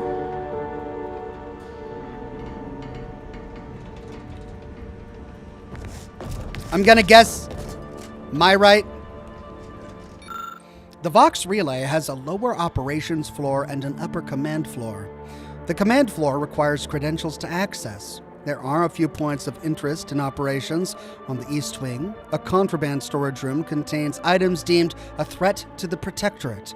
The West Wing has a security office that handles credentials. All right, I'm assuming this is East.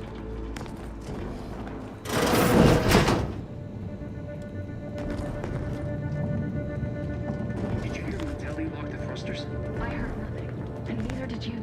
But if the Vox relay launches, we won't be able to change its trajectory. It could land on one of our towns. Are you questioning the actions of our brigadier? No, of course not. Good.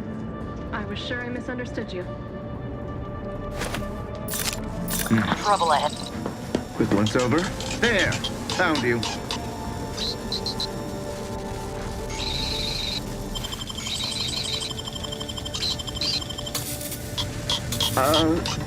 Hey there.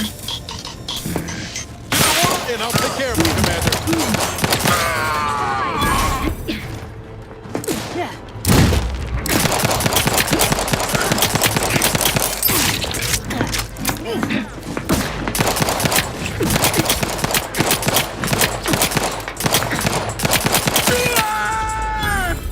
Okay, I failed stealth in this room. But that doesn't mean... yeah, I could have gone through that. Right. It's just a little stealth that I failed. Appreciate a little help, Commander. Major neutralized.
Okay, I'll get the next one. I'll figure out the stealth in the next one. This doesn't mean anything. Like, I haven't ruined the whole mission. Just part of it.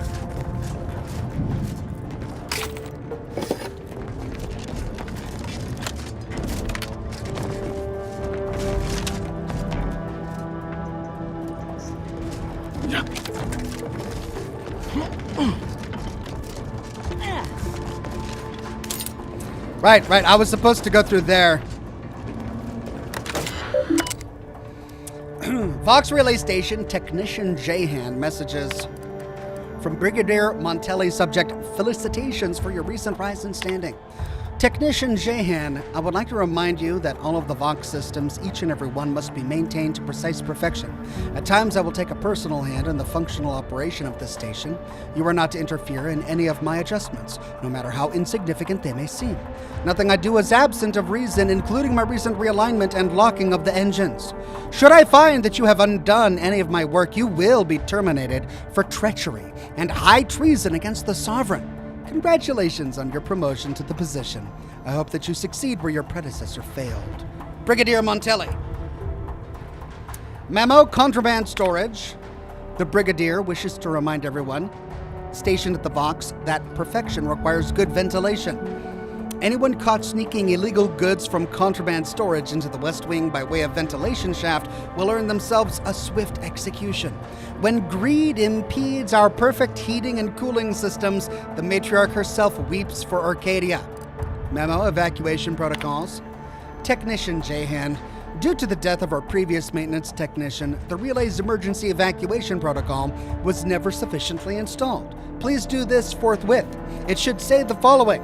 Emergency evacuation protocol activated. Under all circumstances, prevent your colleagues from evacuating the Vox relay as it enters the atmosphere. Our enemies must not invade the relay. Wow.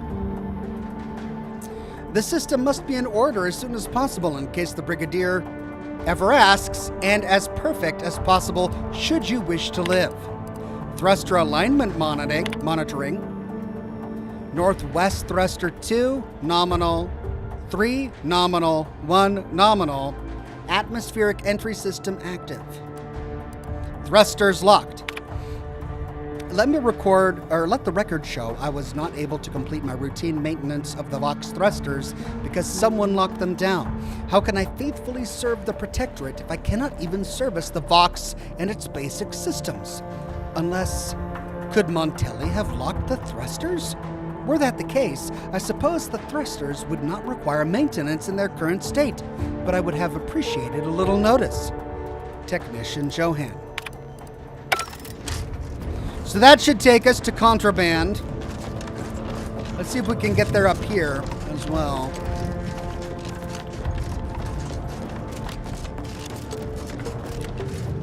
Ah! I see. Aha! Oh! Aha! Right, I see. Okay. Ah. Right.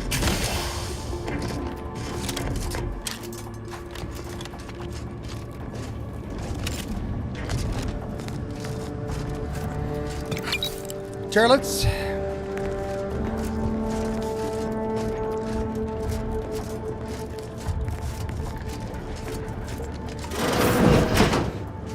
Okay, time for stealth.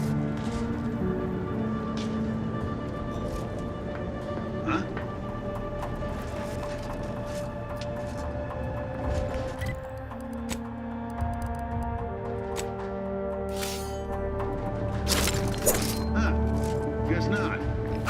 The Sovereign provides, the system abides.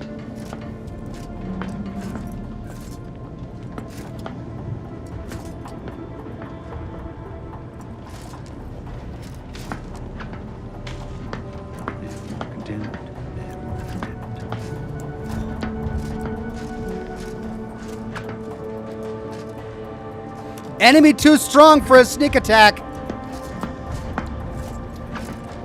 Really? Well, then what do I do?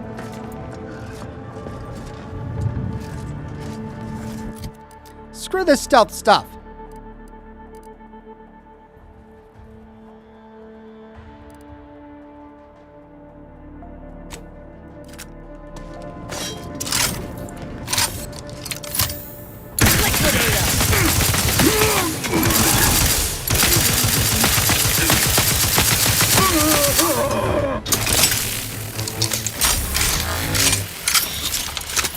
Right.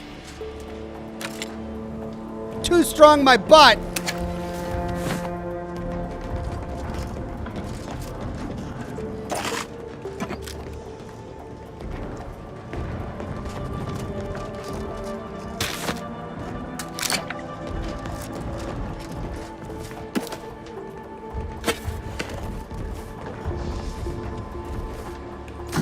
Hey, high security lockbox.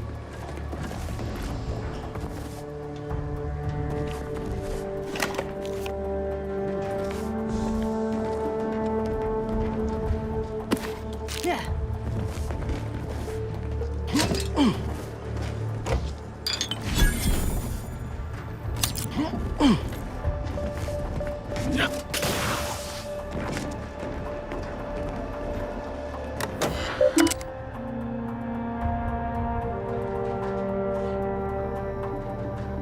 Inventory. Auntie's Choice Lies, propaganda. Auntie's Choice Vile Confections, loose candy. Blank key card, forbidden seasoning. Experimental pasta. Traitor chocolate. Drugs and more drugs. Contraband notes. Unusual contraband. Someone confiscated Auntie's Choice goods and logged them as forbidden seasoning. What's really in there? Salt? Too much salt? Paprika? For the safety of the Protectorate, I'm meaning to sample the goods myself. Unusual contraband update. The seasoning was not seasoning. Unless I miss my guess, it seems to be a powerful hallucinogenic of some kind. And now, I am a mantisaur. Must update logs once I remember how to operate the terminal keys. What even is a terminal? What do its keys do? Tap, tap, tap. Nothing. Blurg.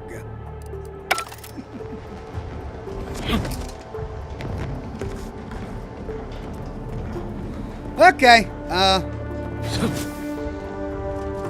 right, time for more stealth. I've been very good at it so far. I shall continue to be good at stealth. Oh, okay, so the cables are electric and bad. Don't touch cables? All right, don't touch cables. Alley-oop. Okay, I didn't touch cables.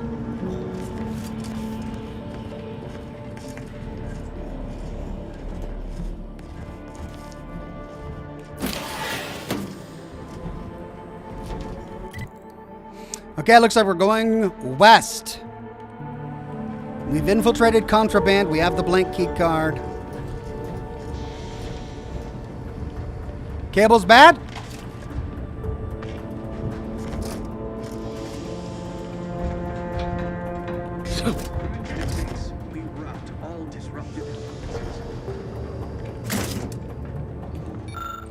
These controls seem like they could deploy drones throughout the room below. Oh, I need a hack 4! Crap! Oh, man. That would have been really cool. Alright, Yep. Okay. Yep.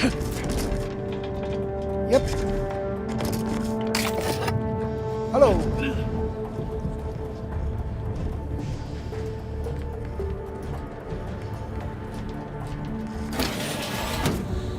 More electric cable.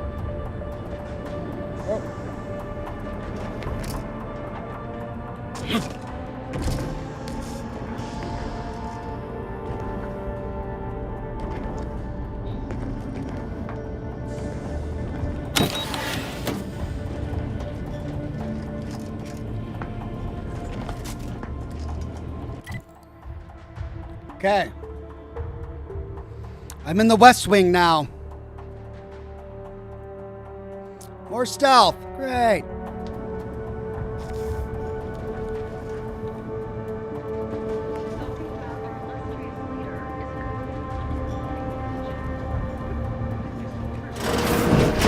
Henry about. I'm locked and stocked.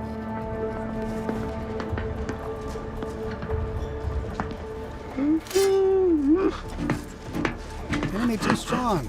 Let me handle this.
Doggone it!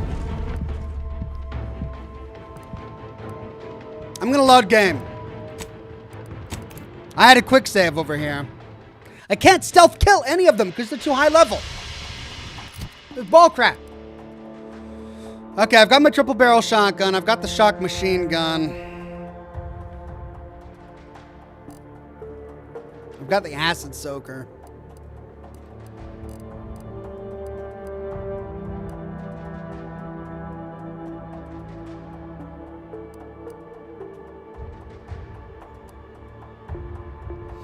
Does acid damage as well. That's going to be better. An incendiary triple barrel shotgun.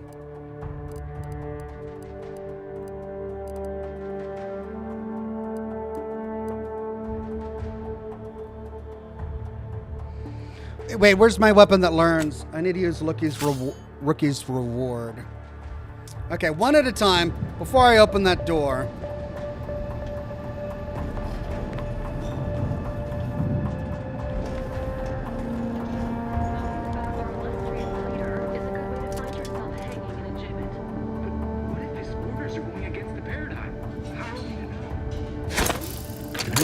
Give the word and I'll take care of him, Commander.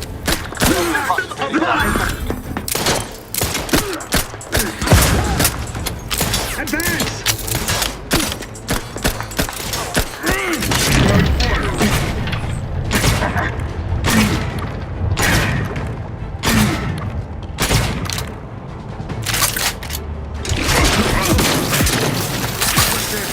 Commander, you're bleeding.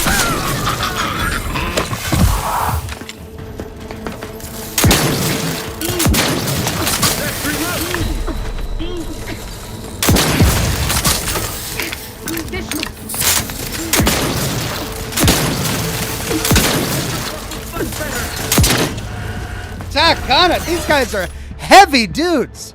I'm gonna load my quick save again. I think I can do it. I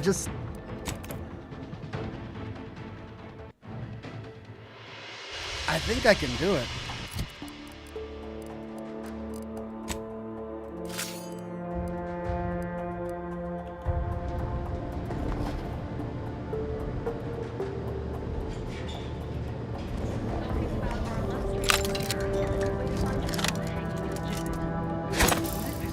Give the order and I'll take care of him, Commander.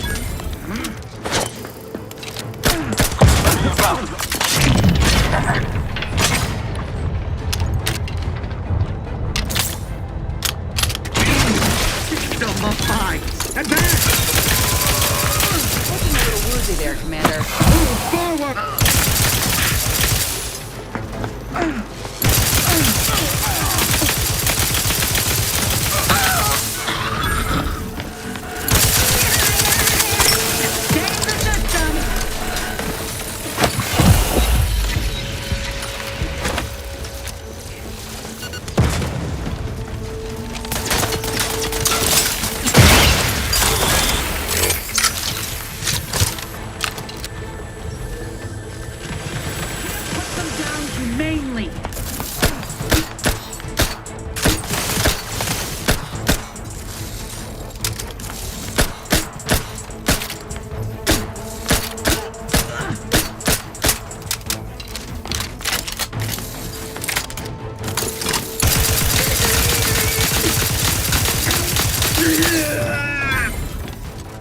Screw you, stealth!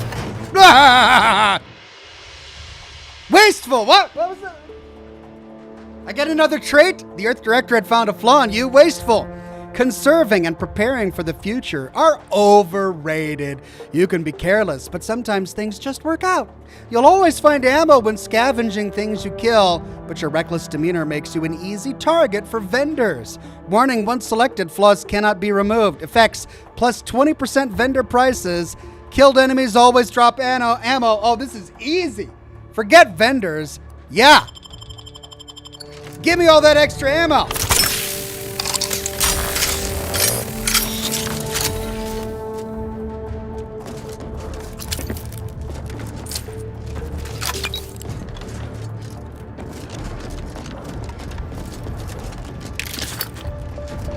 Oh, yeah.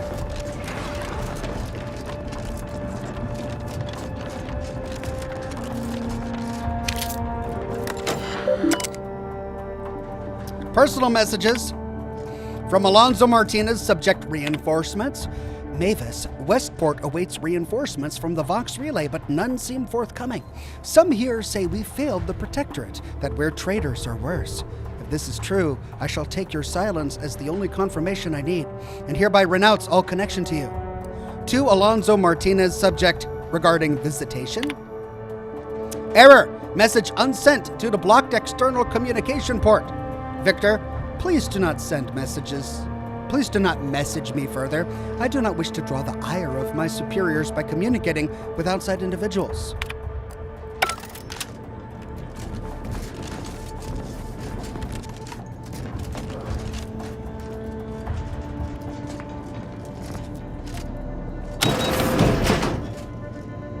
Oh, that leads back out there.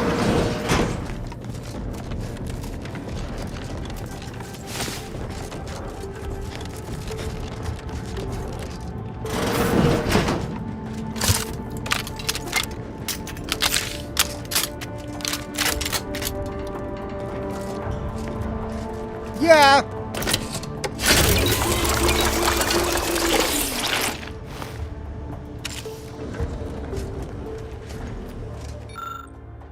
Hey, this chemical formulator seems to have been prepped with everything necessary to create a trauma kit, but is missing some components. It looks like if you had a high quality fabric of some kind, you could complete the process. Here we go.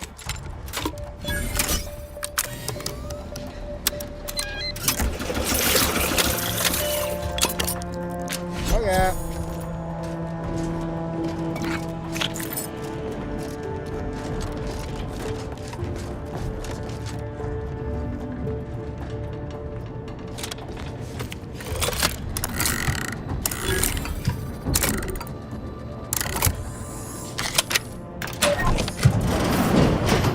Aha! Ah! Oh! Oh yeah!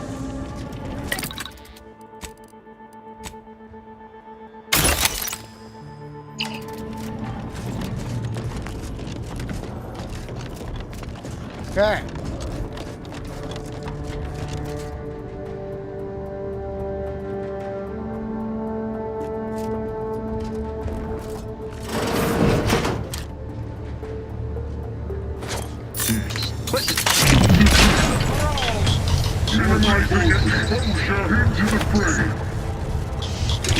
Trouble ahead.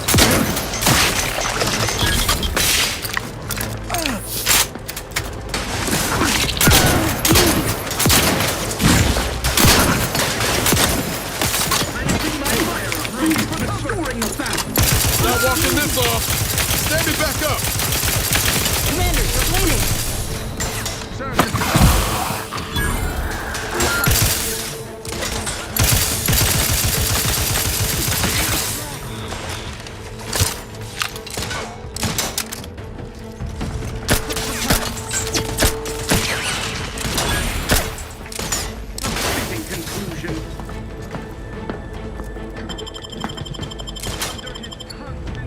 Back in business. Vitals looking a mite marginal, Commander. Reacquired. Disarray. Replenishing my firearm.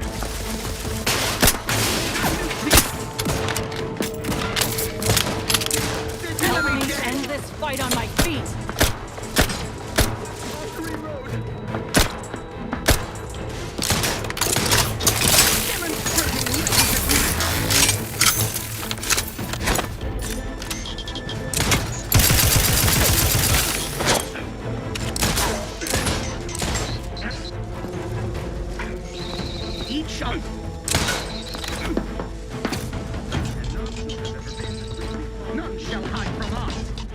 Oh, I got the wrong ones!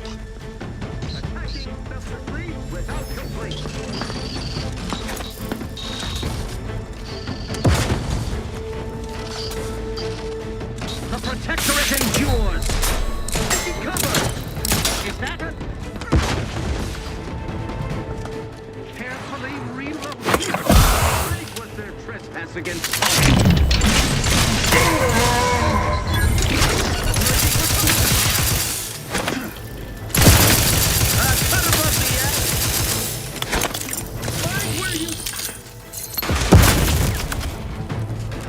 Preserve.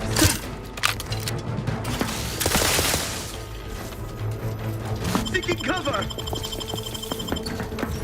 Back in business.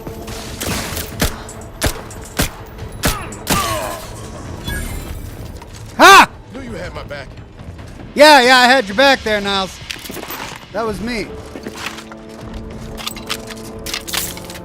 Stealth is for chops. What?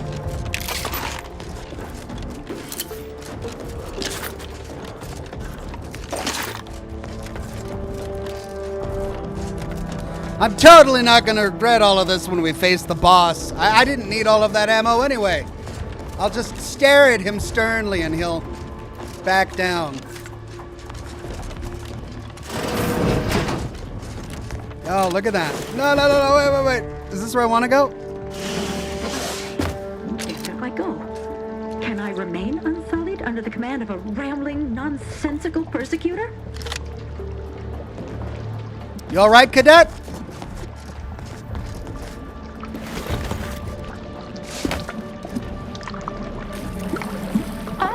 Hello there. You seem to have caught me at a most inopportune time. Was just, patrolling the sewers, monitoring for suspicious activity. Now, I must kindly ask that you vacate the vicinity. Your presence here is proving distracting, to put it mildly.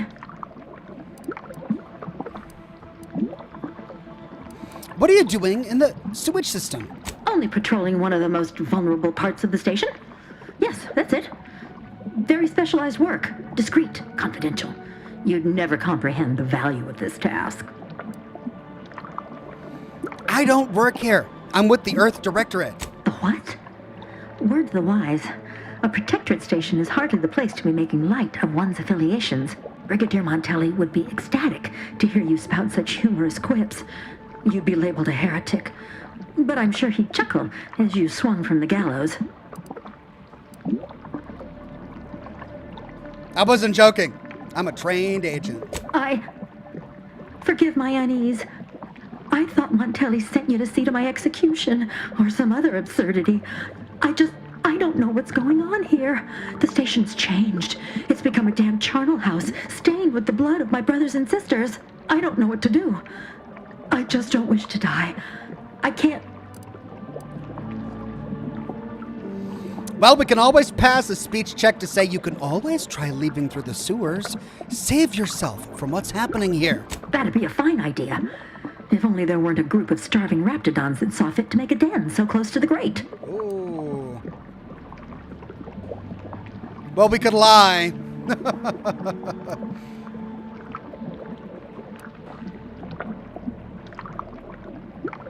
I wonder if I could go kill them for her. Better play it safe and bide your time here. Of course. You're right. The Protectorate have never led me astray, and Montelli must have his reasons. I shall return as soon as I am able. Thank you for your assistance. I wish you the best in your endeavors. May we cross paths again someday. Oh, can I talk to her again? I will stay true to my pledge. Look, if you don't mind, I need a moment. That's not what I want.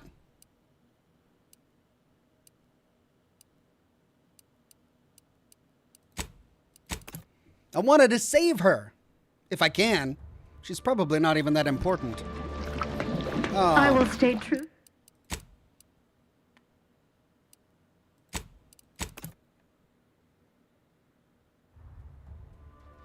They did me in. Help me out.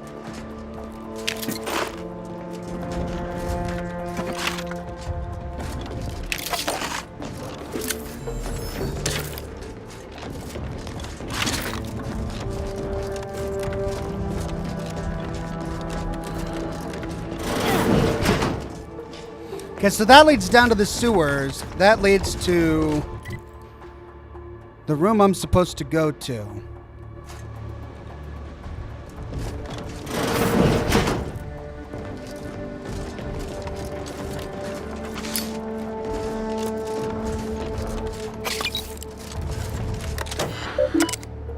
Messages.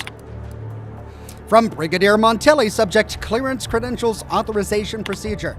All credentials All credential requests must be authorized by the Brigadier. Before processing any request, ensure that I have confirmed the order, Brigadier Montelli.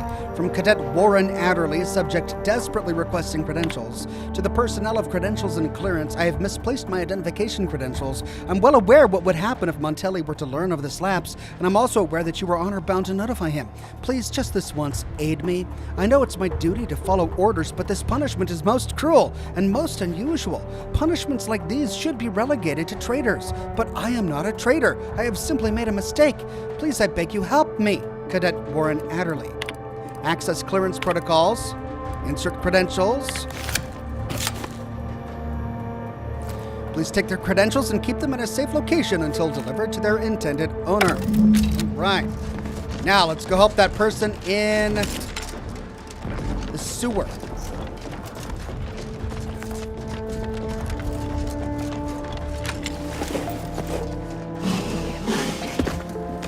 Go. Can I remain unsullied under the command of a rambling, nonsensical persecutor? What if I clear out the Raptidons before talking to her? Oh, that's right. I have to go to the Raptidon den anyway to clear out, to get the Raptidon thing for the what's-her. Yeah, there we are. Okay, this is the... Hey, level up. 3 points for skills. Let's put one in speech. Medical.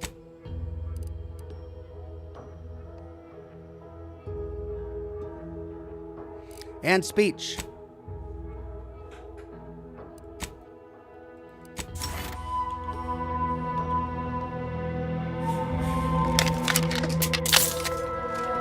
Commander, this has got to be where the matriarch is. We ought to look for her.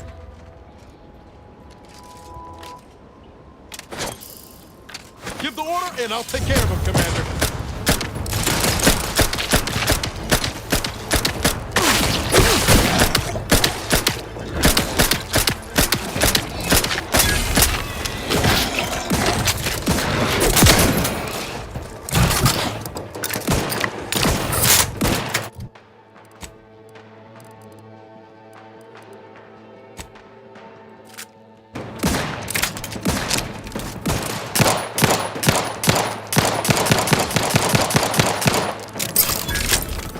To earn my commission.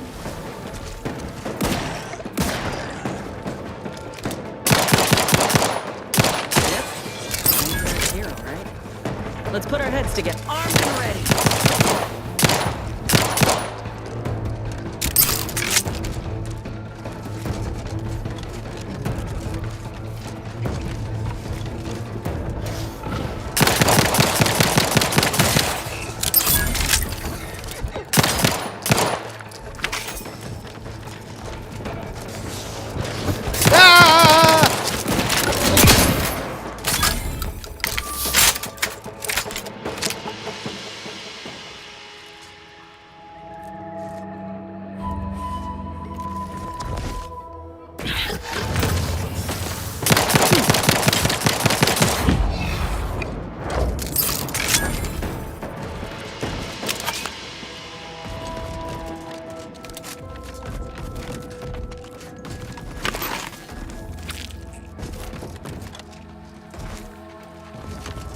Okay, so this is a dead end. This goes back to the sewer, I think. Keep howling. We're coming for you.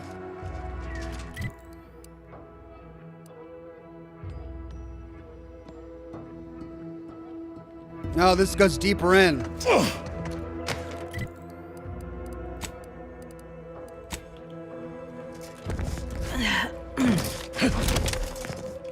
We pulled a good harvest.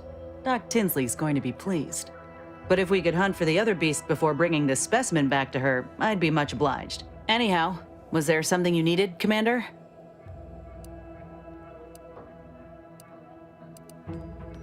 There was a dialogue option above her head. How personal are we talking? I think we've been through all these before.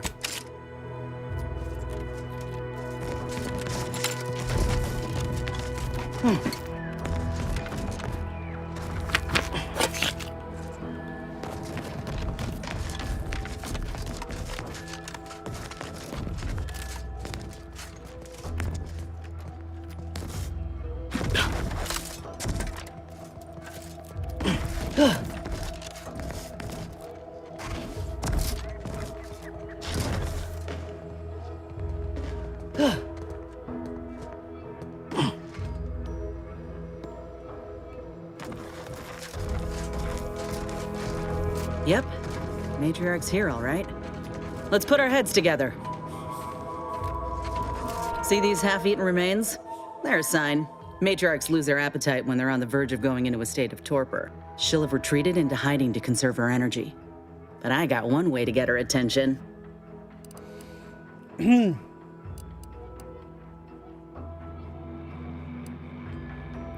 Oh, good. I've been wondering what a Raptidon mating call sounds like. Cute. But you're gonna keep wondering? Because that ain't my plan to lure her out. You know how Doc mentioned pheromones? Well, just so happened that I procured some Raptidon glandular extract in my travels.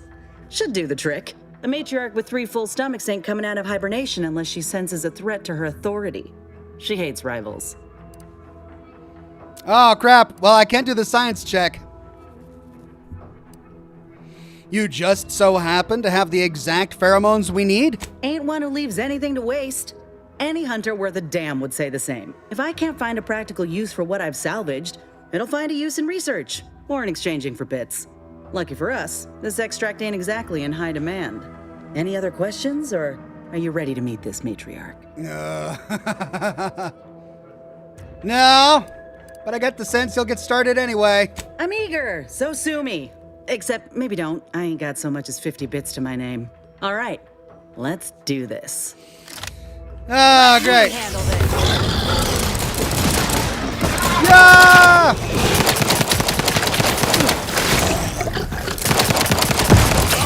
You lot couldn't hit the broadside of a freighter.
Should have reloaded.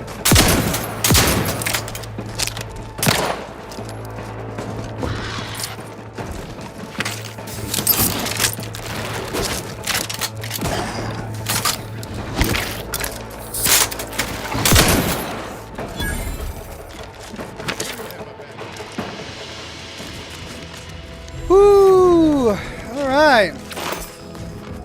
That's the limb. Bring it here, would ya? Whoa, look at this part. That's twice the muscle mass of a Raptidon hunter. Undamaged nerve endings? Even the coloration's to my liking. Can't ever discount the aesthetics. You're no slouch, you know that? If we had more soldiers with your talent, we would have taken Eden months ago. I appreciate the compliment. You earned it. Whenever you're ready, we should head back to Fairfield. Have a word with Doc Tinsley now that I have both the skeleton and matriarch specimens. In honesty, I don't know which one I should ask Doc to patch me up with. Can't go wrong with either, but one could be the better choice. If you've got an opinion, I'm keen to hear it. What can each graft do exactly? The material we harvested from the skeleton crabble could allow me to fire off scalding shell shards. They'd pierce through armor easily, I imagine. And the part from the Raptidon matriarch should let me camouflage myself at will, like other Raps can. I'd be able to close the distance and heal you up without the enemy noticing. Gosh, it's such a tough choice. I guess I could always use healing. I guess I'll go with the Raptidon graft. Exactly what I was thinking. I'm good to head to Doc's lab with the news and this part when you are. Okay, but we're kind of in the middle of something.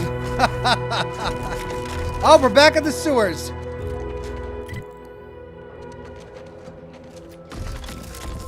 Let me finish looting, and we'll be good to go.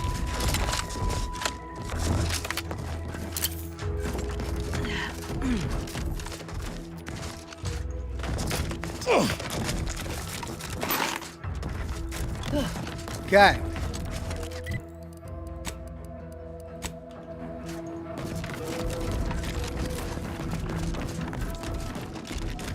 Well, now we can tell her truthfully that the Raptidons are gone.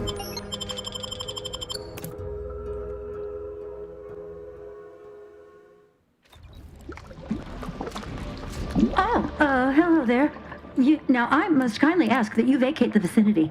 Your presence here is proving distracting. To put it, only patrolling one of the most vulnerable parts of the state, oh, Brigadier Montelli would be ecstatic. I don't know what to do. I just don't wish to die. I can't. That'd be a fine idea. If only there weren't a group of starving Raptidons that saw fit to make a den so close to the grate. I've killed all the Raptidons. You can leave safely. I can? Oh. I suppose I'm now off to a world filled with uncertainty, savage wildlife, and miscreants always on your heels. Here, this key card should unlock a storage cache up above. It has some supplies in it that'll likely do you more good than they have me. Okay, yay. Well, we killed the Raptidons. We've killed practically everybody here in the Vox Relay. Except for our one friend.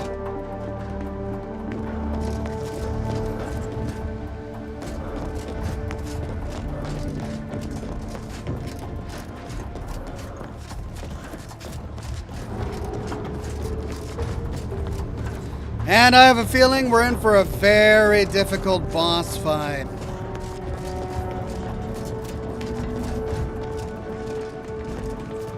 Oh, it's a one use only? Oh, man. Well, no, I don't.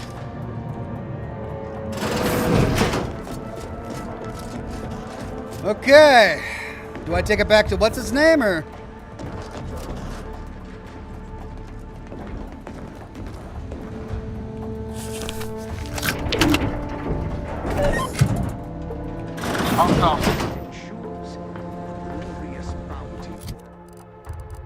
I mean, are they all?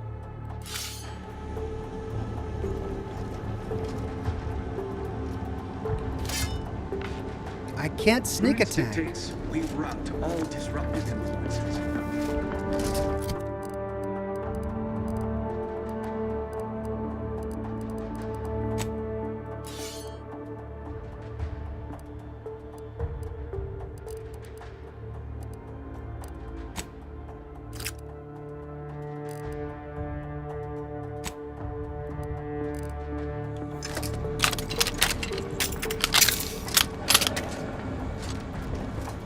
I'm gonna get this entire room to aggro. Like, Sovereign provides. The system provides. all right, I'll make them all come in here. This is a natural choke point.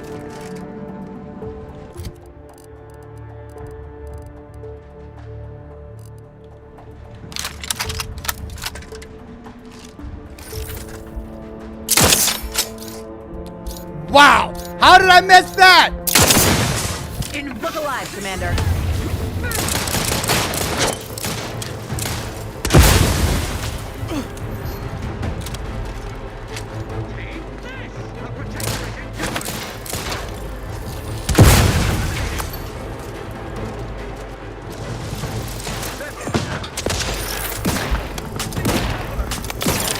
Oh, really?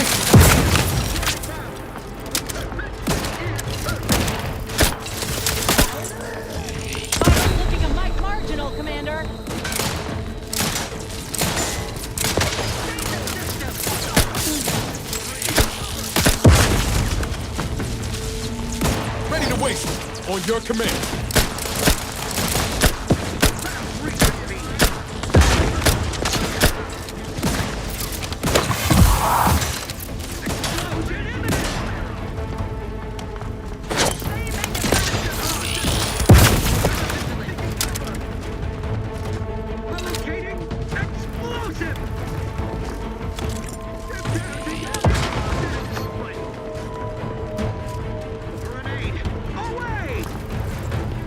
Well, they're not racing to me like I thought they would. Moving in close.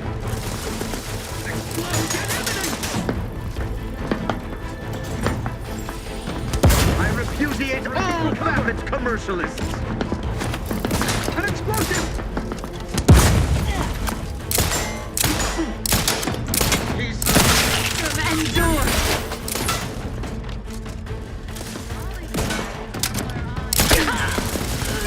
Not walking this off. Stand me back up. Commanders! Advance!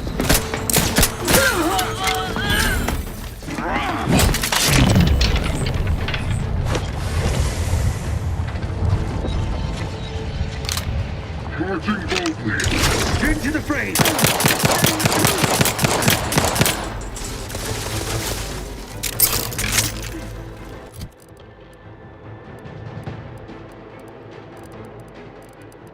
Where'd it go? Where'd it go? Where'd it go? My electric machine gun. Where'd it go? There it is.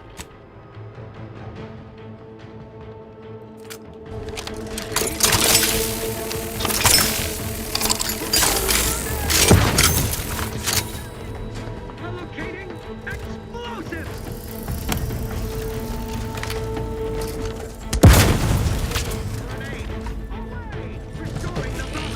Serve the sovereign.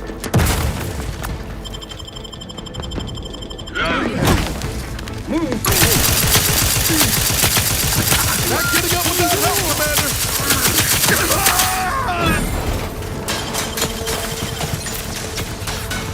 Stop! I am out!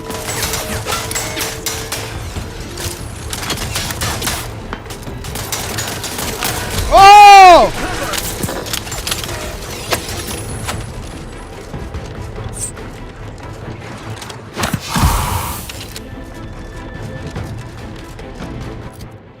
Holy crap! They released the robots.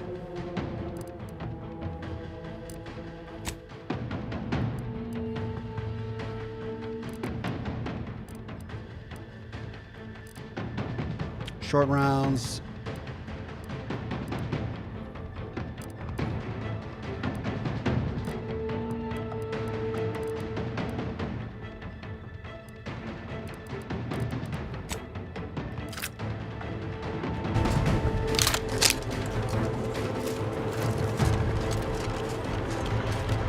They don't want to leave that room.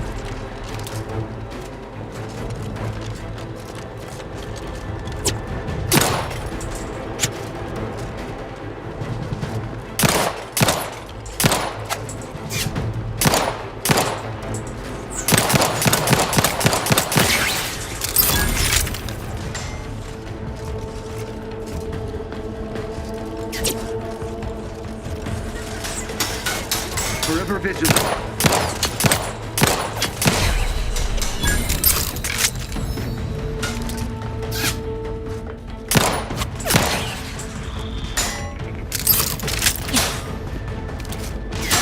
Holy crap, what are those?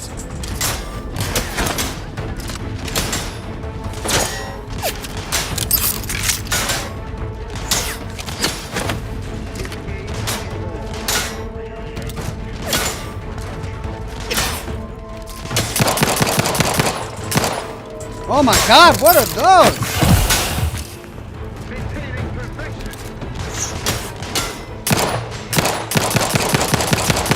I am barely doing anything to that.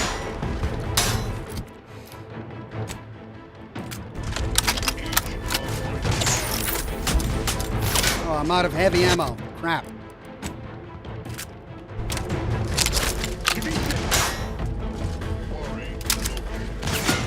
You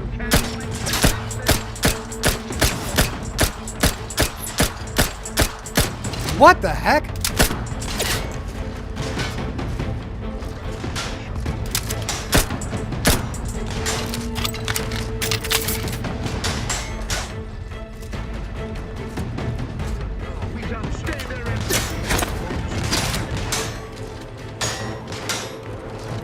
I've got the distraction one again. How did that happen? I guess I'm out of grenades.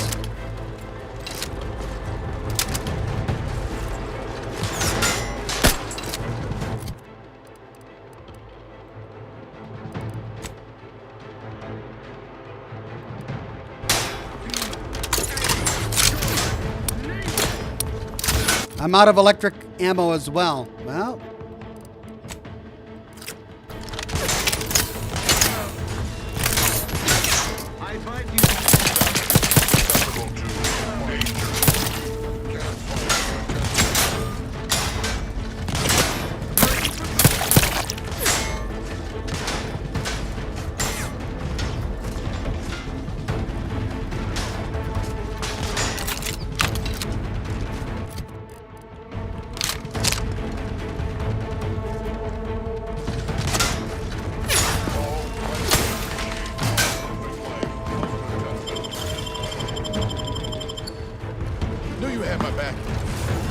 No party shall dither. Hither and yon.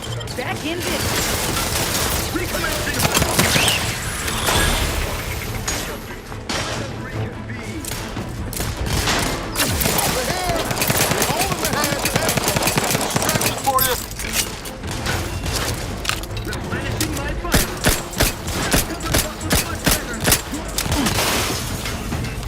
Appreciate a little help, Commander.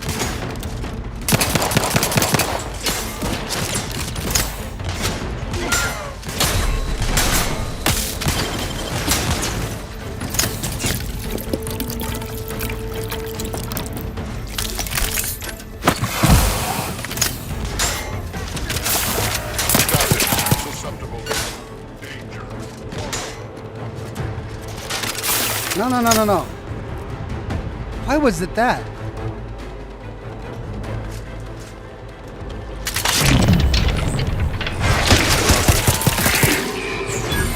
One down, doggone it.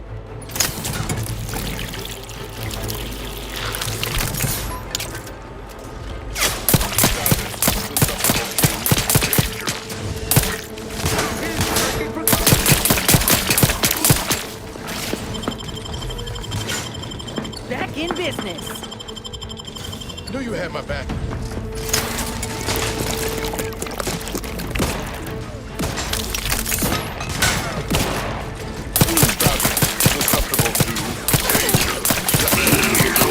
What?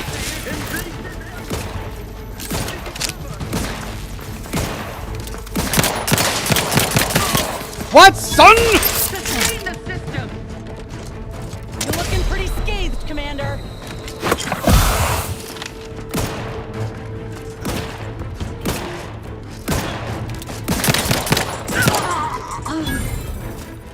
Gah! How was I supposed to stealth that though? Like, I walk into the room and there were tons of guys in the room. And I can't stealth kill them because they're too high level. And there's no way I could have walked around them while being stealthy. I feel like this was really my only option.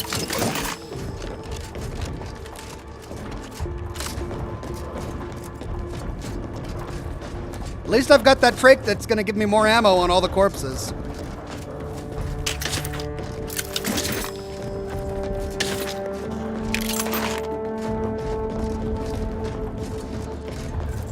Ooh, boy.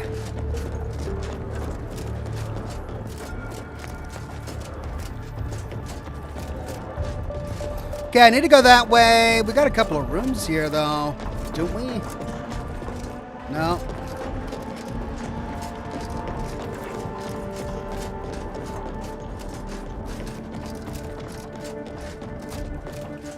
They are rooms, though. They are rooms.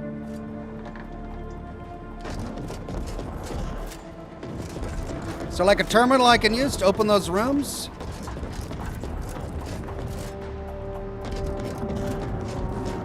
look that way.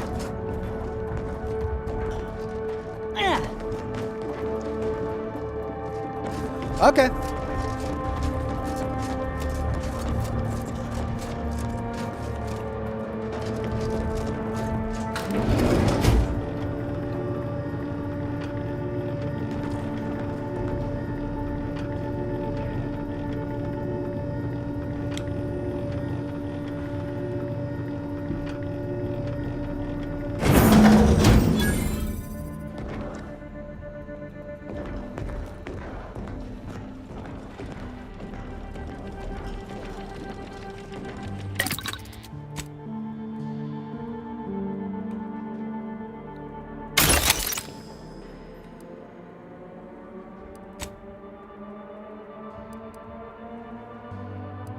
Oh, I can give them upgrades now. Finally.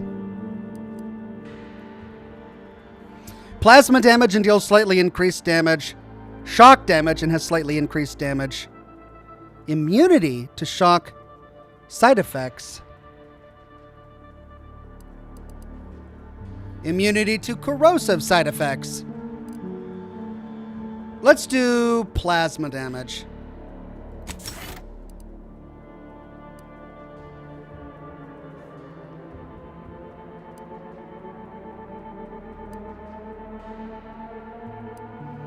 Let's do shock. These are still locked for Inez.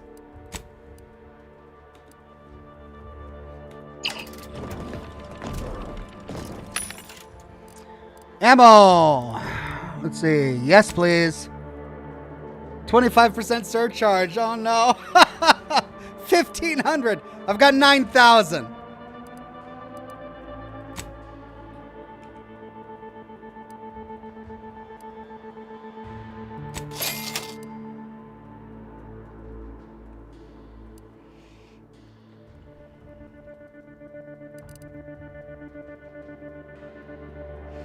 They don't have short rounds?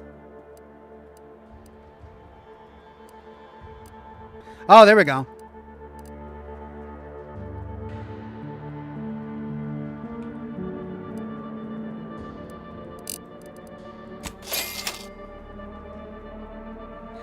Michael Ewan says, hey, Ox, hope you're well. Please upgrade to Hack 3. That would add one more thing that I need to spec into. I don't know if I want to do that. But I know I probably should.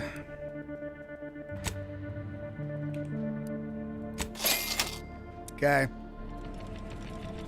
Well, I got ammo. I upgraded my companion. I'm at full health. Let me make sure I've got the right weapons equipped. I need to upgrade my rookie's reward. That takes the short ammo. I've got that, which takes the compact ammo. I bought electrical damage so that I could use my machine gun. Where is it? There it is. Let's put that there. Heavy rounds. I don't have any heavy rounds, and it didn't sell any heavy rounds, did it?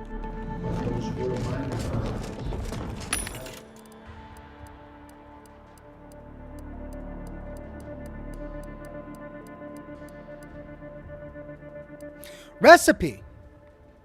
Oh.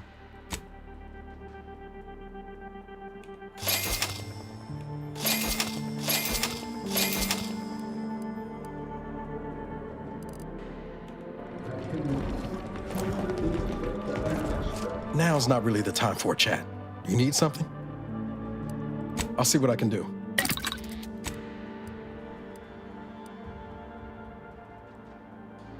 Compact rounds. Concussive mine. Explosive grenade. Shells. Shock rod. Short rounds. Nice. Let's do explosive grenade.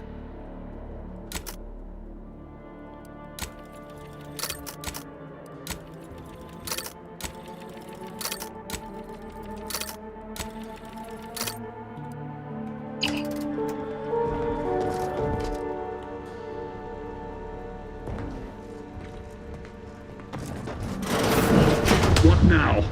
Ah, an intruder. Of course.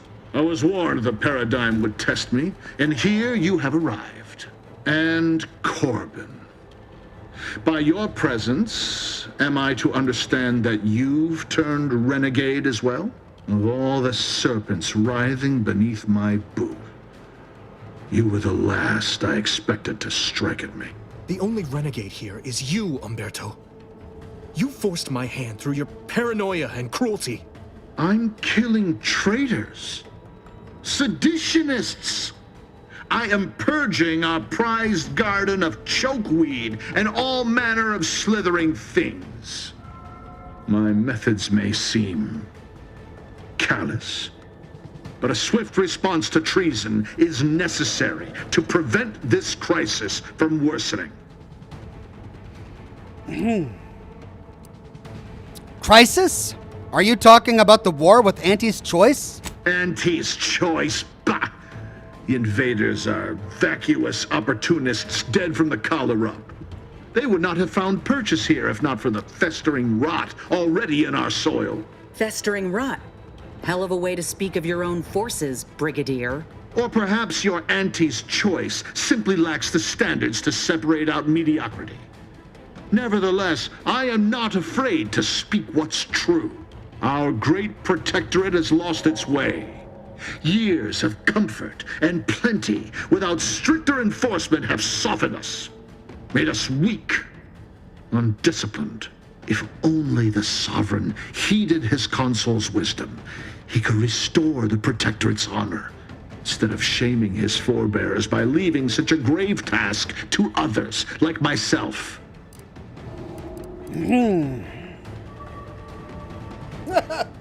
Speech attack and rage? We can pass a speech check to enrage him into combat? Wow. Well, or we could pass a professor check to say, I suppose you expect history will vindicate you as some paragon of virtue? The vanquished have no say in history. If I prove myself valorous before the end, who shall remain to argue against the means? Certainly not you. It's as I feared. You really have gone beyond the reach of all reason and honor. Oh, I can't pass this speech check. Required info not found? I've read every terminal. I've picked up every holodisc or whatever. Okay. Was that still in question? It was a lingering hope, nothing more. I don't suppose you have anything more to add? Something that might further our purpose? Now would be the time to deploy it.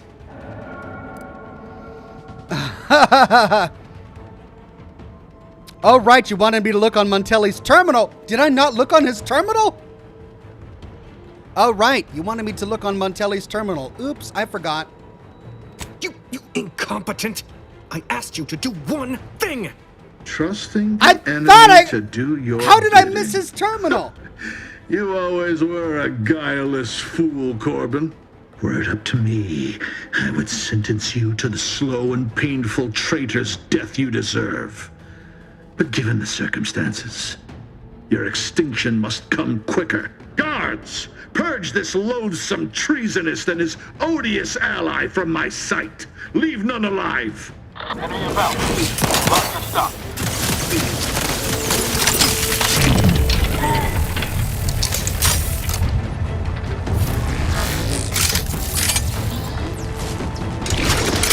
Ready to take the heat off the commander. Just say which. That's the one you need to worry about. They're here. With a hole in the head.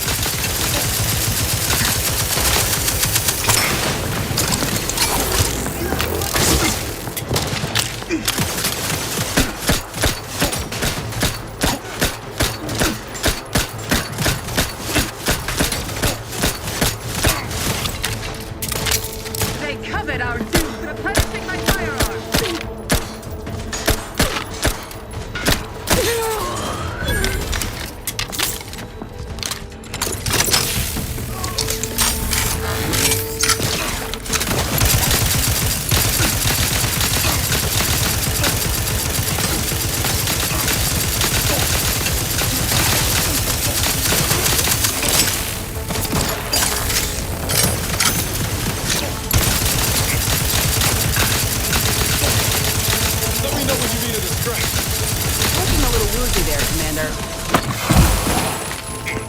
That acid gun did a lot of damage the last time I used it.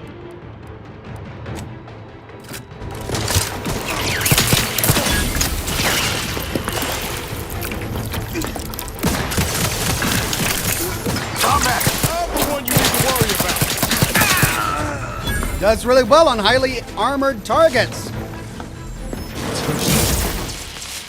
Montelli's reign of terror has ended.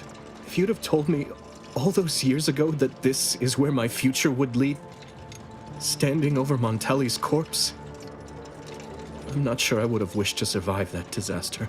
What's done is done. I only hope my superiors will understand my actions here today, and that the Vox will be strengthened under new leadership. For the record, you're not half bad in a fight. Please excuse me if I don't value that compliment while my friend's blood is still hot on my uniform. I suppose I should thank you for your assistance. But for both our sakes, I do hope we never meet again. You're welcome.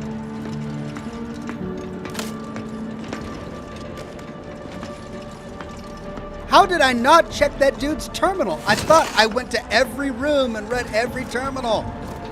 God, I must have missed it, I guess.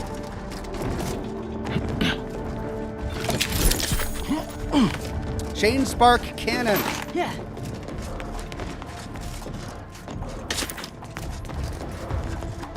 Well, that corrosive gun really helped against the highly armored target.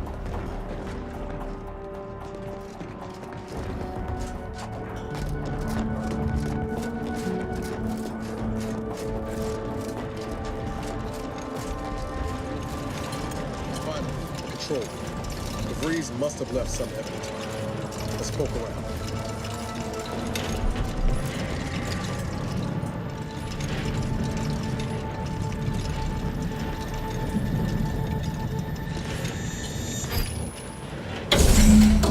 Hello! Well, well, well. I think we found it.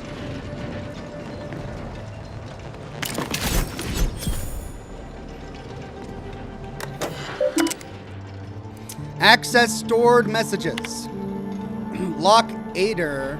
Passcode required. Use DeVries agent code 15778. 2 unknown recipients, subject none specified.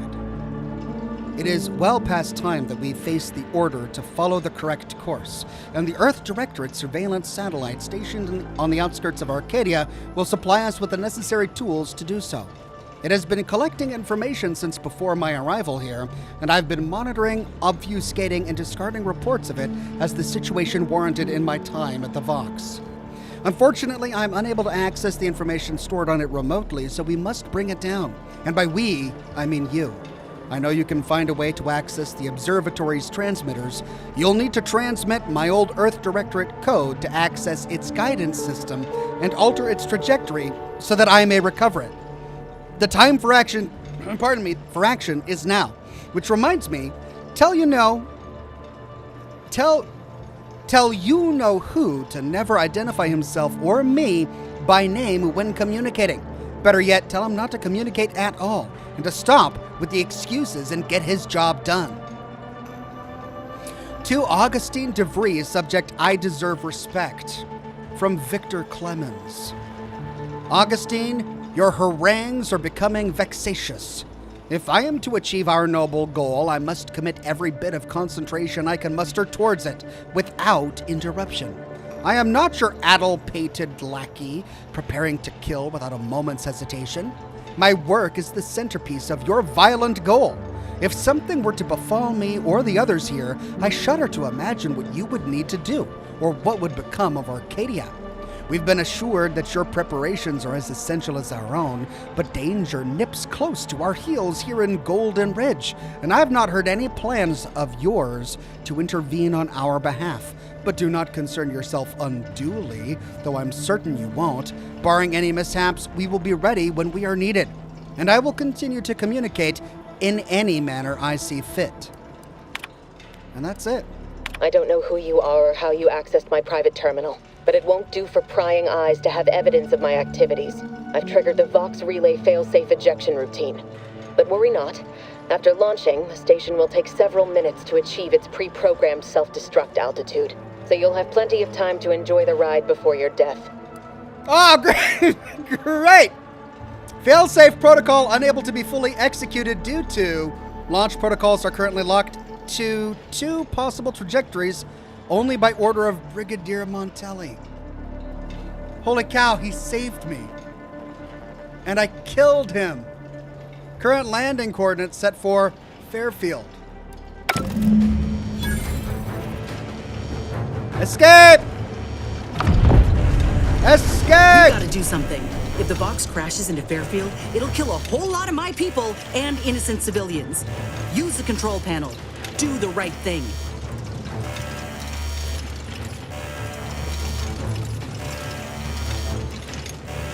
I'm not letting anything bad happen to Fairfield. Trust me. It's a relief to hear you say so. Go on then, Commander. We're short on time as it is. Ah! DeVries' failsafe triggered the launch protocol. Unfortunately, Montelli has locked the possible trajectories. Okay, so he didn't save me. He just made sure that we would destroy an entire civilization at the same time. And the only choice available is which to use. Currently, it is set to Fairfield, which will obliterate the town if nothing is done. We could send it to space, but we need Hack 4! Our choices are Westport or Fairfield. Oh, no. But wait, we got everybody out of Westport. That's right, we got all the survivors out of Westport.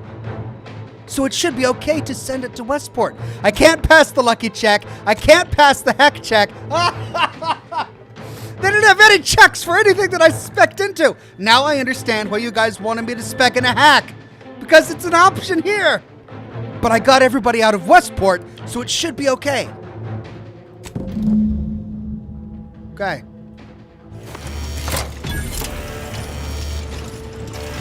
Run away! Run! Oh, run away as I come on, run! Oh! Get out! Get out! Get out! Fine, I'll leave you behind.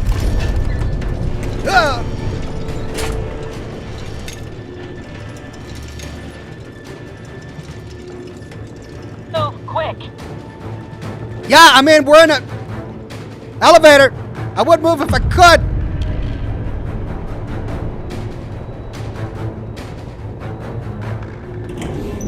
Yeah! Run, run, run, run, run, run, run. Oh.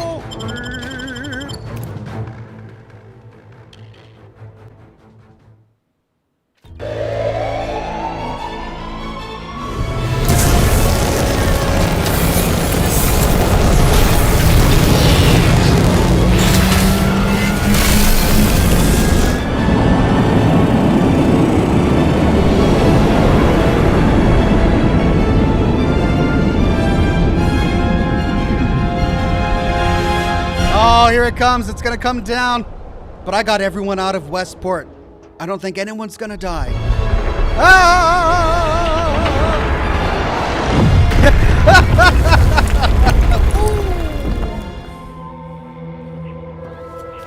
Okay.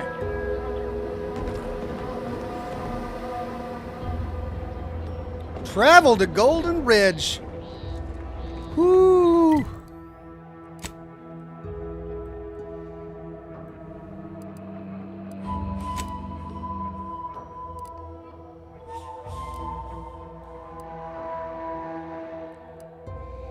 I want to see what Westport looks like. Brandon Belfed says, superb episode, Ox. Cheers. Thank you, my friend.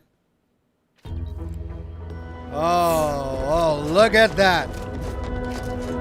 Oh. Yeah, well. All that died were a few crabs, I think. We got everyone alive out.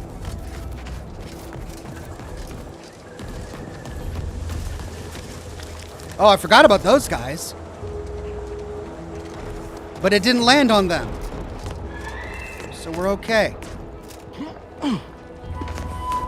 And then the dude that was over there, he's okay too.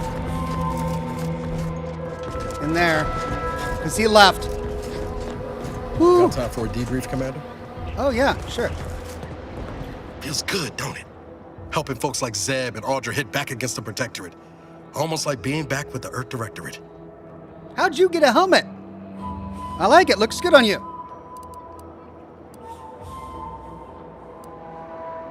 Well, I wasn't sure we'd be able to help Audra out of her plan.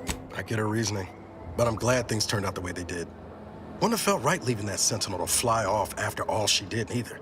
Anyway, it's easy to focus on all that's gone wrong, but wins ought to be celebrated too.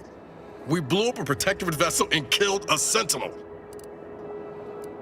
We can pass an observation check to say, I hope you're not going to celebrate by trying to cook Spratwurst again.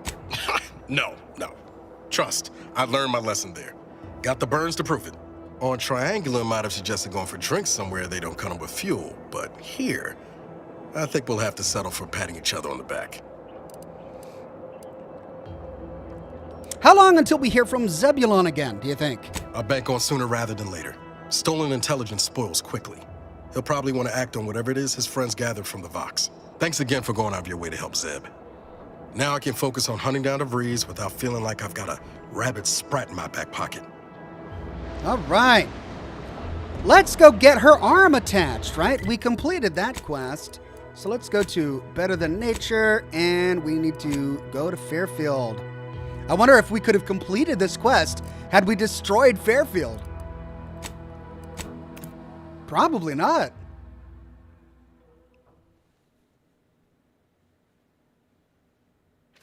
Too much Spacers Ale. Try. Brandon Belfed says, superb episode. Ox, cheers. Thank you, Brandon Belfed.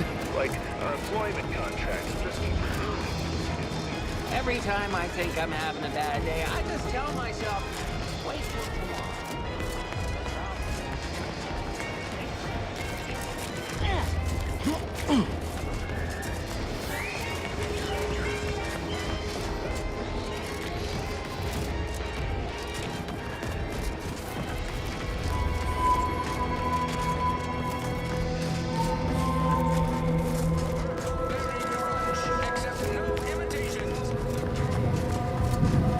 Back again?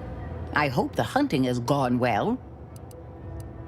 It has. Can you install a new graft now? Certainly, if you've procured the right materials. I've been fine-tuning the procedure in the meantime. I do believe it'll be as smooth as Crabble butter. I'm gonna assume Crabble butter's especially smooth, because I'm ready to feel like myself again. I've decided on the matriarch graft. This program started with Raptidons, so why not try the finest specimen to date? If you don't mind, I'll go ahead and take this spare part off your hands for my own research. Oh, the Raptidon matriarch will be a splendid match for you, Inez. Go on now, get sorted while I get this machine up and running. Mind the Raptidon drool on the table. No need to be nervous, I promise. We can pass a medicine check to say, let's give her something to relax. Dronabinol and anxiolytic should do the trick. Oh, now that is genius. I have just what we need. Let's see, a bit of medicinal extract in here. Mix that up with the inhaler. And here we are. Breathe deeply, dear. This should put your mind at ease. Is this spearmint flavored? Why, Doc Tinsley, you think of everything. Enough distractions, please. I need the utmost focus for my work. Oh, I'm just now realizing she has an entire limb growing out of her back. This is beautiful. Ooh, cool. My best yet. How does the limb feel, Inez? Any numbness? Pain? Yeah, both. Body's not accustomed to the presence of another limb. Feels like I've got an extra passenger in my nervous system. But it certainly beats feeling like I'm bleeding on the inside. Or fighting the urge to feast on raw human flesh. Like last time. Well, I'll certainly be having words with that surgeon, leaving you in a state like that. Now, you come back straight away if anything bothers you. Will do, Doc. I thank you. And you, Commander, without your help, I don't know what I might have done. Whatever you need going forward, I'm there. You got my word. Yay! All right. That fancy doodad on her back is gone, too. Nice. She's got a speech bubble above her head again. I can feel my senses sharpening. Teeth, too. Also, my appetite. I'd say this officially puts me back in full fighting form. If you ever thought I might slow you down, you can give those fears a kiss goodnight. I can see the subdermal integration is progressing smoothly. A very good sign. Good. I can't rightly take a look without contorting myself in front of a mirror, so it's a comfort to have someone with a keen eye taking notice. I got a good feeling about this partnership of ours. Just want to reiterate that I'll make good on my end of the deal. I plan on proving my worth to you and to Auntie, no matter what it takes. You don't have anything to prove. Not to me or anyone else. Well, then I guess I ought to open the eyes of those who don't quite see it that way yet. I appreciate you hearing me out. We should move on.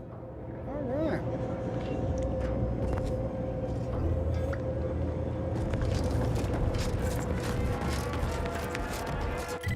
Done and done. I've explored the entire island except this wing over here. I thought a quest would send me in this direction, but to my knowledge, I've discovered all the quests in this area. Oh, there's the collectible quest. I could go back for 7 out of 5, but I need 3 more. Well, I bet you those 3 are somewhere in here because I've been everywhere else.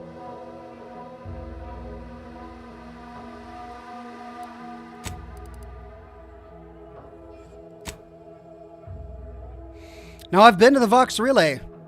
I guess I don't need to do the saga of the malfunctioning mechanicals anymore. Well, no matter what, I'm out of time, so I'm going to save game. And that'll do it. Thanks, everybody, for joining me for more Outer Worlds and for Scotch and Smoke Rings. Thanks for all your questions earlier and all of your super chats and super tips. Really deeply appreciate it. I got to get some sleep if I'm going to get this video done for the weekend. So have a wonderful night, everybody. Thanks again for coming, and I'll see you soon with more lore videos and more live streams. Bye-bye now.